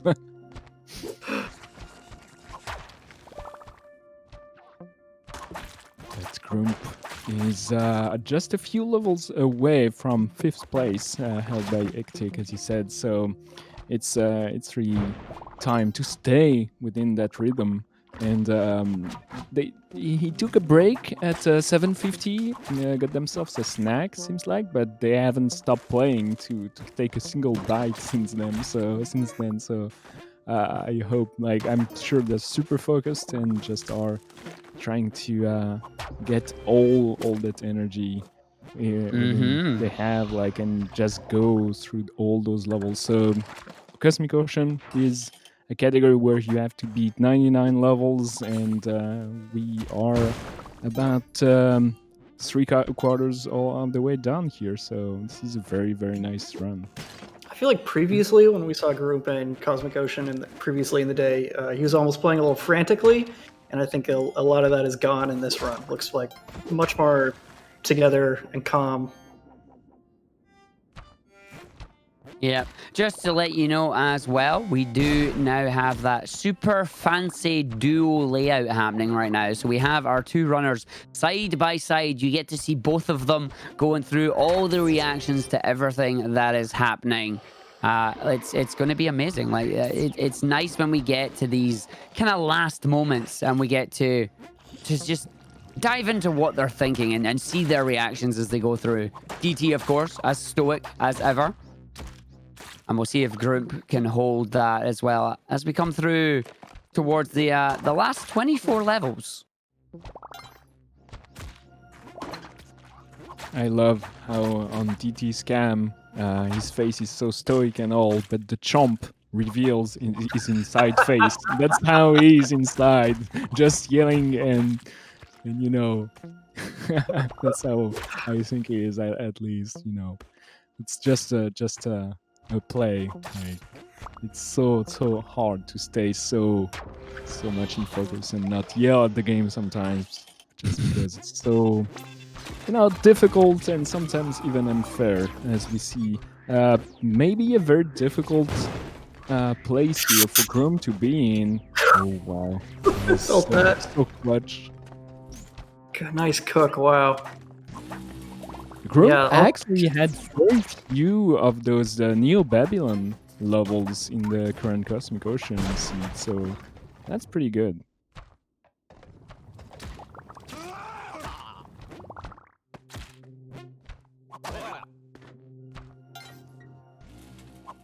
Yeah, it's true. Actually, everybody's really been very controlled when they take even really tough losses. But everybody is taking them in stride. More than I do when I take a loss when I'm in Cosmic Ocean. That was a risky stomp. Yep. And those Oh, glowing God, orbs leave just... that level. It's so bad. There we go. Thanks. Back in Sunken City. Maybe get some free resources. And Or resources, maybe just slots. some parachutes. I mean, parachute will trigger when you're falling stunned, will it? I think it does, so... Well, it's also going to trigger nonetheless anytime Yeah. you forget that. As long as you never hit full velocity before you get stunned. They always trigger just a little bit too early, and Yeah, that's right. Parachute you works have as hard to as it get can to back. not be useful. Yep. Still a very frequent item that's just that close to be useful. Maybe in Spelunky 3 we'll have useful parachute. This is wishful thinking, obviously. Yeah, big parachute boost in Spelunky 3. Or the parachute will explode and Why? Your I don't know. parachute explode. Oh, Because Spelunky. because Spelunky. Today we're combining our bombs with our parachute. What? Whoa, that was a nice angle. Nice! The bounce, that was insane. All calculated. I think they kind of... it looks to me like they forgot about the pitcher's mitt, but it did work out in the end. But if that was calculated... Ow, I ow, was- ow, ow, ow, ow, ow. No, what? Is this a soft lock? Is this No, a no, no, no, no, no! What?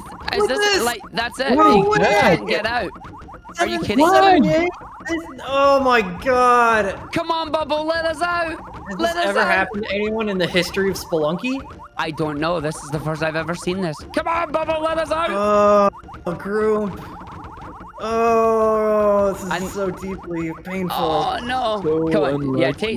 take the snack. It's fine. Just eat the snack. You'll get out eventually. There's Maybe just the no way. poison will knock you away from that? Apparently, this has happened before to Groomp as well. What? No! Why now? Groomp is the king of bubble bound softlock. Oh my Does- god. Wait, hold on. Does he I don't have think Ankh? so. Does he have Ankh? Yeah. So that's why he's not true. reset yet. The jellyfish will get him and we can Ankh. Yes. Will We're he going keep to lose the... 25 minutes here. 20, yeah, 30 He'll lose, seconds. he'll lose times 2 minutes, 60. yeah. What? And- Does the jellyfish trigger after 2 minutes? Isn't it 3? 3. We'll trigger at 3. Oh, cool. Okay, I wasn't sure of that. Okay, because I was like, okay, the poison is going to kill Groom in literally 25 Yeah. minutes. So are we going Forever. to wait for that? Or That's Because I really mean- unfortunate though. Like And then it it's being just gonna... Is this going to drop the cape here, or is he going to keep the cape after the jellyfish gets him? We don't know, because last time somebody died with the Ankh and the cape, they had to go and recollect the cape, but previously people have kept the cape, so it's like, hot luck? We got to ask Derek about that one. Or Oh, maybe ladders, make why? Those are some sturdy ladders. Yeah, and like it's the placement is perfect between like the corner. Oh god, yeah! Yeah! Amazing! Oh, you're the best creatures in all of Spelunky! All hail Mole! All hail the mole! All hail the mole! We said Leg it! You have 3 seconds! The jellyfish is coming! Okay, now that the jellyfish is moving, do you still need to get the orbs, or can you escape? Yeah, you still have to get the orbs, but it's not as bad as it looks. Because their jellyfish acts like the normal jellyfish. You can kite it around. It's not going to do anything super weird. And it doesn't change with time. Like, its arc doesn't get sharper with time or anything.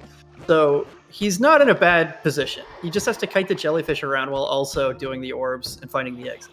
I mean, I don't think it needs to be said, but we're going to say it anyway. My God, can we have that clipped? The mole, the mole, the greatest mole of all time. And escaping out as well. Oh, amazing! Yes. Nice. He doesn't even believe it. losing the time there is fine because the Ankh still lives. The Ankh is still there. I think when the mole broke that, he didn't have his hands on his controllers. I think he was just like staring at the screen. Took him a second to get his hands back on the controller to start playing again. Wow! Absolutely amazing. Like, that was insane. Derek must be watching. He summoned the mole. I was like, I would told hope you the so. moles are great. I would genuinely hope so. It's like, more moles, please. More moles. And that moment is, to me, exactly why Spelunky is so great. Like, the fact that everything interacts with each other, the fact that machine, like, every level is an entire, like, thing that, a system, an ecosystem that will do stuff by its own. It's like almost an AI, and it's so great that everything interacts with each other. But because take any other game, the mole would not have broken that orb. Like, it's such a clever way of designing things, and it works so great in Spelunky 2. Like, yeah, because nobody thought about any of that. Like, no designer thought about any situation close to that, and it all just like worked this like perfect magic. I was going to say, it's the Bob Ross of video game design. It's a happy little accident. And what a happy accident it was there. Like, I was sitting looking while Grump was bouncing there, and I'm like, it's over. There's nobody here. We're in the biome. We're in the dwelling biome. There's nothing here. And out of nowhere, the mole, out of nowhere. I was sure it wasn't going to get out of it. I was totally convinced. Mm-hmm. But we do have Mossmouth in the chat just screaming in all caps saying, see, moles are good. Moles have been validated now, okay? Nobody can say anything bad about moles anymore. nobody cancels the moles. Yeah, they're great. They're great in Cosmic Ocean. That was the best thing of the day, I think. Like, Grump was in disbelief, like, just, okay, I'm losing like 3 minutes and all my health and probably my cape as well, and out of the blue, you know, the greatest hero of the MCU comes out and just saves the day. You pretty much. Now that would be an ambitious crossover. Oh wow, another one! Here! Here we go!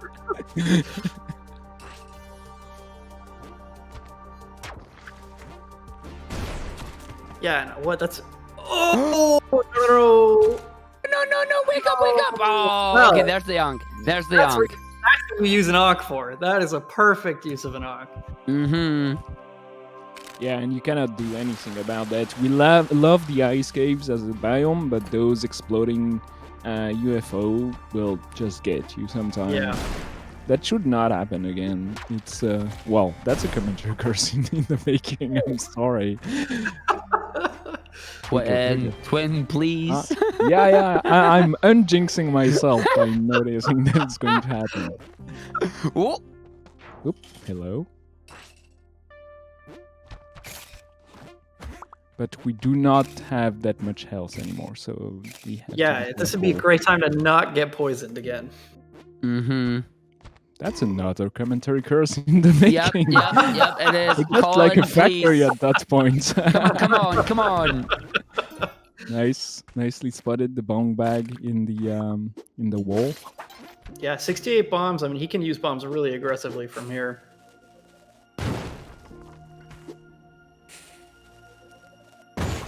And you still have to break all those orbs and keep on going.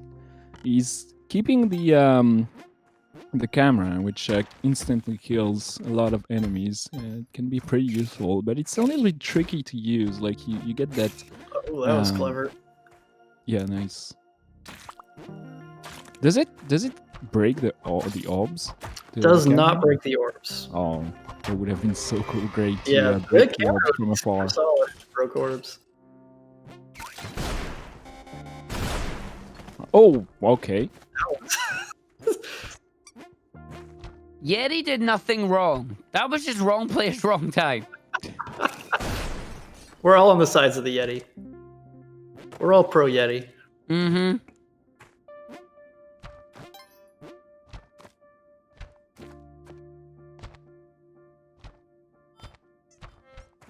We are a level from taking the 5th place for a cash prize of $500 for a group. So, Very nice. Do you think the money element like weigh on their mind just a little bit, or? I mean, I would definitely think it's the money is definitely a bonus to coming to do it. It's definitely a very nice incentive. Don't get me wrong. I don't know. But I think for me to answer that, I would need to be put in the situation myself. I would obviously try to get as high a place as I can and have as much of the prize pool as physically possible. But at the same time, I think at this stage, I wouldn't let it bother me too much. Yeah, I think if you do let it bother you, it's going to you're not going to perform as well as you could have.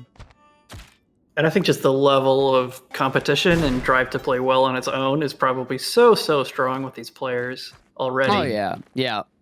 Exactly. Like I always feel like these events do bring out the best in the communities that from the games that are featured. You know, like you get to see the runners come in and do the best that they can, and it's nice to see them being rewarded with the cash prize. Like I love the fact that it is there, and that it is a way for some of these streamers to gain just that a little bit extra money. You know, it's like, hey, I played an event for 3 days and I managed to win a sizable amount of cash for it.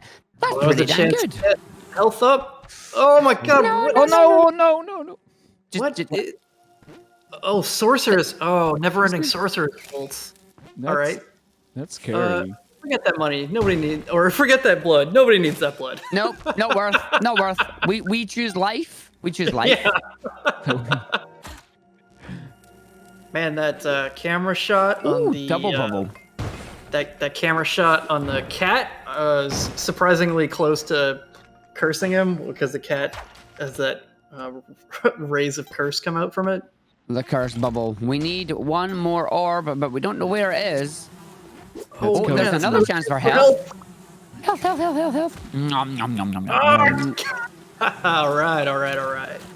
Hanging on the rope, farming up some health. Yes, please.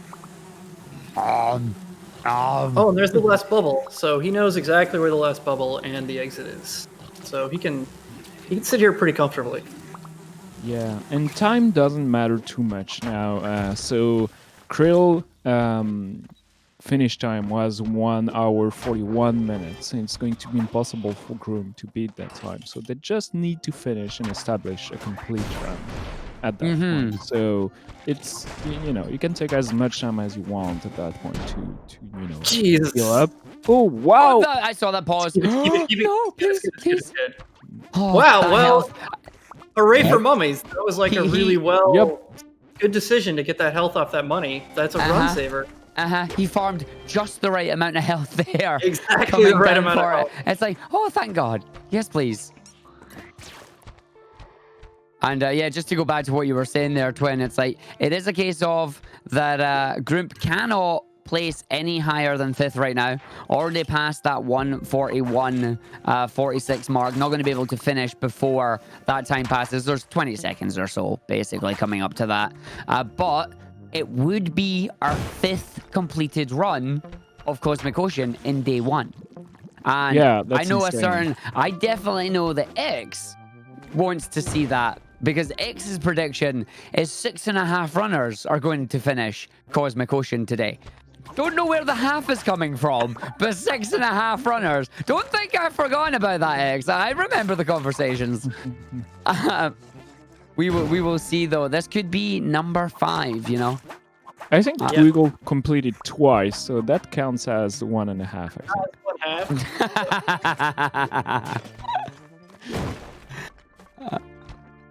I've been told that's the under-over is what it is. Yeah. I see. And DT as well, back to the beginning of the run here.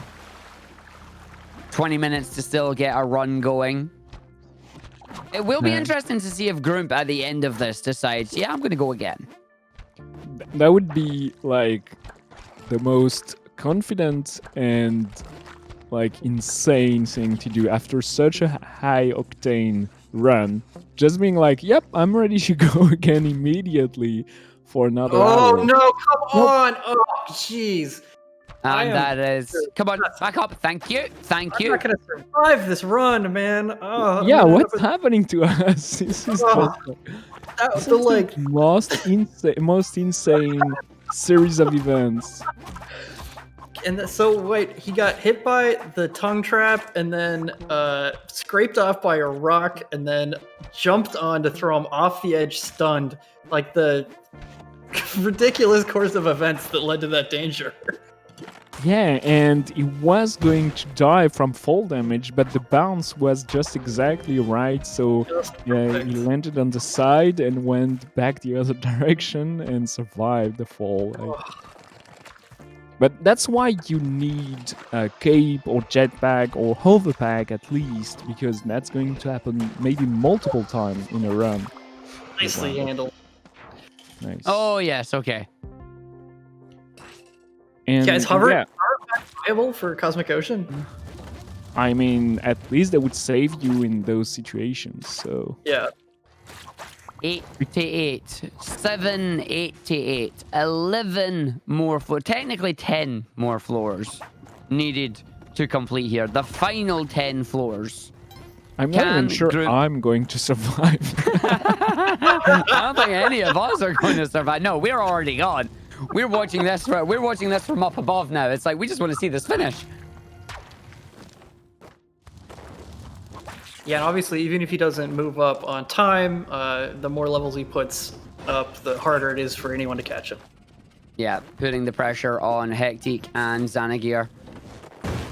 Every extra level that group completes here is an extra step, solidifying that 5th place. And of course, it comes as well where if Grump does finish today, he can then potentially play a little bit more aggressive tomorrow. We say that, like, True. the game is definitely being aggressive, that's for sure. Yeah. The whips through the flame. You could do that. You can Wait a do minute. that. Yeah, that was really cool. That was awesome. Yep. You don't want to do that with a jetpack, though. I think like that would be too risky. But that was great.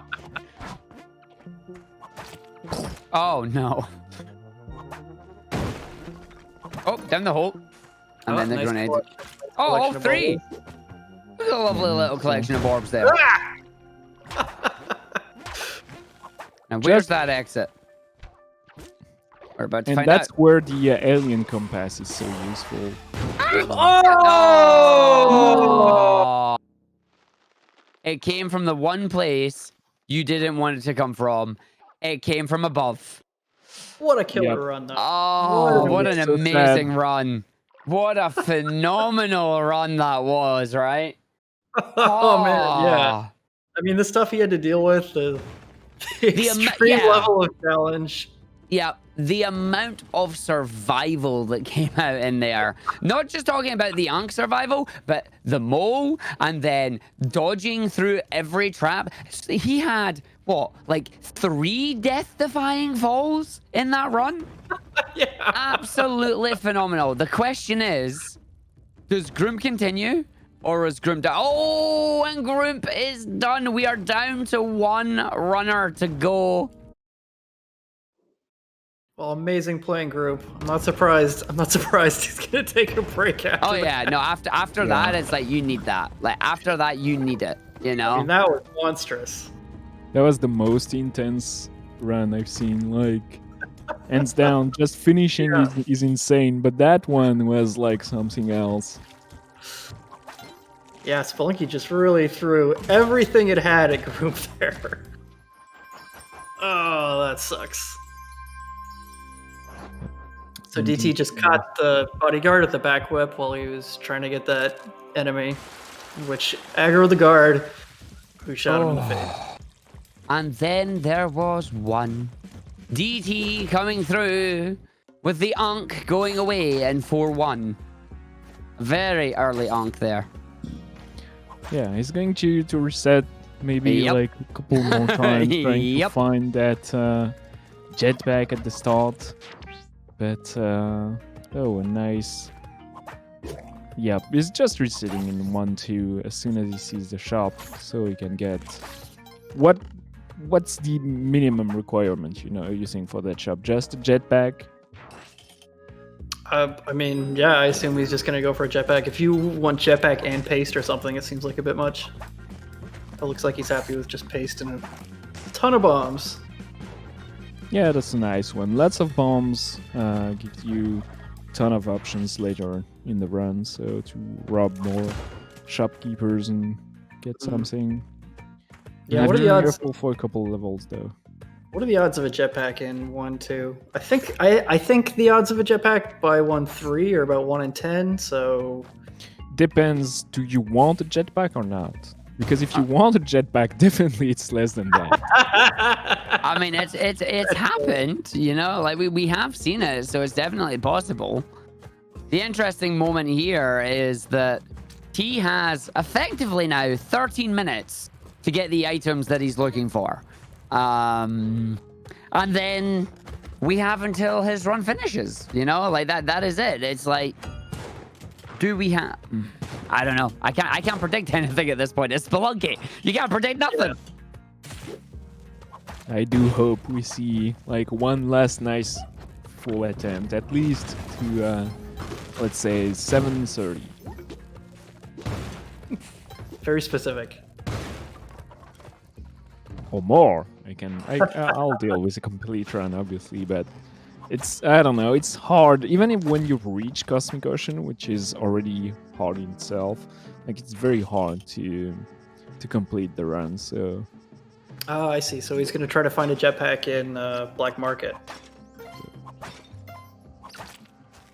How hard is it to rob the entire Black Market? I mean, I mostly go to Volcano, so I don't do a lot of robbing in the Black Market. I have done it before, like 2 or 3 times. I think if you have the system down, it's not that hard. The shopkeepers tend to follow you pretty reliably up to one of the corners where you can kind of get them stuck. But I don't know what the current best tech for robbing Black Market is. And if someone knows the best tech, it's probably DT, so I hope this is going to be like a nice teaching moment for us. Yeah, this will be instructional for all of us. Mm-hmm. I must admit, I played mostly Spelunky 1, so I played my fair share of Spelunky 2, but tried not to spoil myself anything. Oh, nice strat! You're breaking the mattock with the block, so the challenge goes faster. That's so cool. Who wants to spend all their time digging dirt? Diggy, diggy, diggy, dig. Hey, if you get money from that, I'll take it. Diggy, diggy, dig. Yeah, and you know the black market is never in the level that has the challenge on it, so he knows it wasn't in that one. Aha, there's a blip. It's so hard to spot. Yeah, I mean, compared to D, it's not really a doable thing to just rely on being able to spot it. But the eye is nice and fast to pick up compared to Spelunky 1, to Spelunky HD. But now we have to rely on those blips. Okay, good. Wow, well intuited. Nice. You were right where it was. He must have still seen the edge through the other side of the blocks there. Lots of bombs. So he's ropes. still. Oh wow! It Nice! the jetpack, bought it. The cheapest Fantastic. jetpack ever. Oh, he's got it work now. That's so good. He doesn't even care about the rest of the thing. That's the best. What? What just happened? So he needed a jetpack in black market. There was no jetpack for sale. There was one present. Jetpacks do very occasionally show up in presents, so he paid for the present, $8 grand, and then lo and behold, times one jetpack. That's a 1 in 10,000 chance, isn't it? I think that's the odd. That is insane. But that is a great pickup out of that present. I love how he was like, nope, no jetpack in that black market. I'm going to buy that present, and if there's no jetpack, I'm going to reset. Yeah, And long shot move on this present. It could happen. Like, oh my god, it happened. love it. We only have 2 HP though, so we have to be careful. Yeah, I think he's got. But obviously, I'm not too involved. 0 cats in the Bank of Kelly.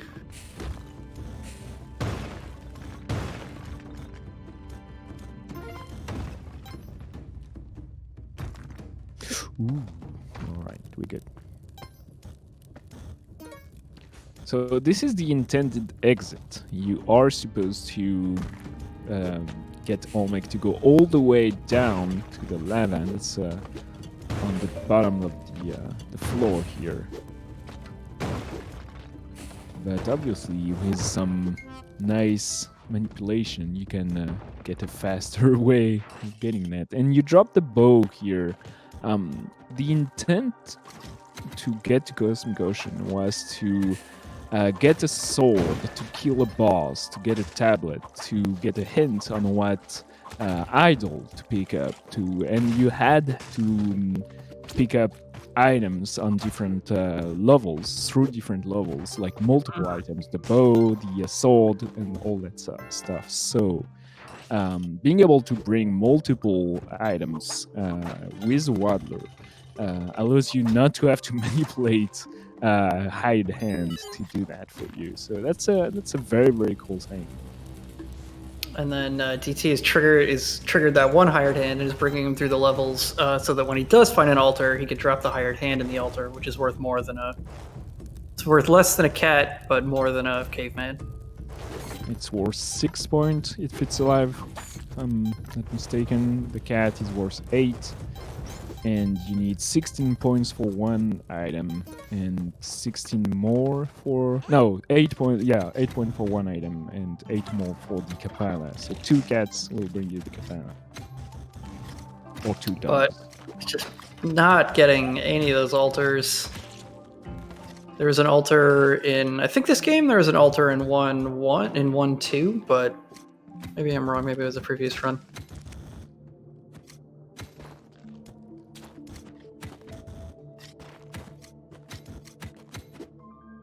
Yeah, so there's the entrance to below the lava lake that usually you would take up a couple screens above him, but he's gonna skip that whole path.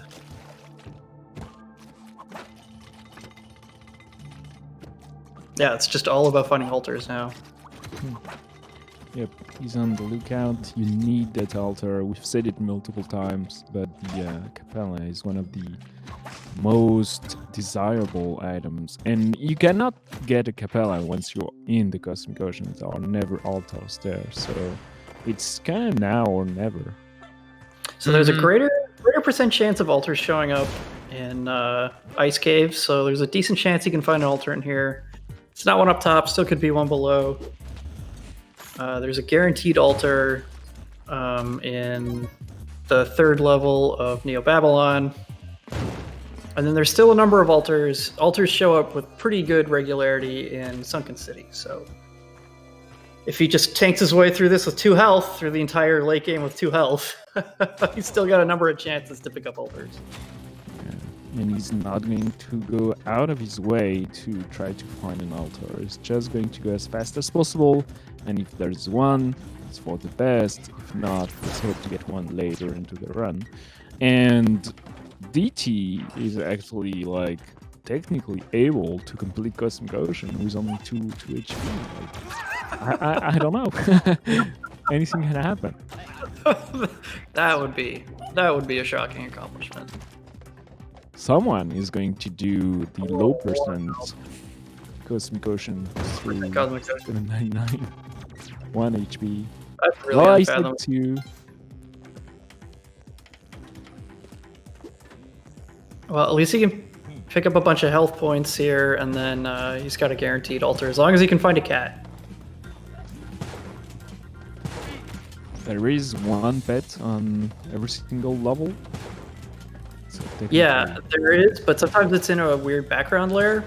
So there's random doors hidden behind blocks, and the cat can be back there. And if the cat is back there, it's basically unfindable.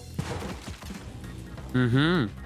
And sometimes it's already dead and it's worth way less. So Well, into the room to the guaranteed altar now. 4 minutes to go, everybody. 4 minutes until the no reset period, and then this run becomes the final run. I feel like he's going to go for that one and just try to. You know, Yeah, he's got the jetpack. He's gonna get the altar out of this, probably. So you need to sacrifice All of them. Yeah, I mean, it takes 8 dead enemies to get to generate a single. Oh wow, is he that close? Did he just need exactly 1? Fantastic! Yep. What a great use of the clone gun! So smart. So careful with the lava here. We have a compass. The compass don't work in Cosmic Ocean, but they're still very much useful before that. And now we're going to refill on HP. So in the place the DT just was, that's the Palace Pleasure. I don't know the name. Yeah. Neo Babylon. But right there, there's always like turkey and royal jelly, so that's why he's already at 10 HP. That was pretty convenient as well. Now we get Wow. the my skip God. here. I love Just this skip. showing off. Wow! Nice. Just hair raising. All the way up we go now, up towards World 7 to the Sunken City we go. We get the nice little cutscene here going through. 2 minutes to go. Fairly sure we're not getting the reset. This run will hopefully head into the Cosmic Ocean. We do have the 1 world to go now, obviously. We have 7-1 through 4, where we need to go towards the final boss. Grabbing... Yeah, I was just saying, we really want to see a Sun Challenge in here. Oh, yeah. Yeah, we won the Sun Challenge with the clone gun. Yep. I really thought that one shop meant no Sun Challenge here, but actually you can have a shop and a Sun Challenge. That's cool. Hmm.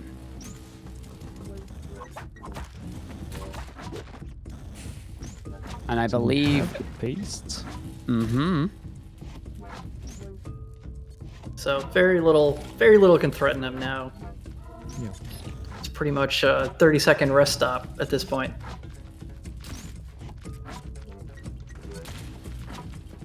and there's absolutely no way like to steal the arrow and to bounce, and because you have 2 lasers at the start of the challenge that completely block you off. So you have to wait those 30 seconds. Yeah, you can. I mean, you can move faster. You can bomb out the lasers and grab the arrow, but then you don't get the bomb bag. Oh, actually you can, yeah. I really thought that was mandatory, but no. Yeah, you want the bomb bag though. It's just worth so much. I mean, especially obviously with the clone gun.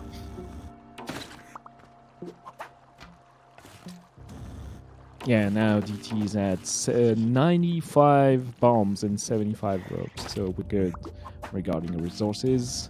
Yeah, great use of that clone gun to clone 1 dead bodyguard. That's such a surprisingly valuable use of a clone gun. It's such a low value target for the clone gun, and the payoff was so big. Yeah, that was like, I don't know how much like calculation went into DT's head. It was like, is it enough? Or it seemed like he knew that was exactly enough and didn't hesitate to Definitely count knew even.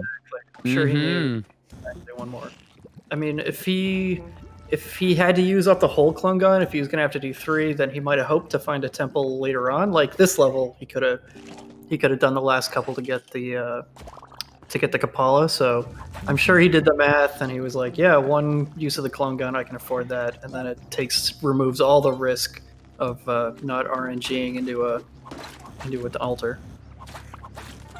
Makes sense. That is the top of the hour. Everybody watching now, this means this is the final run from DT. No more resets are allowed. The final run of the evening is underway. The question is, will it finish? And it is the top of the hour as well. So I believe we are going to be doing a commentary swap here. So Twin, I believe you're going to be jumping out for the evening now. We will be seeing you again tomorrow. Actually, no, I don't believe you are. I think this is your final time, isn't it? Yeah, it is. It's been a great pleasure to watch and to provide commentary for all these runs. This is so much fun. But yeah, sadly I cannot be with you tomorrow, so I'm going to have to follow along, but as a viewer, and it's going to be a ton of fun. I do hope we see a lot more runs, and we'll see what happens with that final run for DT. Indeed. Again, thank you very much for joining us. It's been a pleasure learning about your insight and your experiences with the game. And yeah, just thank you very much for joining us. I see you soon. And on the swap as well, we are going to pull in... We're going to pull in Doug here. Hello, Doug. Hey, how's it going? How you Doug, doing? what's going on? Alan. Good to see you. Hear you. Be with you. Indeed. And we got X here as well. How you doing, X? Hey everybody. Pretty excited for this final run of the day. Looking good, eh? Good setup, pace, jetpack, everything looking good. All cylinders firing.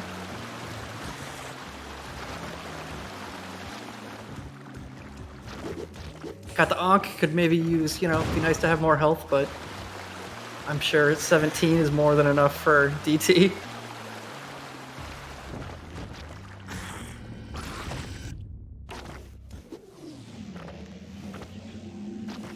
Well, here we go. The final run heading into the cosmic ocean. The game, he finishes the game and he starts the game. When one finishes, the other begins. And even with that extra clone being used on the guard there, still a very significant amount of resources available. 94 bombs and 73 ropes there. Yeah, he's still living off the, he's still taking advantage of the legacy of that first bomb shop that he picked up so many bombs in.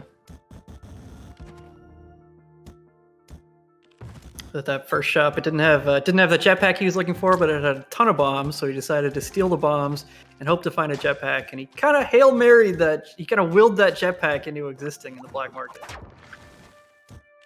Man, at the beginning of the day, we had like a weird number of runners who had the Sun Challenge on 7-2.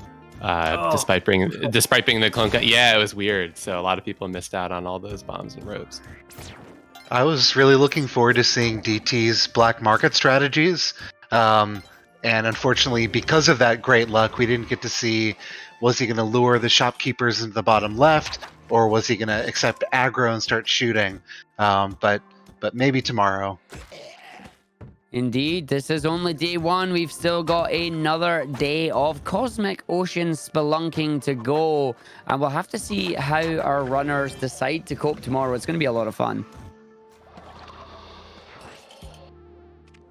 Yeah, I think a lot of runners just ended on a high note, got a PB at the end of the day, and said, you know what, that's good enough for day one, and tomorrow they're going to push harder. Currently, we're seeing DT also hoping to end on that high note and possibly get another PB today. Yeah. Yeah, So that many Oh, I was just going to ask, that DT time of an hour 8 minutes, that happened overnight here in Australia, is that right? It did, yes. Wow, nice. Yeah, two really nice runs by DT already, and this one actually lowered his Mossranking PB. So just making progress on the leaderboard. Still haven't made that world record yet, but definitely plenty of time left in the event to make that happen. Mm-hmm. So, Doug, being down in Australia, I have to ask: have you seen any of the the previous hour or so? Yeah, I saw some of Groom's amazing saves and falls. Did you see the mole? No, I've seen that there's a clip. I'm eager to watch it. I have not watched it yet. bananas. Yeah, no, we were having people that were curious in chat there. It's like, ask Doug about the mole. It's like, did you see the mole? It's like stuck between a bubble and the hard place. And then out of nowhere, this amazing mole just pops the bubble. It's like legendary mole. Oh, yeah. Good. I thought you were going in a different direction with that Australia question. Is Sunken City the right way up when you're playing? That's low-hanging fruit, that is. It's a 12-hour broadcast. We gotta... Oh wow, economy of bubbles all in the bubble shop there.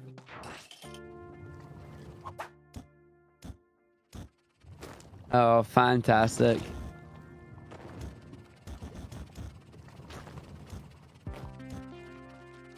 I like that we started watching this one right from the beginning, so we're going to see the whole thing through. Yep, it's the joys of the end of day one when we have one runner left. We get to put all our focus entirely onto DT here. And let's see if he can take it all the way, you know? Like, that's the goal here, is can he do it? Can he get up to 7 out of 9 again? No pressure.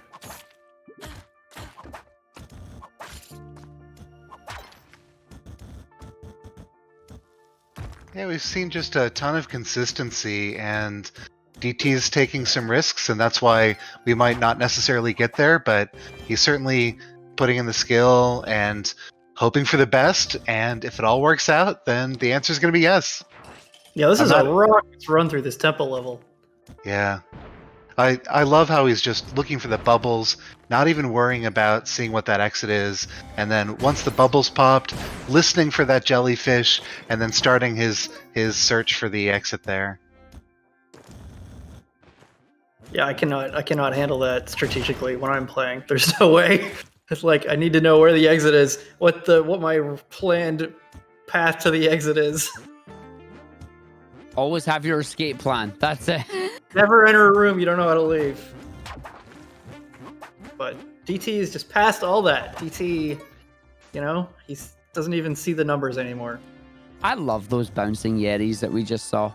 Like, just they're happily bouncing. Yeah. But a question, well, an item that just got picked up there, we saw a compass. Not the alien compass. So, whoa, sniped as we come out of the sky there. Are compasses useful in here, or are they completely useless items at this point? They do absolutely nothing in Cosmic Ocean. Completely useless items at this point. Complete Nice junk. You got it. They take up a couple of pixels on the heads-up display, so possibly even negative for that reason.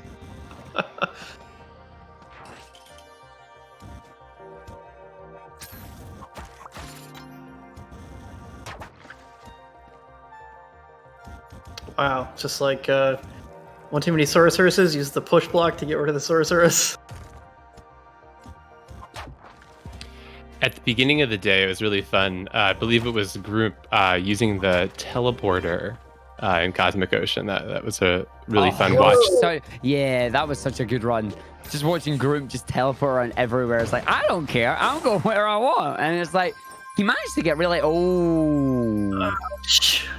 There's the on coming out. Yeah, did he overlap with the quicksand there? Was that what changed? Yeah. Stuck in the quicksand, slowing down for the jellyfish. Gotta find that jetpack again. Yep. And then gotta grab it. Oh no! Yeah, no, got it. Well, it's only at like 16 health or something, so not a huge loss of health. I mean, in terms of resources, it's not a big loss. Still got the jetpack though. Recovering that jetpack, which was really important. You need that mobility. Oh wow! Love those arrows flying out of space directly into your face. Before that Ankh usage, I was going to ask, do we think DT will be desperate enough to use a teleporter from a Crocman or something? But yeah, pretty risky without that Ankh. That's a question, actually. Like, I'm guessing, assuming by the context here, does the Ankh save you from like teleporting into the wall? So your jetpack was still going to explode in most cases. So I guess it makes it more risky. But if you don't have that Ankh, then therefore you can use the teleporter and there's less to lose. Surely the run's over, but you're not also losing the jetpack. I don't know how to evaluate that. Sounds pretty janky to me, no matter how you slice it. I think he's confident enough that if a teleporter comes out and he needs to save a minute or two, we might get to see it for a few levels. Yeah, that would be amazing. I wonder what the odds on a teleporter showing up out of a crate. Not high. It's around the probability of finding a jetpack in a present. Touché. Wait, but just to clarify, the Crocmen do drop teleporters. Is that right? If you kill them, is this too risky? Extremely rarely, though. It's extremely rare that they drop and they're also super hard to kill. Mm-hmm. Yeah, there's a lot of those numbers that I used to know for Spelunky HD that just I don't have that knowledge for Spelunky 2, but very rare. Think if you've ever seen a hover pack from a wasp in the jungle, it's that sort of rarity that the teleporter for the Crocman to drop after it's killed. The only odds I do know, because I asked Mickey, are the odds of an alien, like a little green alien, being inside a crate, which is 1 in 5, or being inside a pot, which is 1 in 5,000. That's more generous than HD. It was 10,000. So lucky too, more generous all around. Yep. God, he moves so fast through here. Just so scary. Yeah. That exit's going to be a real problem with at least one Crocman guarding the exit and then one standing guard if he's going to try to break in from the side. Yeah, maybe you can put some ropes up and go through the bottom. Yeah, I could see that. It's just deft, like maneuvering around these. Nice. Handled it nicely. Just donk on the head and right in the door. Yeah, doesn't have to overthink it. It's just good enough to deal with whatever situation comes up. Yeah, just because I'm scared of a situation doesn't mean DT has to be. Yeah, exactly.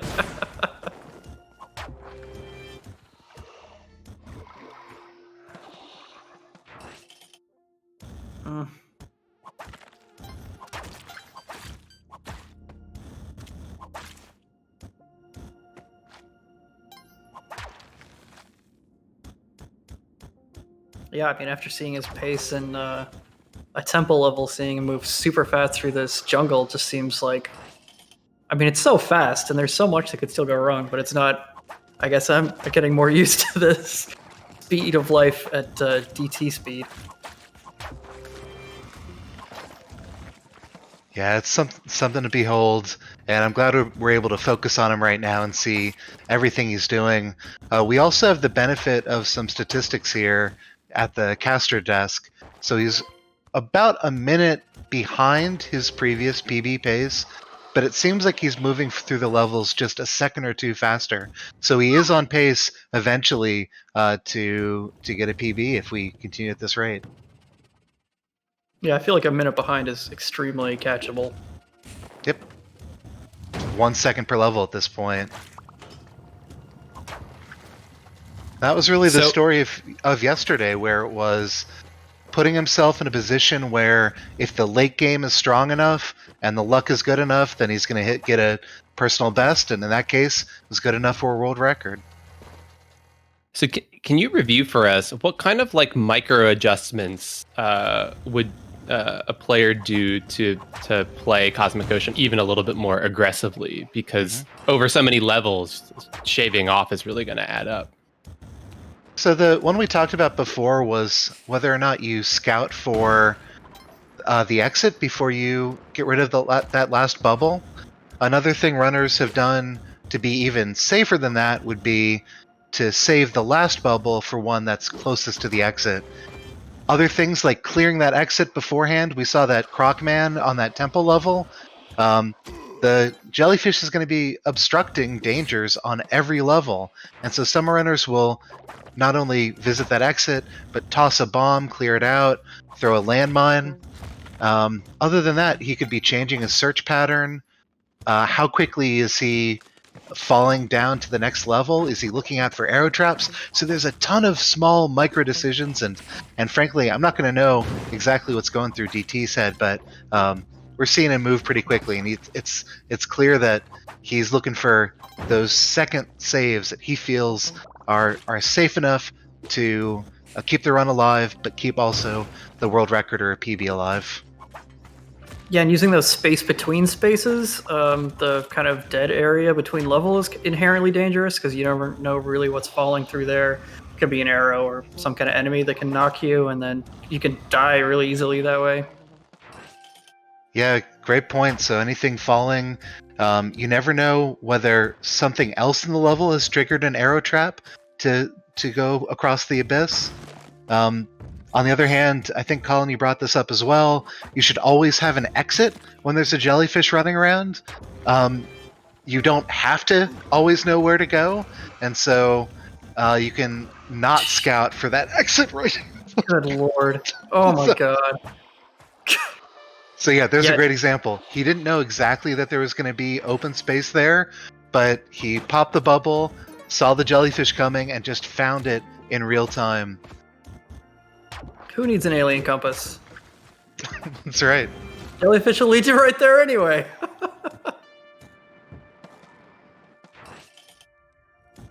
This is so nice to watch.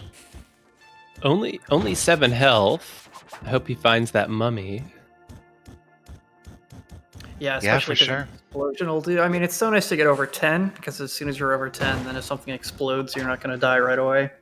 Although I guess he's got a jetpack, and he'd lose the jetpack anyway, so...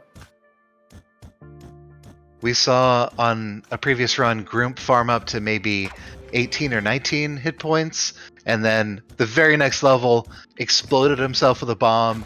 We're back down to 4 HP or so. But yeah, that's another thing. He's going to have opportunities for health.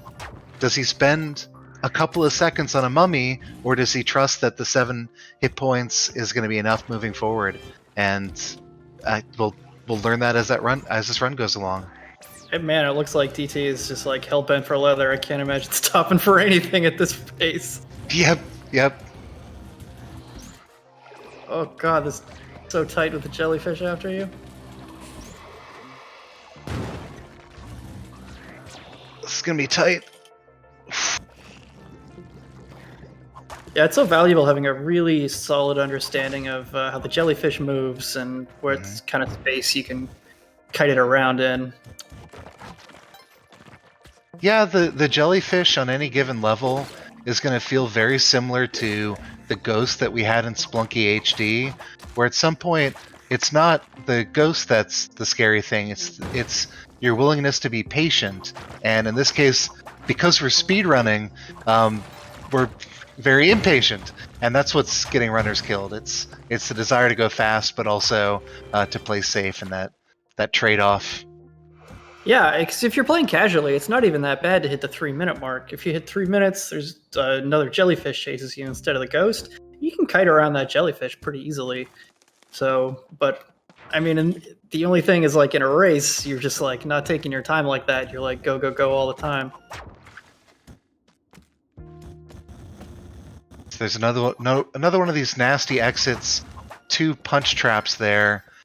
He could have spent some resources or some time to clear that out, but he's not going to be worried about that. He's going to look for the orbs, and then when it comes time to exit, he's going to use his best judgment and not take any time to clear it out. I was going to say he wasn't using bombs very much, but actually 86 is like pretty reasonable use of bombs by 734. I mean, he's not using them a ton, but he's definitely using them. I think it's just so well integrated into his play. He's never like putting a bomb and then waiting around for it to blow up to get access to things. It's always like incidental. He's always got something else going on at the same time. It's so easy to miss with bomb usage. Yeah, it's more of the 2.5 seconds or so that the bomb would take to explode that is more costly than using that resource. Right. There's certainly going to be levels in probably the temple in particular, where he's going to whip out 5 bombs at a time and clear out a full area. But otherwise, yeah, it's platforming. It's using the whip. It's using the jetpack. He is using the ropes a lot more liberally, and that's always to clear out dangers right above his spelunker. So 30 ropes used in roughly 30 levels. It's a good pace to be on here. Yeah, that is a really interesting point, actually, that he's using ropes more than might be using ropes more than he's using bombs. Because I guess the utility of ropes are still really high, but they don't, I guess you tend to underestimate them because the times when they come up is not quite as clutch as the bombs. He's also using a rope there. One of the strategies that runners use is marking where the exit is by laying a rope. And so he's going to know, while he's moving through the cosmic ocean, looping through the level, that's where I need to be once I've gotten all 3 of the bubbles. I use skulls to do the same thing, but I'm not in a rush. You just lay a couple of skulls near that level? Is that what you do? Yeah, if I find the exit, I find a skull, or if I can't find a skull, I'll use a pot or whatever, and I love mark it. the skull. Everything's a resource. Yeah.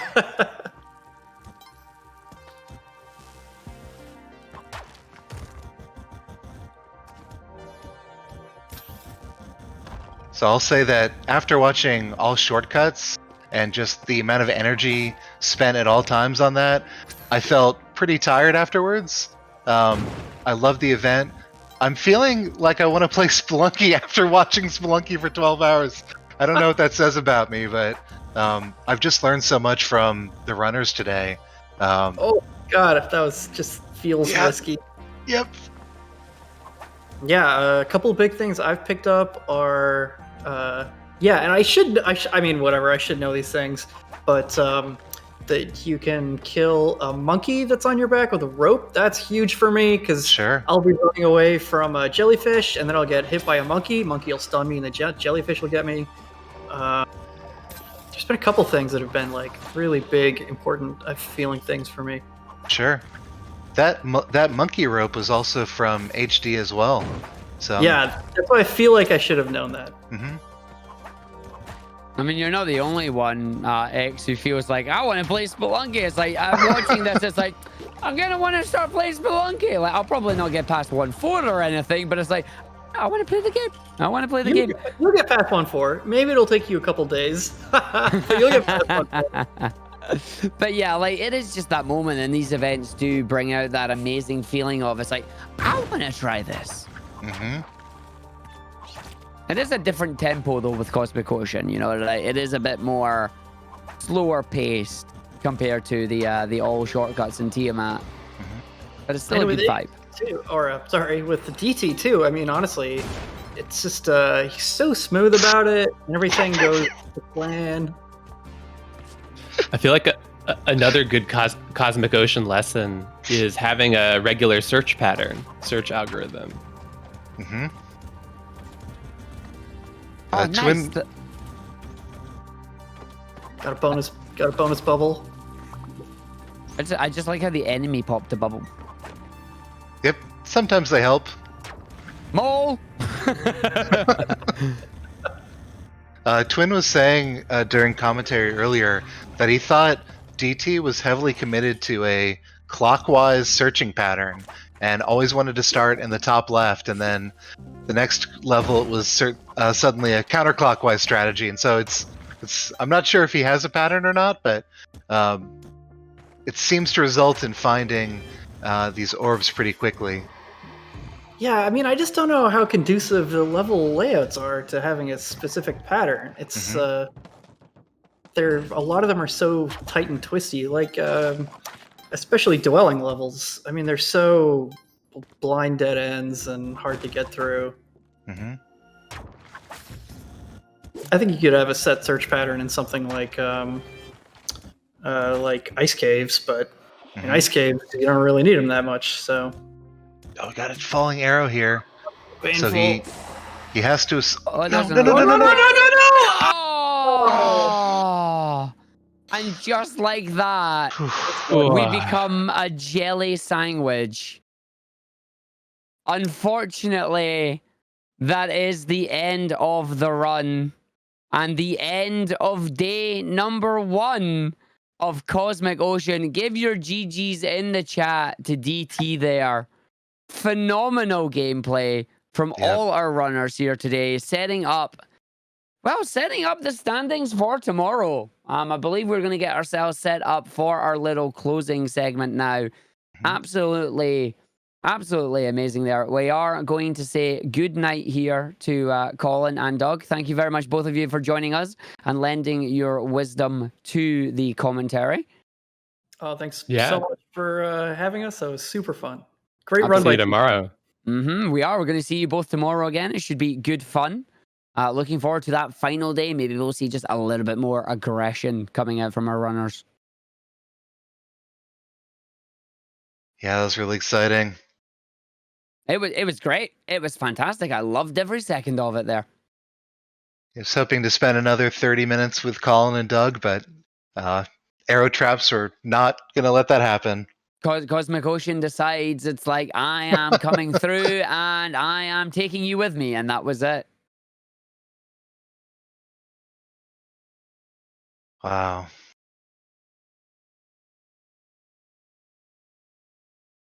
But yeah, you can see the event leaderboard up now. You can see the standings coming through. DT currently still in first, Spef in second, Twiggle in third, Krill in fourth, Grump in fifth, Hectic in sixth, Zanagir in seventh, as well as the fact that Grump, Hectic, and Zanagir, all three of them have been trying their hardest right now to try and get to that 799, but it's just out of their grasp right now. But there's still 12 more hours to go tomorrow. Still got 12 more hours, and I believe all three of us are up now. So how are you both doing that day there? Yeah. It was quite a day, and a very different day to the first day. Obviously, day 1 of Cosmic Ocean, but day 2 of Break the Record Live 5 as a whole. Because obviously yesterday we had All Shortcuts and Tiamat, so obviously a 15-minute to 20-minute run based on how fast our runners were, and it was a very different approach to everything. And then to see a very different approach in terms of itemization, but also in terms of endurance and approaching situations. We normally saw people like runners burning through the first 6 worlds, sometimes in like 10 minutes. It's like, all right, great, amazing. They're just down there and, grabbing whatever they can and preparing for, this long stint of just, orbs and doors, orbs and doors and jellyfish. And it's tricky. It's really, really tricky, and it's nice to see like a variety of different strats. Obviously the big one is we're seeing a lot of jetpack usage, and that being a key part of getting around Cosmic Ocean, but also such a volatile and dangerous way to move because of any fire contact. So if you get like a Volcana layer, you're like, oh god, what am I going to do here? But it's nice to see, you know, so many of the items that we didn't get to see as much of yesterday, we're seeing so much more from today. Like Vlad's cape coming into usage and climbing gloves being used, and the spring shoes coming out and being so helpful for Twiggle to specifically using that particular setup to get around. And yeah, I think it's been nice to see a different style from all of our runners, because obviously seven runners yesterday and today, but two separate two new runners today. Obviously Back and Blue Cadet from yesterday weren't returning. We instead had Speff and Zanakir join. So the other five, you know, we got to see a very different way that they approached the game. Yep. So I'm feeling energized. I'm super proud of my community, what they're able to show off today. But I'm so glad we have another day, because I feel like a lot of them still have a lot more to say and show off on this category. We've seen runners on pace when they get the items, that early jetpack, those extra bombs, that easy Kapala. I think the world record is certainly in reach. I think we're going to get close to it, or possibly exceed it tomorrow. I think we're going to get more PBs. We had DT get a PB today. I believe we had Speff as well, and Krill is right there on the threshold of getting another big time. I think those three. Hectic had another extremely fast run. He could very well be in first place on the leaderboard if, you know, 10 extra stages, or really that one key stage, went a little differently. So yeah, competition is pretty fierce. And I'm really curious to see who's going to be at the top of the leaderboard, and frankly, what the world record's going to look like at the end of tomorrow. Yeah, it's definitely, I think Hectic is a runner that I'm going to keep my eye on tomorrow as well, because it was interesting yesterday having that chat with DT after, you know, he broke the record in AST, saying that, you know, for Cosmic Ocean, one was very, you know, keenly aware of Hectic's quality, a very aggressive style of play that we saw from him today, and you know that opening run that he managed to get, that got all the way to 785, I believe it was, at sub 1 hour. And it's like, from that point on, if you're getting like 30-second or like sub 30-second screens, that's looking like a low, like a really, really low, like 103, 104, which is, you know, beating what DT has done today and pushing even further towards that sub 1 total, like overall time. So yeah, but you know, there's the risk. Therein lies the risk. Hectic plays a very, very aggressive game and didn't get another run in after that first opening, like absolute scorching run. And I don't actually think he has a lower gear to go to. I think he's going to be going fast no matter what. The only difference would be, do I scout the exit or not? But I think we're going to see Hectic is going to hold the run button the entire time. And yeah, so I think it would be much harder to see a 3-hour Hectic run than a run that gets deep just right above the hour mark. As it stands, of course, because it is all about how deep you can go first, and then it's time, with most of our runners having completed the Cosmic Ocean as a whole. If you want to be climbing up, you know, you do need to complete it. I would love to see all 7 runners get to 799 tomorrow. We'll see if that is the case. But yeah, fingers crossed, of course, for that. I think at the end of the day, was it 5 or 4 who had it completed? No, because group was almost there and fell. Yeah, just before so we're on 4. Yeah, 4. Yeah. Like what? Oh, that last group run, man. Watching that live, going through it, you're just like, everything that you think may kill him is not killing him. Like, he is alive, he is surviving. It's like, how are you still alive? Yeah. And then that soft lock, or what we thought was a soft lock, and then the savior mole from the heavens coming down and freeing the Ankh use there, keeping the Ankh intact, and then in like the room immediately after, it's like, bam, there's your Ankh use, and you're like, I'm so glad you still had that, because that run could have ended a lot earlier than it would have there. Obviously, you wanted to see Groom go all the way. You wanted it to become 5 there. But we saw Groom earlier, like you're talking about the aggressive playstyle. We saw Groom earlier in the day just taking a telepack in, one of the more dangerous items, and just going all the way through with it. Got up until about the 60 floors with it, and then eventually, finally, his luck ran out, and the jellyfish caught up with him. It's like, that was it. Run is gone. But yeah, I do think both Groomp and Heck there very much going to keep going at that full speed. And we can't, of course, we can't forget Xanagir. Like Xanagir, I definitely believe Xanagir is going to be able to get up there as well. And we will see a full complement of 7-7 getting those 799s. Like I would love to see all runners finish the run.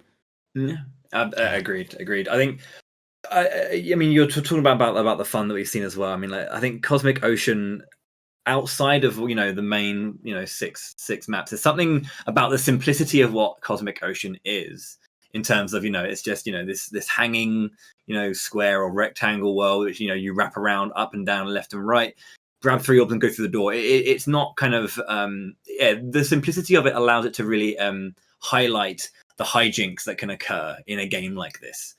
Because there's so much silliness that can happen in terms of both to the positive and to the negative. And we've seen that with epic plays like, I believe it was Xanagir, I think it was Xanagir, who dropped the jetpack and was trying to do that kind of like that rope combo to try and grab it again. It was falling endlessly in the middle of the void. And it was just so funny with the jellyfish going round and round and that patience and that, and very aware of the situation being ridiculous as all hell, but enjoying it and liking it.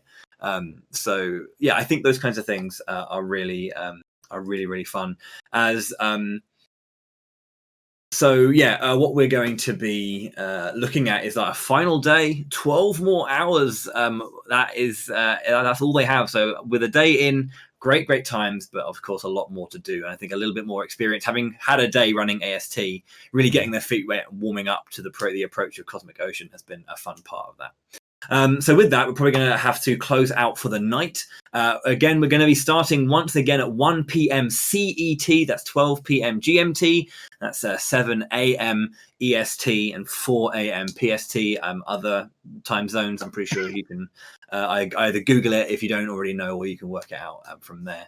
But yeah, one final day. I want to say another quick thank you to our sponsors. That's Twitch, Kaspersky, ViewSonic Elite, and of course, providing the prize pool for this particular event, the developers of Spelunky 2, Mossma. Thank you so much indeed. One more day to go, so if you have enjoyed if you have enjoyed today, make sure to come back tomorrow at 1 p.m. CET for that final day of runs, of action, of hijinks, of silliness, of fun, of everything Spelunky 2. This really has been quite a special and unique approach with Break the Record Live when it comes to roguelike speedrunning. So any final words before we say goodnight, Argic and Ix? I'm looking forward to tomorrow. I'm looking for more fun, more hijinks. I want to see what our runners are going to pull out. Like, we've already got 4 runners completed it. Now they need to get better times. We just saw DT first place, last one to finish, really trying to push that PB lower. Will he be able to do it tomorrow? Let's find out. So Derek was right about the moles. Derek was right about the moles. Well, there you have it. Thank you so much, guys. We will be back tomorrow, as I said, at 1 p.m. CET. We will be your hosts again for the final day. But until that time, from Argic, from Ix, and myself, Bowie the Hero, it is good night. We will see you tomorrow. So take care, stay classy. Cheers.